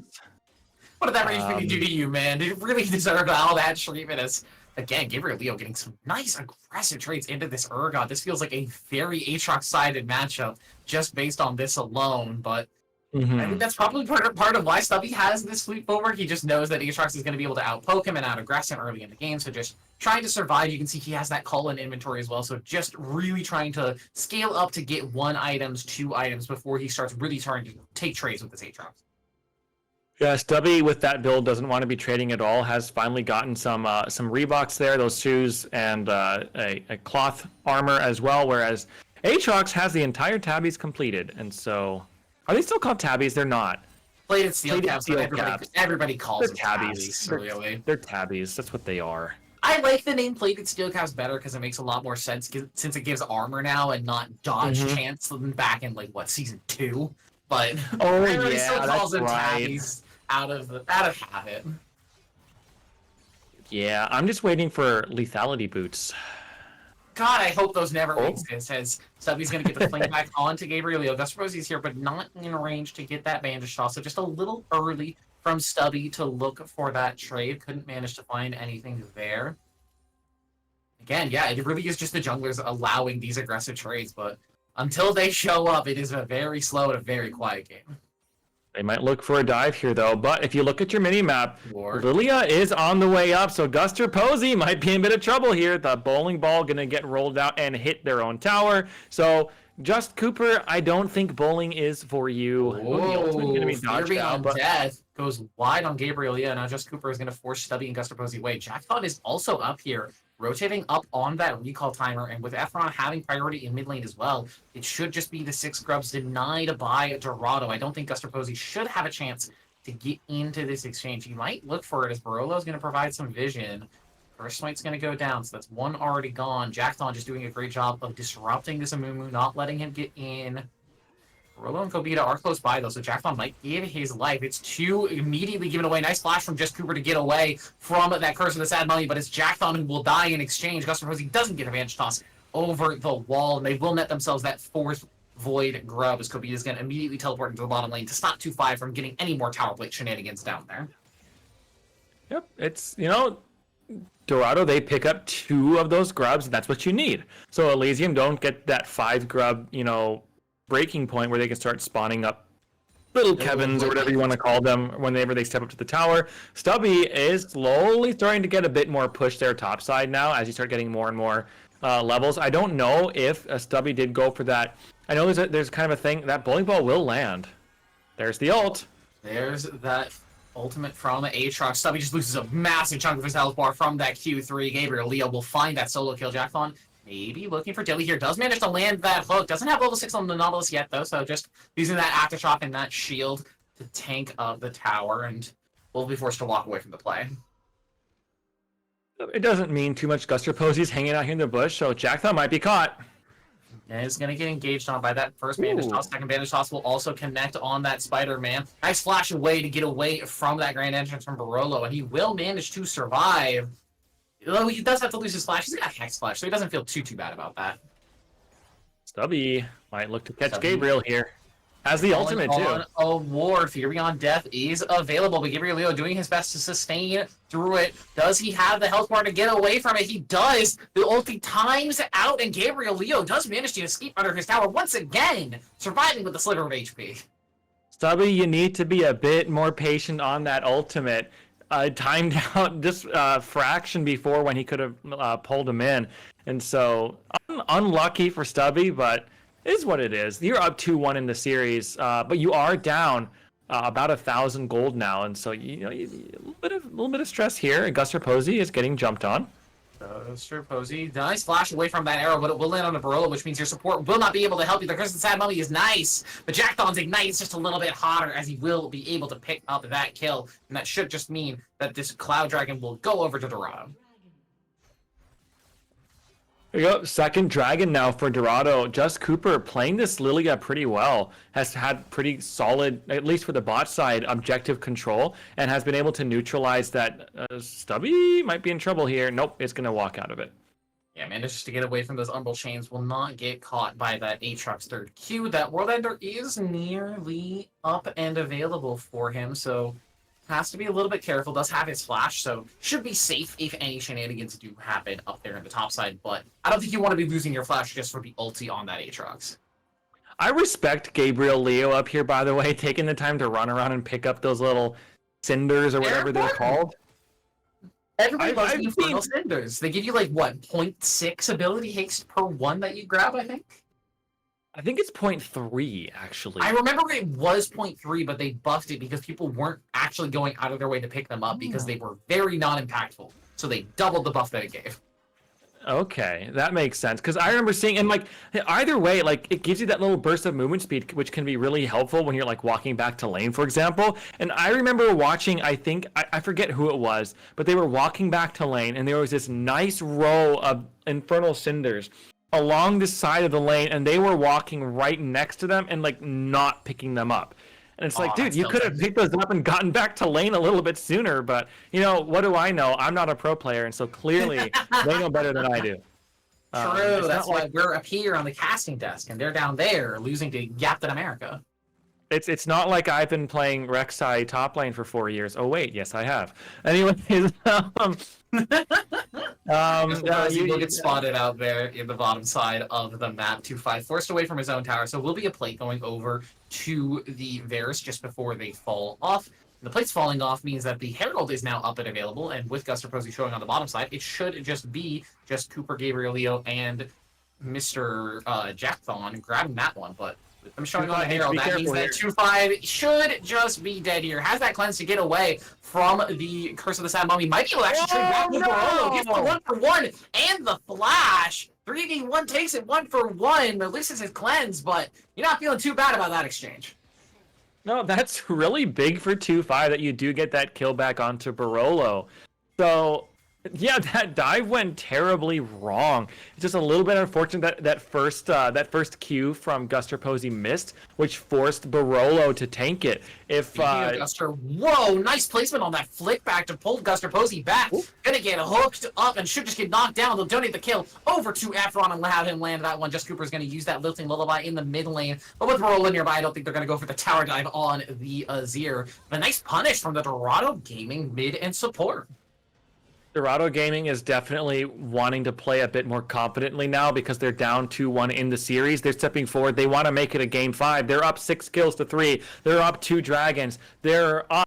What is that? Are they up? No, there's no towers down yet. Never mind. I'm seeing things. They're up a Rift Herald either way, and they've got those 2 dragons. They've got the kills. They've got they're closing in on a 2,000 gold lead. They're spawning the Rift Herald mid as well to try to crack that first tower. Top lane going in favor of them. Bot lane going in favor of them. Mid lane going in favor of them. Mid lane going to drop, but here comes the TP out of his ear. Teleport. Guster Posey's going to burn the flash off of Jackthon. Kobita is here. Barolo will get the knockup. It will be Jackthon giving his life. I'm almost 100% certain, as he will get a nice death charge onto that backline, but not enough damage as Gabriel Leo looked for some aggression on the top side with that World Ender. Couldn't find anything onto Stubby just yet. That Fear Beyond Death did not get the execute either.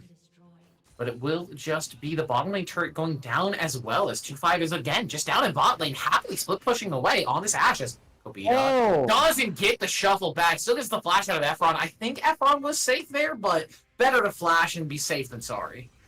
I completely agree. Let's talk about builds really quick because 2-5 might be doing it again. No, I'm okay with this. If you're gonna go crit on Ashe, as much as I don't like Static Shiv as an item currently right now, that's fine. He's gonna go Static Shiv into Kraken into IE, and that is a very reasonable build on Ashe. It's not Triforce, and I will take that. Okay, I saw the recurve bow, and I was like, oh no, he's going Blade of the Ruined King, but I see the Negatron cloak, so never mind, he's going crit. We'll be okay. 2-5 is the coach had a little chat with 2-5 and said, I'm sure she did. Don't do that. You know, and so, 2-5 had a little stern talking to, and the build has been corrected, and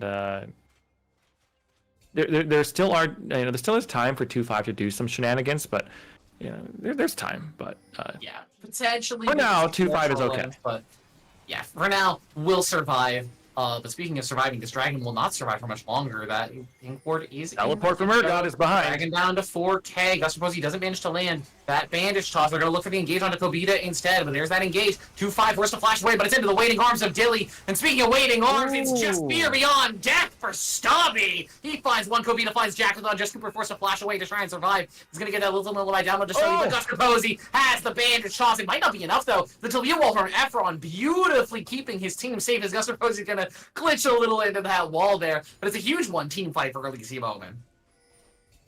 Yeah, Elysium gonna get right back into the game. They've taken down 2-5, I guess. And all that. No, wait, did Jackthon drop then come back already? Yeah, I think he did respawn here, as he was one of the first people to fall. It was definitely two. It was a nice flick back from Efron. Will secure Stubby, as now Guster Posey's forced to run away. Just Cooper does actually have this might. And for what I thought was for certain Elysium Omen's Dragon, Dorado maybe just walk back in and say, thanks for the leash. We'll take that and walk away. Yep, soul point now for Dorado. They come back into the play. They realize that, hey, the Curse of the Sad Mummy is down. The Var's ultimate is down. The quickness from Rakan is down. Urgot has no ultimate. We can go in and look back for another play because we've got this Ashe, this Lilia, like we were talking about at the beginning. They like these extended plays. All that initial upfront loaded damage and team fighting that Elysium has already been blown. Besides the Azir shuffle, and so we can walk right back in here and we can keep contesting this, even though we're down a member. And they do. They walk up. They get a nice little flickaroo onto Stubby, who gets dropped, and they pick up a dragon for themselves. Soul point, and Dorado's right back into control of this match. Yeah, I thought for sure that was going to be Elysium Omen's time to turn it. They had the momentum from the last game. They finally found their 5-man team fight. It was a great engage from Guster. Stubby managed to find the kill onto 2-5. It looked really good, but I genuinely, I can't explain it. They just couldn't finish the dragon in time, which meant that Dorado was, again, just able to walk back in and say, hey, that's ours, actually. Thanks for keeping it warm for us. Thanks for holding it. Stubby and Gabriel are going to trade up here on the top side. Barolo is here. Gabriel Leo is going to pop that World Ender just to force them away. Guster Posey was nearby, but doesn't want to engage into a healthy Aatrox, so they are just going to walk away from that play. Yep, no further top lane little slap fest gonna continue up there. And they're gonna go back to their respective sides and say, you know what, Baron's respawning. I want to be here when that goes off, and Barolo gets to hang out in the pit while the map completely changes before his very eyes and says, whoa, that was cool. I should get inspiration for that because I'm a Rakan and I like cool things. So basically what I'm saying is Baron Rakan is coming very soon because why not? It's Riot Games. And anyways, they're going to be resetting. Maybe a Dark Star Rakan, who knows? Speaking of which, when I was at the dev booth there at the finals, they had a moment where they had some people from the skins team there. And so you could pitch skin ideas to them, and I pitched a Rakan skin to them. Do we get to know what it is, or are you going to keep that secret until they potentially release it? Oh, I'm going to tell you what it is right now. So Okay. You know how Riot likes to do these play on word skins like Fuzz Fizz or Corgi Corky? I have to put you on pause as Guster Posey's going to burn that World Ender from Aatrox, but he's got dashes. He's fine. All right, continue. Okay, so we've got the Fuzz Fizz, the Corgi Corky, BMO, these kind of play on word skins, right? What if we did what would you call it? The leader of a band, and it's Rakan, all right? And it's Rock on Rakan. Oh, okay. I was thinking Maestro Rakan? I'm not seeing Rock it. On Rakan. Rock on Rakan?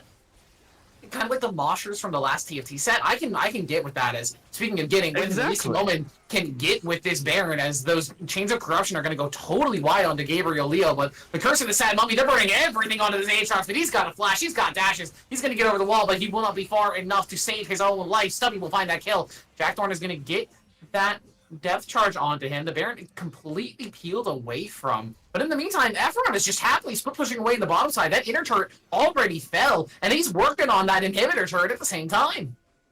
Yeah, Efron has been very content to just sit here and split push, which is weird because it's a Talia, but nevertheless is split pushing quite effectively. Oh, Enchanted Crystal Here's the Arrow. Oh, nice tank from Barolo. Get down, Mr. President. He jumps in front of that Nautilus hook. Kobita finds the shuffle Here's on. Selena. He doesn't have a ton of damage, but now Efron is here. He might have been a little bit too deep. He's going to be forced to flash away, but that Seraph shield will keep him safe. The lifting lullaby is nice, but Stubby will finally find the execute with that Fear Beyond Death. But in the meantime, Dorado Gaming have already won the fight. It's 2 kills for 2-5. He's on the board. Yeah, that's Aatrox is coming back into the play as well. That's probably going to mean with only Stubby alive, Just Cooper makes the call and says, let's go for Baron. This definitely won't be a throw at all. Stubby is here. Kobita's up in 15 seconds with the teleport. Gustapo's up in 5. Can Stubby do anything about this? 2-5 It looks does a like that's lot going to of be damage to Baron. That Kraken Slayer does work on neutral minions. So it does. will do plenty of damage as Gabriel Leo is just going to do his Kobita's job. teleporting and in. keep Stubby away. He's going to pop that World Ender just for a bit of extra movement speed. The Leander's Bird, tick, tick, tick, sniped down. Kobita walks in and slaps him with his staff. They'll knock down one Baron buff, but it is the Baron secured for Dorado Gaming. Now, here's what you have to really be careful about. Gabriel Leo is down. Talia is teleporting topside. So that means they're going to see this Infernal Drake. They say, you know what, we've got quadruple Infernal Soul Point here. And so we can seed one of them. We lost our Aatrox for the Baron. It is what it is. We take it. We can send Talia topside to continue split pushing. And she's going to pick up that top outer tower. They're pinging the bottom inhibitor tower as well. And so we'll have to see how they want to play out this Baron because they've lost Aatrox, who is a big kind of side lane threat to push with this Baron, where you can set up a 4-1 having Aatrox on the side and the rest of the team together.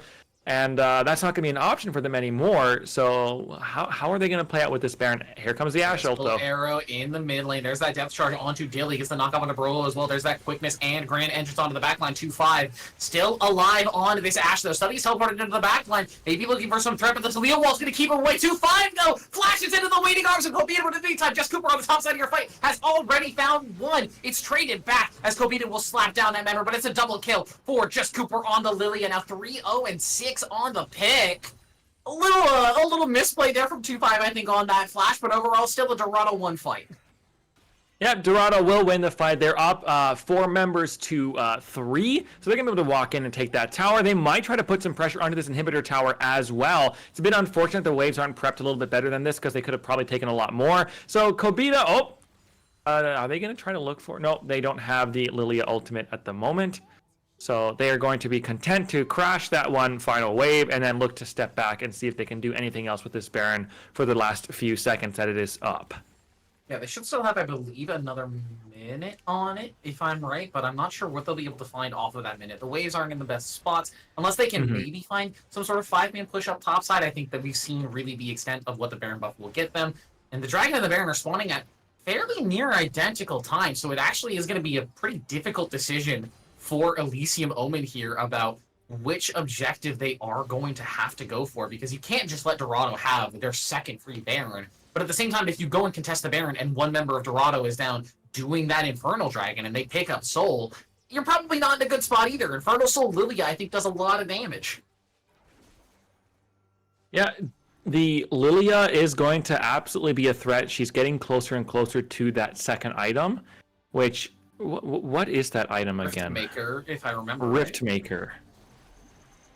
That's right. Yeah, they've been changing what items build into stuff, and I don't. Yep, it is the Rift Maker. I don't know. I don't figure out what buys into what. I just chop, and I just buy my item and then I move on with it. But Gustapozy is Jack Show third item. Okay. Oh, the Jack Show. It makes a lot of sense for Lilia, actually. Now that I think about it. Yeah, you're going to be in the fight for a really long time. You're going to be running around getting those Riftmaker extra stats. You've got your Conqueror up. So getting the extra defensive stats from the Jack Show over time, it just kind of makes sense with the kind of champion you're playing.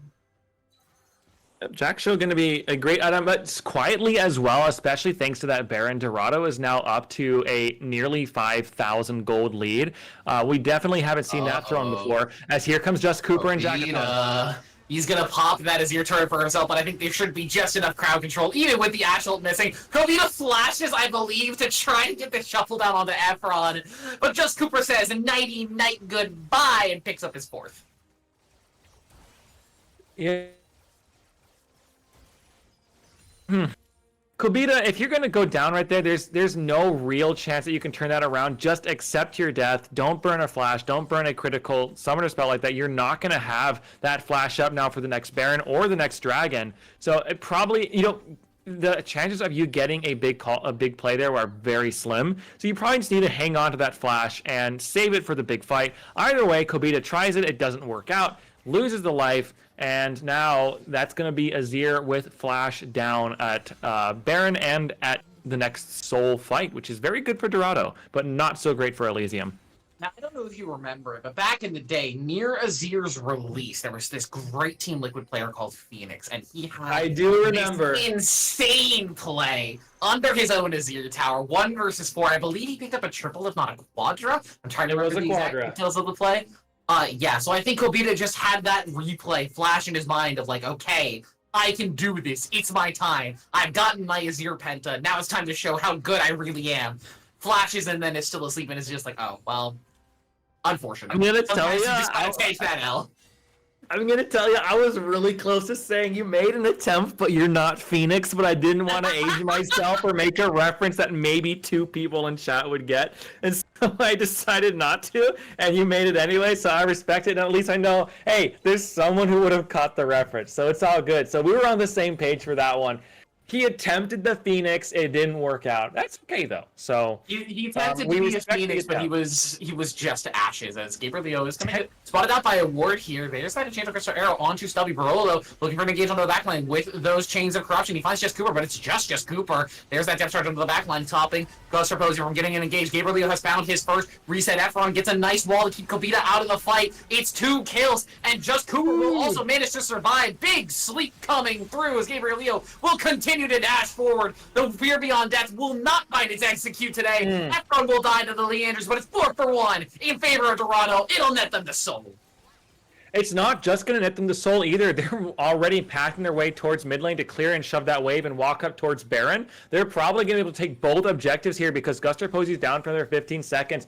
Their only teleport up is Stubby, and he's not up for another 25 seconds. Gabriel Leo going to heal up a little bit off of that Void-empowered Scuttle Crab, picking up some extra health there. They're going to pick up a Baron here as well, so double major objectives here going over to Dorado. They're really confidently striding in a big advantage in this game. They want to send this to Game 5. They're inching ever closer to doing just that. They really want to not give up, and they really want to secure a chance to play up against Sinner in the finals here in Divinity League. Yeah, on the other side of the bracket, Sin R have beaten Sentinels, so will be waiting in that finals bracket. Syndicate Redacted, their first seed of this group, just waiting there in the finals to see who is going to end up winning today.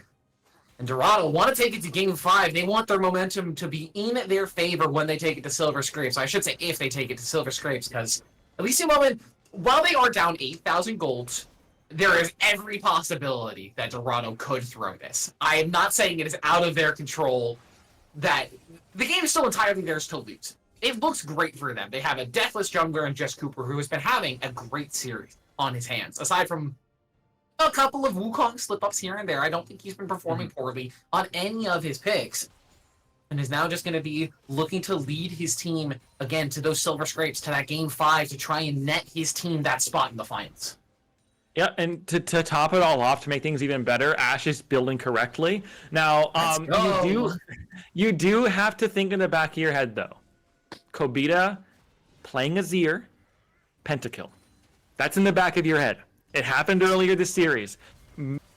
Kobita can have another miracle moment where he just slices through the entire team fight and just runs away with it. We see a team fight right here. There's the engage from Barolo. He's onto the backline, but where's the follow-up? It's a huge sleep onto 3 from Just Cooper. Shutdown on the front side of the fight will go over to Stubby, but in the meantime, the rest of the members of Dorado are just happy to take down Elysium. Nearly forced to run away, but you're already slowed up by the Ash. He's going to find that one. Efron against his nemesis, Kobita, should be able to find this one. It's a nice shuffle over the wall to the waiting arms of Stubby, but I don't think he'll be able to find the kill. He finds one, actually. Will pick up Efron, but with the respawn timers the way they are, Fertile Soul in their hands, Baron Buffer, not Dorado Gaming, are going to send us to Game 5.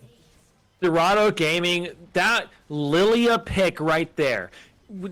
she got so many stacks of that sleep on, pops that R button, and sends the entire game napping while just Cooper is sitting there spinning that Q and yapping. They're going to send themselves straight into game 5. We've got a best of 5, and it truly is a best of 5 here tonight. We're not getting any sleep, and that's okay, because we're watching Elysium versus Dorado in the Divinity League. Game 5 coming up very shortly. Don't go anywhere. You don't want to miss finding out who will join Sentinels Redacted in the finals. We'll see you shortly.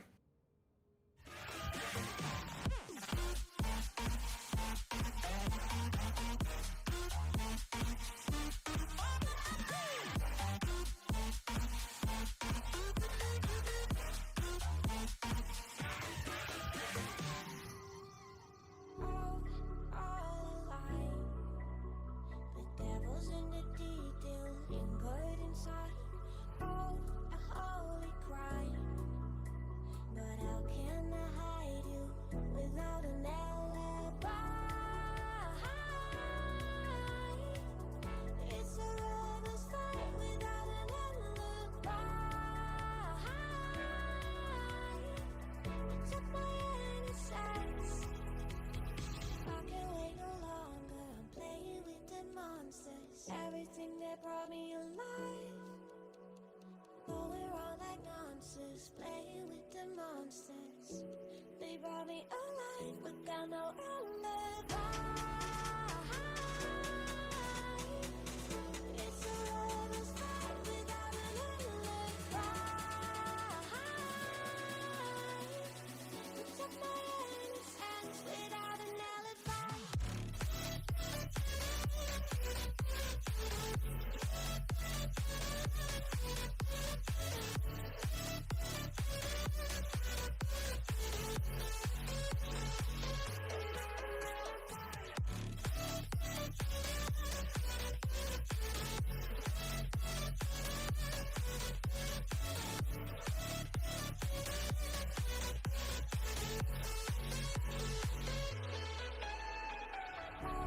Smoking gun, you got me on the run. We know there will come. We're out up till dawn.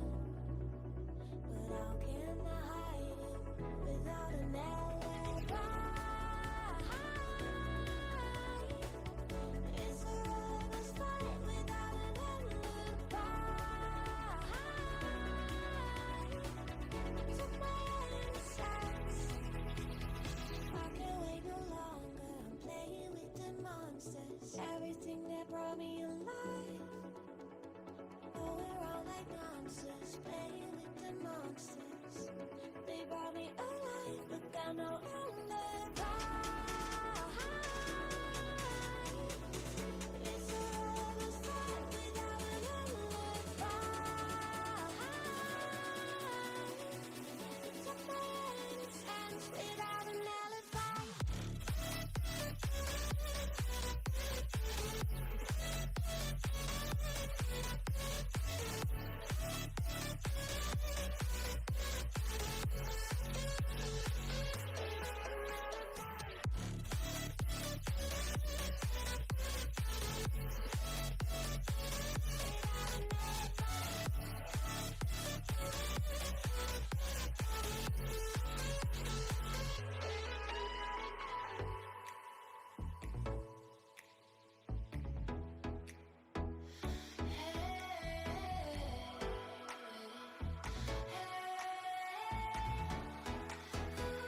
on your favorite song. It's Silver Scrapes here in the Titan Divinity League. We've got Elysium, Omen. We've got Dorado Gaming side fighting for that last spot in the playoff finals as Syndicate Redacted have taken their series over the Sentinels 3-1, which means that they will be waiting for the winner of this series in that finals.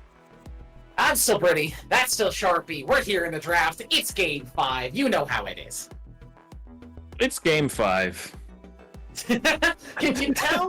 It's been a long day for us. It's been not only a very exciting series, which, you know, we always love, but at the same time, the pauses and the spectator issues really do sometimes just sap the absolute hell out of your energy. And you know what? I do not care. It's Game 5. We're going to get right into this match right away. We've got the draft going through. Caitlyn is banned away. Jinx is banned away. Zeri's banned away. Karma banned away. We might see the VAR's first pick here. I don't know what we're going with, but Lilia's banned away as well. That makes a lot of sense. I'm excited. Volibear is going to be the first pick there for Elysium. Probably going to go over to Guster Posey. Finally, man. We're going to get some energy here for Game 5.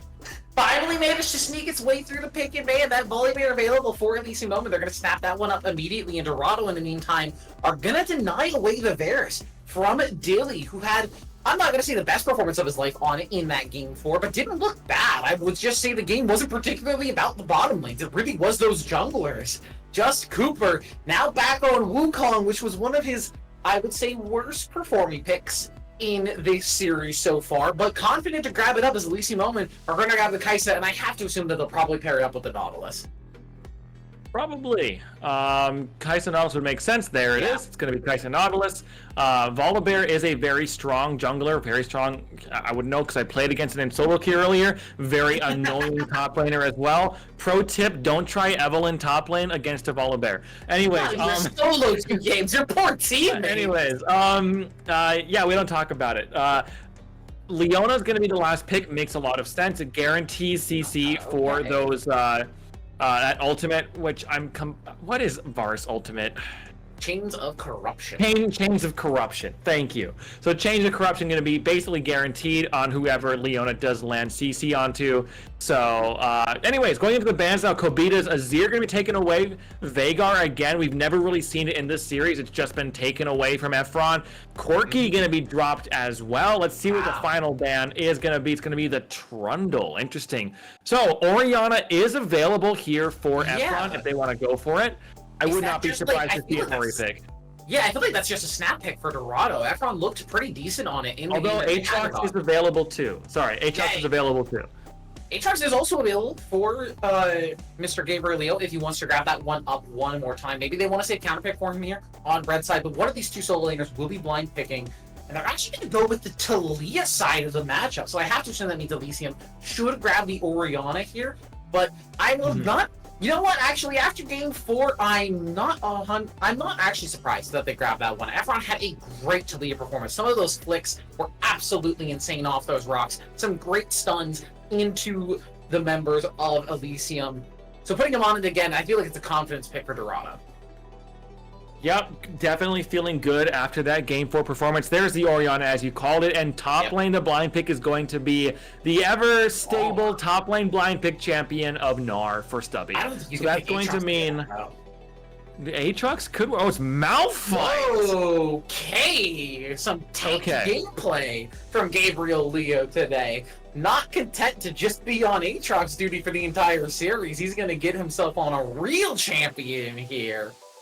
R5 Malphite. I think it does work really well with the Dorado gaming composition. I would have loved it more if that fourth pick was Orianna, because you have so many good ball delivery systems and follow-ups for the Dorado composition, but the composition is still great. You have so much easy access AoE CC into less mobile members like Kobita on this Orianna and like Dilly on this Kaisa, just to allow Malphite and Leona and Wukong to all dive in and punish them. And think about the thematic synergy here for Dorado as well. What does Talia like to say? Throw another rock. And then Malphite ults over and says, hi, I'm the rock. And so it comes flying over. And Can you so imagine basically... April Fool's update. Talia, instead of throwing like a giant rock for her second Q, she just picks up a Malphite and throws a Malphite ultimate into the other team. Throw another rock. It's that guy. Yeah, so Talia has an extra rock to be thrown around now. They got the monkey over there. They've got Varus, which is 2 people in 1. They've got so basically they. Is it 3? I guess it is 3. It's 2 people and a Darkin. You have the 2 lovers and then you have the Darkin, so it's 3 people in 1. Is a Darkin a people though, or is a Darkin? Well, that feels a bit species-ish to me personally. They're sentient beings. It's not their fault that they were born with cursed forms. Production is saying it is their fault, so they don't count as people. All right. Before we get too much into the lore here, let's hop onto the riff for this ever so exciting game 5. What if I have an idea actually for what Varus is? Right. I have an idea for what Varus is. We're gonna do a throwback to old sitcom television. Varus is 2.5 men. All right, here we go. We're going straight into game 5. Get us on straight into game 5. Please get us on the riff before we talk our heads off too much. We're here on the riff. It's Elysium Omen. It's Dorado Gaming side. It's game 5 of the semifinals, and we are in for the long haul. It's been a banger of a series, and if you're just joining us, you had missed out on so much action. I really hope you go back on the VOD and watch these games. Maybe you can skip out on all that time where we were paused because the spectator delay was broken, but hey, sometimes that's the benefit of being a VOD viewer and not a live viewer. Yeah, we had. I would highly recommend Game 2 and Game 3. Kobita had a great one with Flash. Okay. For Flash, Barolo and Jackthon trading flashes, but importantly, Jackthon has that Hex Flash and Barolo does not. So this is actually, I think, a summoner win for Dorado, shockingly.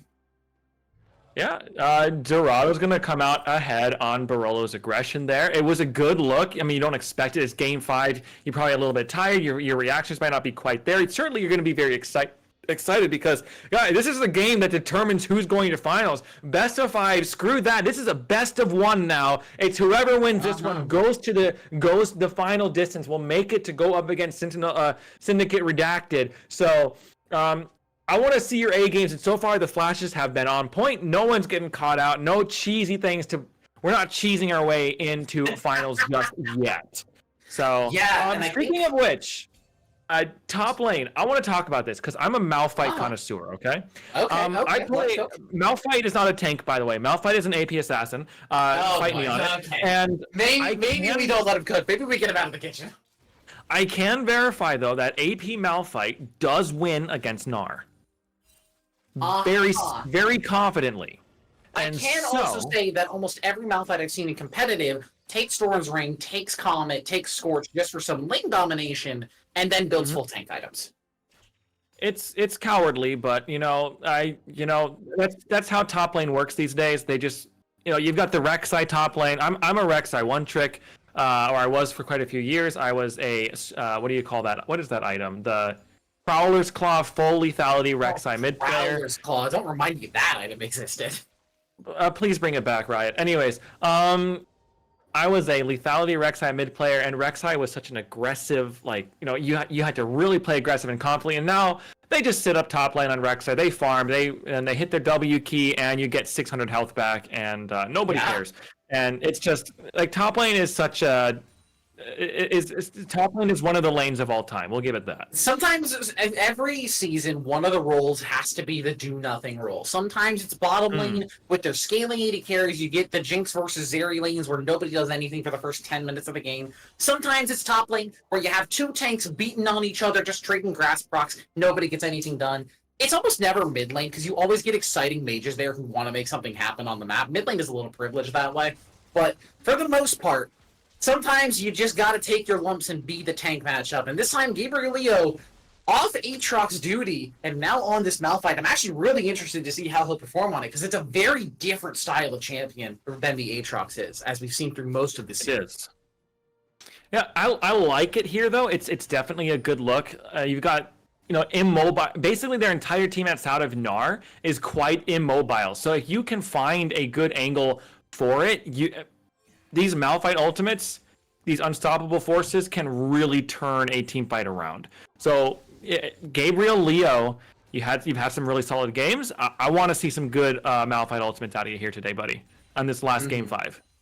I just want to say as a quick side tangent, my worst nightmare as a caster is getting a Scion versus a Malphite top lane because you have Unstoppable Force on one side and Unstoppable Onslaught on the other, and it's so easy to get them mixed up. I love you, Riot, but you got to figure out some better names for your abilities sometimes. My God. Supreme Display of Talent from Kiana? I don't need to be glazing the mid laner every time that they hit their ultimate button. I'm good. Yeah, tell Kiana to quit yapping. Anyways, bot lane is actually quite in favor of 2-5. Sure, it's going to neutralize a little bit because there's a bit of a wave back there, but 2-5 and Jackthon have been doing pretty decently well. Gabriel Leo has been poking out pretty well as well. Stubby, of course, using that little jumperoo to hop out of the comet, so you're not taking extra damage from that. Because we've seen that basically every single time. Gabriel Leo throws the Q, Stubby waits for it to land, then hits that jump key and jumps away. So no comet. Comet is going to be basically useless for Leo besides popping that jump from Stubby in the first place. So, it is what it is. Maybe if we get a level 6 gank up There it here is from again. just Cooper to punish Stubby for using these hops, but I think until Gabriel Leo has level 6, it's not exactly a gank you want to take because Gnar is a little difficult to gank, but we will be seeing these first early grubs spawn. As I say it, just Cooper now wants to get in, forces the flash out of Stubby, actually very aggressive, very early on that one. But Guster Posey is here, is going to force just Cooper away. Nice rock onto 2, gets a big slow, but I think without any extra follow CC, they're actually going to force double flashes here from the top jungle of Dorado. And with no flashes, no health bars, this should just be the first 3 grubs going over to Elysium pretty freely. Yeah, Gabriel Leo is going to have to burn all the mana to try to catch as many of those minions as this Malphite can. Just Cooper is going to go up there. That's so sad. Just Cooper and Kobita are going to kill off more of Talia and Malphite's cousins up there, those little Krugs. So,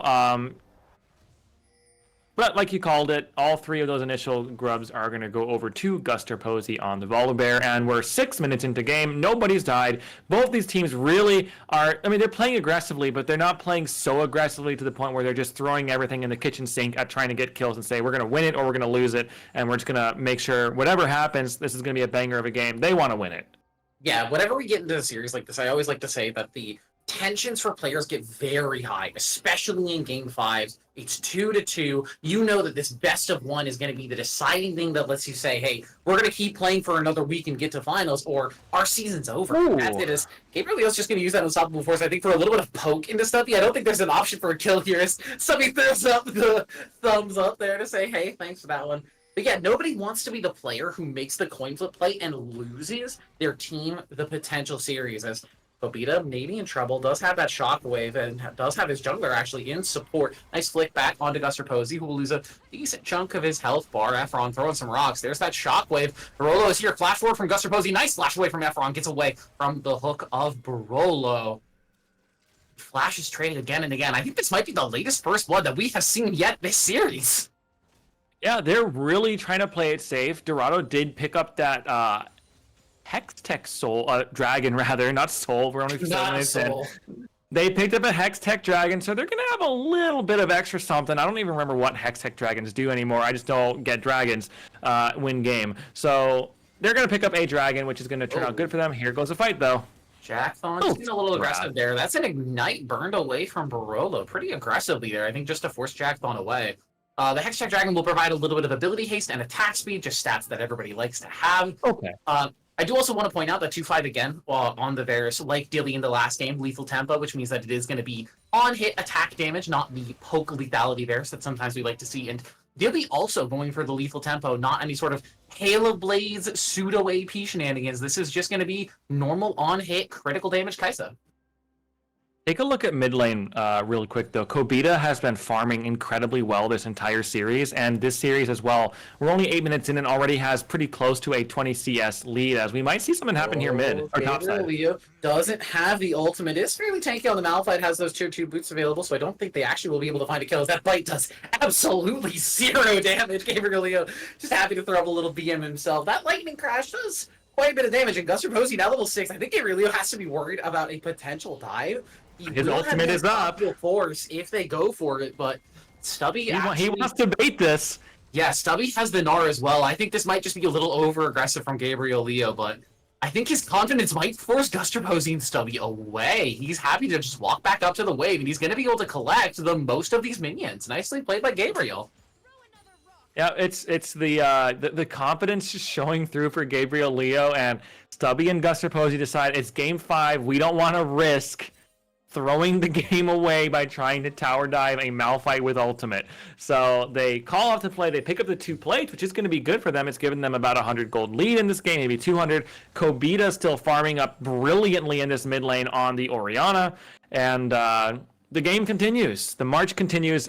Still no kills in this game. 9 minutes in now. Stubby almost stopped Gabriel, but he's going to get back just fine.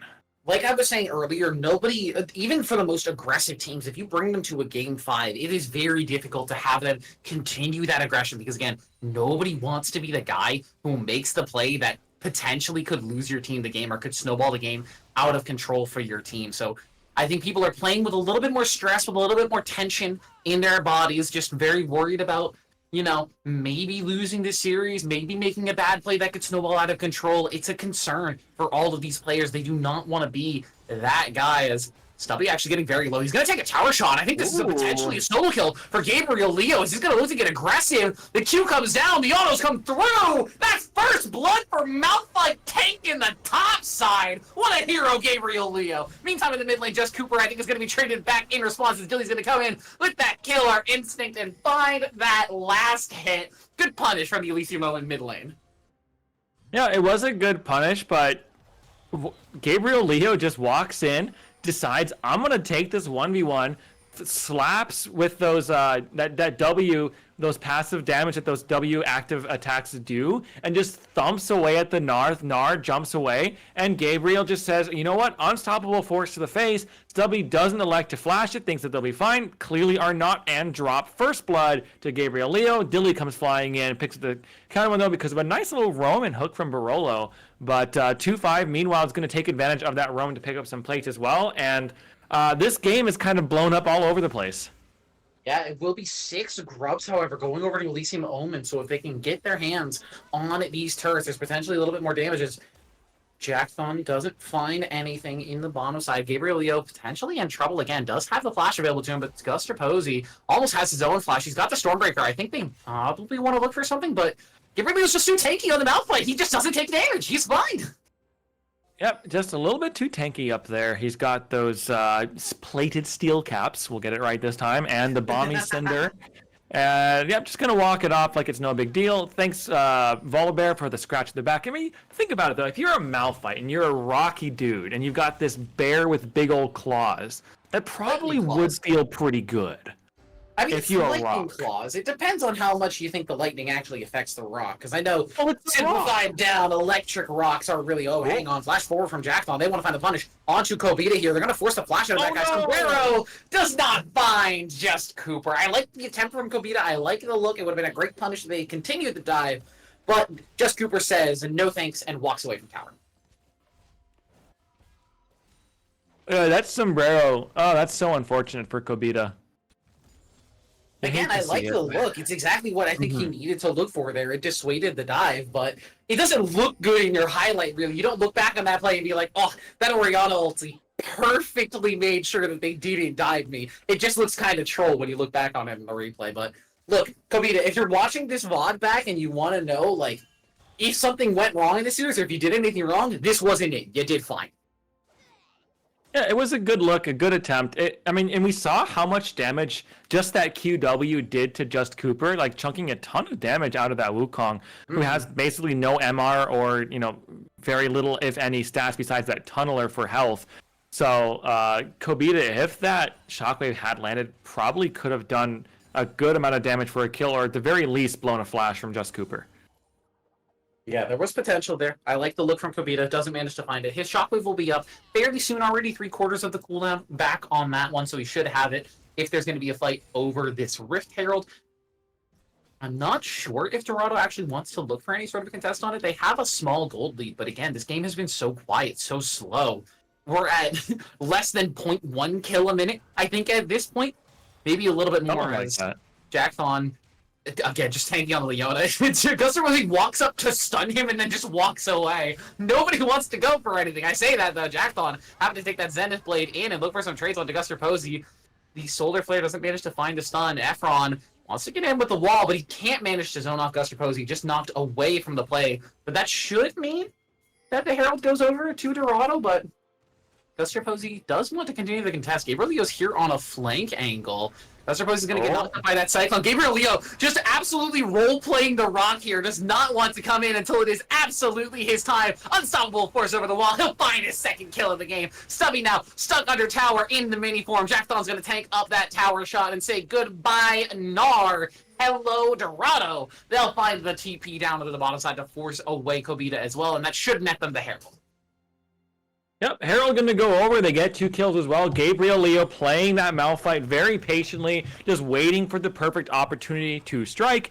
Guster Posey ults over the wall. Gabriel Leo says, not my time yet. We got to keep pressuring him to blow that flash as well. But the moment the flash is blown, Gabriel Leo says, I have this magical thing I can do. It's called the R key, and hits it and blows up the Volibear. And says, remember that time you scratched my back? Let me blow up you. He cosplayed a rock perfectly. He was so stock still. The enemy team could not see him. Is it like that moment from Guardians of the Galaxy where Drax says, yeah, exactly. If I stand very still, you can't see me. Or something like that. Yeah, if I stand absolutely still, I am imperceptible to the human eye. As the Herald will hop onto the top side, and it will take down first turret here for Dorado. And hear me out. That's quietly advancing their lead. And hear me out, that's an advantage for Dorado, because as we determined prior, Varus is not a human. So Varus can see Malphite there when everybody else cannot, and know that this is an opportunity. Taking advantage of that, they get a good fight there. Well, hang on, he's not a man, he's 2.5 men. Does that make a difference? 2.5 men, but okay, 2.5 men, alright. I don't know how that affects his sight, but Dorado Gaming are going to move up to around a 1,500 gold lead. It affects it because it affects it because Malphite, when he's not moving, is imperceptible to the human eye. And Varus says, "Joke's on you! I'm not human, so I can see my teammate over there. Let's make something happen."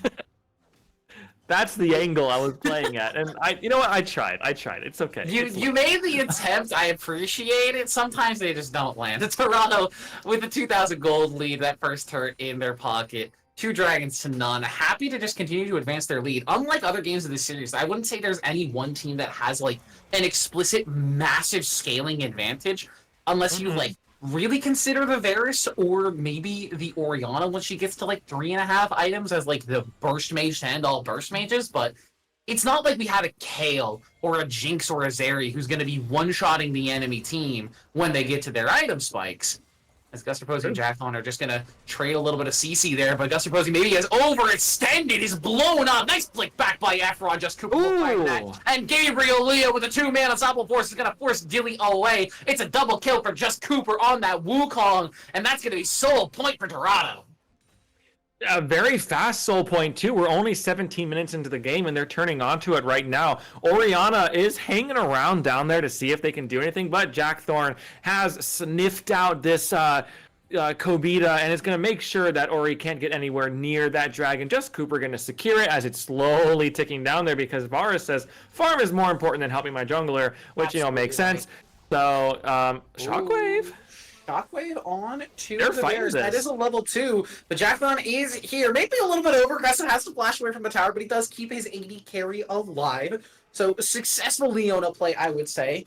As the dragon is still going down ever so slowly. Finally smited away by just Cooper. Guster Posey, in the meantime, Stubby is actually going to force the flash out of Efron there in the mid lane. Now a potentially very vulnerable Talia if Efron decides to be another sidling menace like he was in the last game. Yeah, Efron could look to try to do some split pushing shenanigans like we saw in the last game. I can't speak. I don't think any of us can. For now, but for now, he's going to be content to sit mid lane and clear out minions. Hasn't allowed Kobita to really get too far ahead in the CS department. It was larger of a CS gap and has managed to keep it kind of within that 20 CS range. So, Efron has kept about it. Kobita, though, might be in a bit of trouble here because here comes Gabriel in 2-5. Chains of Corruption don't land, but there's that unstoppable force just to say, hey, Oriana, you are dead. Stubby, though, wants to find the punish onto 2-5, doesn't find an R into the wall, but finds he's closer to Guster Posey, who gets that Stormbreaker down, forces out the flash from 2-5. He's got the Ghost on as well, though. Varus pretty quick onto this pitch. Stubby's trying to get that burst down from the mini form, but he just doesn't have it. Barolo now trying to trade back, doesn't get the hook in. The Knight's kicking away, but 2-5 has some lifesteal, will not die to this, will find his second kill of the game. Gabriel, in the meantime, just zoning off the members of Elysium. Dilly forced to flash away over the wall, away from that flick back, and it's just Dorado's map again and again. Just Cooper, now maybe looking to continue the trade. Guster Posey doesn't have the ultimate, does have his flash, will be able to get away from that one. Dilly has the boots, so should just be able to kite out Just Cooper, doesn't feel too much threat from that Wukong, and it's another turret down. Again, Dorado just continuing to win these fights. Yeah, Dorado just slowly crawling more and more ahead. It's a 3,500 gold lead. They've got 2 towers apiece, but the tempo is definitely largely in favor of Dorado in this game so far. Triple Dragon secured for them only 19 minutes into the game. That's quadruple soul point for Dorado, which bodes very well for them trying to get into this finals so far. But anything can happen. Oriana, Kobita has had some clutch moments before, Stubby as well. So Gnar, you've got this Gnar Oriana combo with the Kai'Sa to fly into the back. Anything can happen in this game still. As we see on the top of your screen, Baron is just showing up onto the Rift. I love this animation. Riot, I love you guys for making Baron have a real spawning animation as, 2-5 maybe in trouble. There's that shockwave. He's got his member teleporting in, but I think he's going to get bursted down before his teammates can come through. Oh! Maybe not! The savior, Gabriel Leo, makes it at least a 1-for-1 trade. Shutdown, we'll go over to Kobita, though. And now Jackal trying to get the follow-up. There's that Solar Flare to get that stun down. Gabriel Leo will find his 4th kill of the game. Still undying on this Malphite. In the meantime, Just Cooper trying to kite away. Gonna get that slowdown. There's the flick. Doesn't manage to lead it onto Dilly. He was so close. I thought he had that for certain. But Dorado, with a nice punish, get a 2-for-1 fight in the mid lane.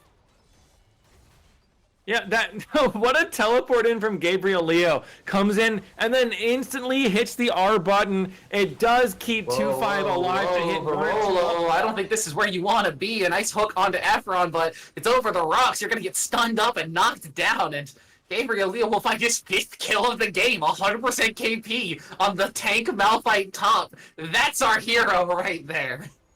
Yeah, Gabriel Leo is definitely being the hero in this game. Says, I'm a rock. I'm not just a rock. I'm a mountain. Move aside, Dwayne Johnson. I am the rock now. And definitely living up to that name, is having a beautiful performance on this 100% kill participation, has that solo kill topside, and just, really running the Rift here in game 5 as they're up to a, like we were talking before, it's like grown into even more solid of a 4,000 gold lead, and they've gotten a 3rd tower for themselves as well. Sure, all 6 scrubs did go over to Guster Posey, but it doesn't mean anything if you're down gold and can never actually get up to those towers. Yeah, this is the thing about the grubs. They're a great objective if your team has good wave clear and can manage to siege down towers. Like with Stubby up there on the top side, he managed to get a lot of plates off of that top turret, and they did manage to pick up that tower. Great for top lane, but unfortunately, your Kai'Sa and Nautilus on the bottom side couldn't get anything done onto that bottom lane tower until the plates were already gone. So the Void Grubs don't actually get you that much over time, and unless you are really winning the game and are starting to siege down the enemy base, they're not going to find much value, as opposed to the dragons, which are a permanent effect that whether you're winning or losing, are always going to be bringing more value to your team. Yeah, dragons are definitely valuable. Here we're at 22 minutes into the game. The dragon is spawning. This is soul point spawning in 15 seconds. Yeah, they need Elysium. They might be looking to try to maybe flip for a Baron, but they need to get back across because Dragon spawning in 5 seconds, and Dorado have all the prio in the world. It is a Cloud Soul, so it's not the highest impact soul in the whole game. It's not like an Ocean Soul or an Infernal or Mountain Soul where it's going to be suddenly an unstoppable enemy team that you can't burst through or too much damage that you can't manage to knock down, but Cloud Dragon is still a Cloud Soul, as Efron is going to get depth charged in. A nice flick back from Efron, but it should just be the punish coming through. This Wolf is coming through, but there's that Malphite ultimate saving his team again and again. Gabriel Leo having the performance of a lifetime on the Malphite. 2-5 finds 1 kill onto Dilly. Double kill for the Varus. Give him the triple. He's having the time of his life. Give him the quadra. Do we get a second penta in the semifinals? Kobita, give it to the man. Penta kill for 2-5.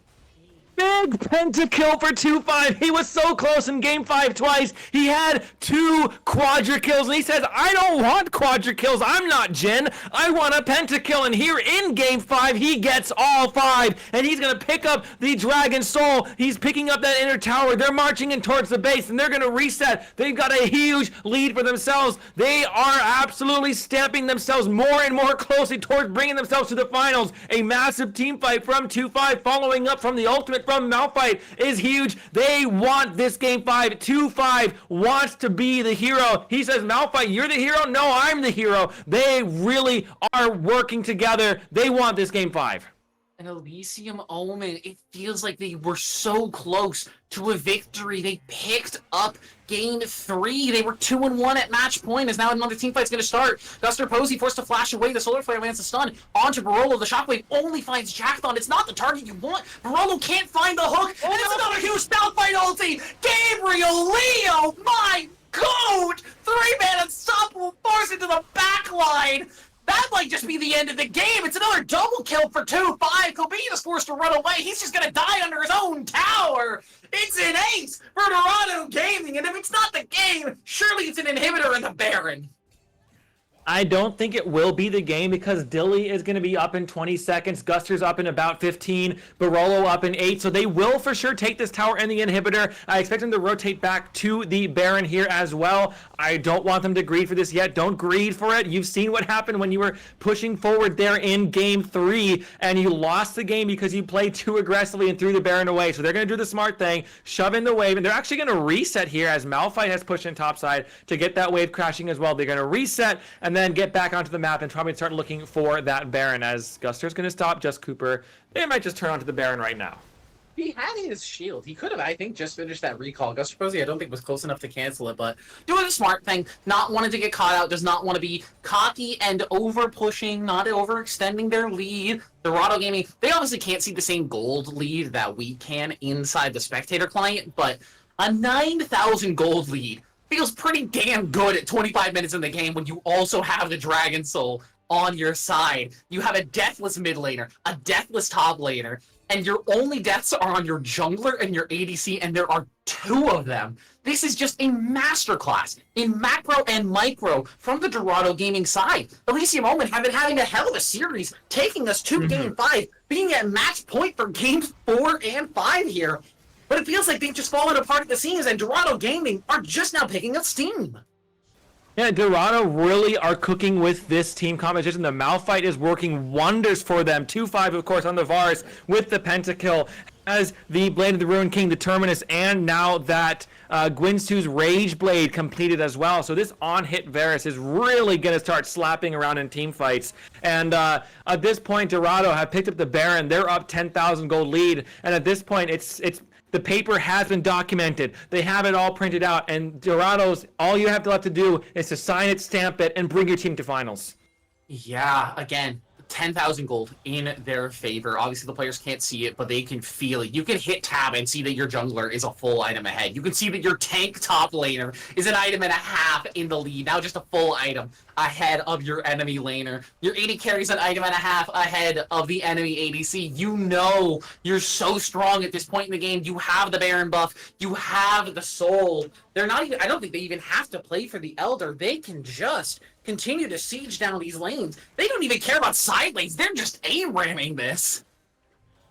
Yeah, they know that they have this massive gold lead, and they want to push it as hard as they can. Meanwhile, Efron is split pushing. Kobita is in trouble, though. Goodbye, Kobita. You cannot be here. It's a great shockwave onto 3, but it's just too little too late. The teleport will come through. Jackthon hanging out that tower for quite a bit of time. Going to get very, very low, but passes it off. Gabriel Leo says, don't worry, my guy. I got this.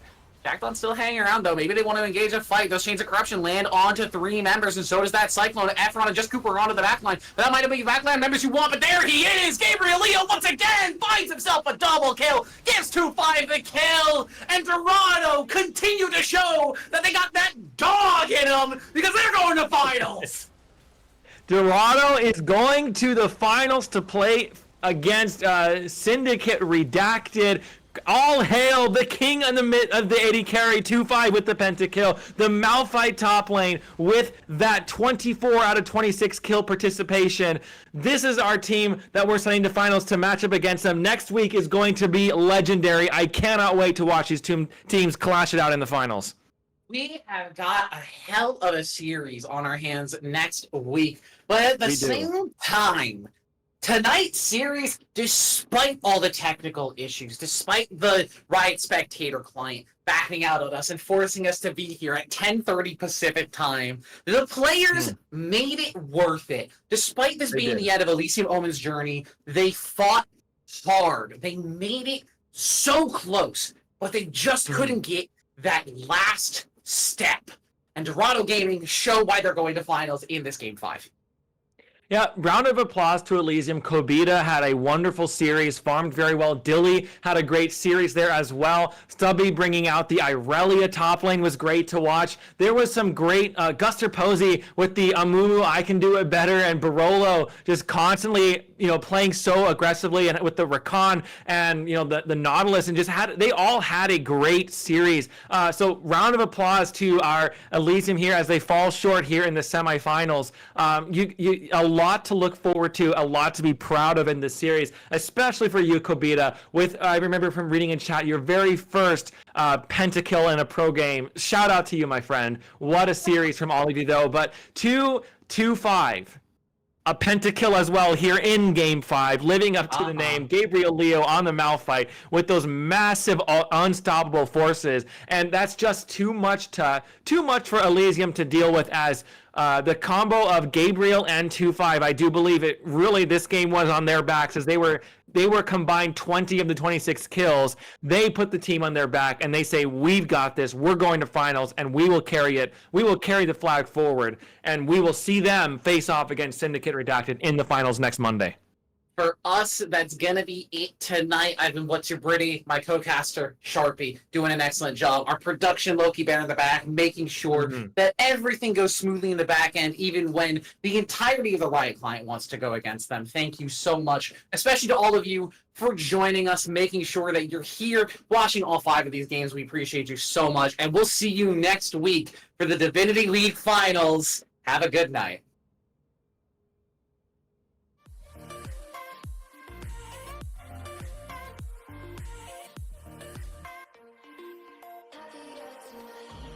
Can't be waiting for you in the morning. I'ma leave without giving a warning. I'ma leave without giving a. But every time we say goodbye, we all know that it's a lie. Now I'm all alone, 'cause you never show. You say you will, but then you don't.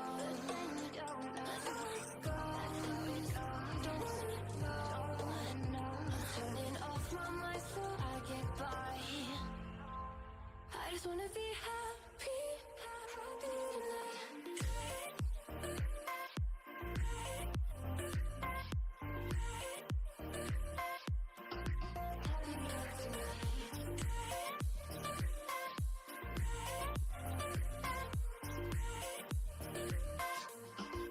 Happier tonight.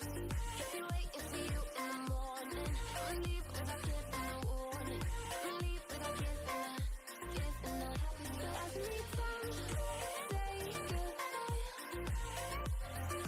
we all know that it's a lie. I just wanna be happy.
Was this going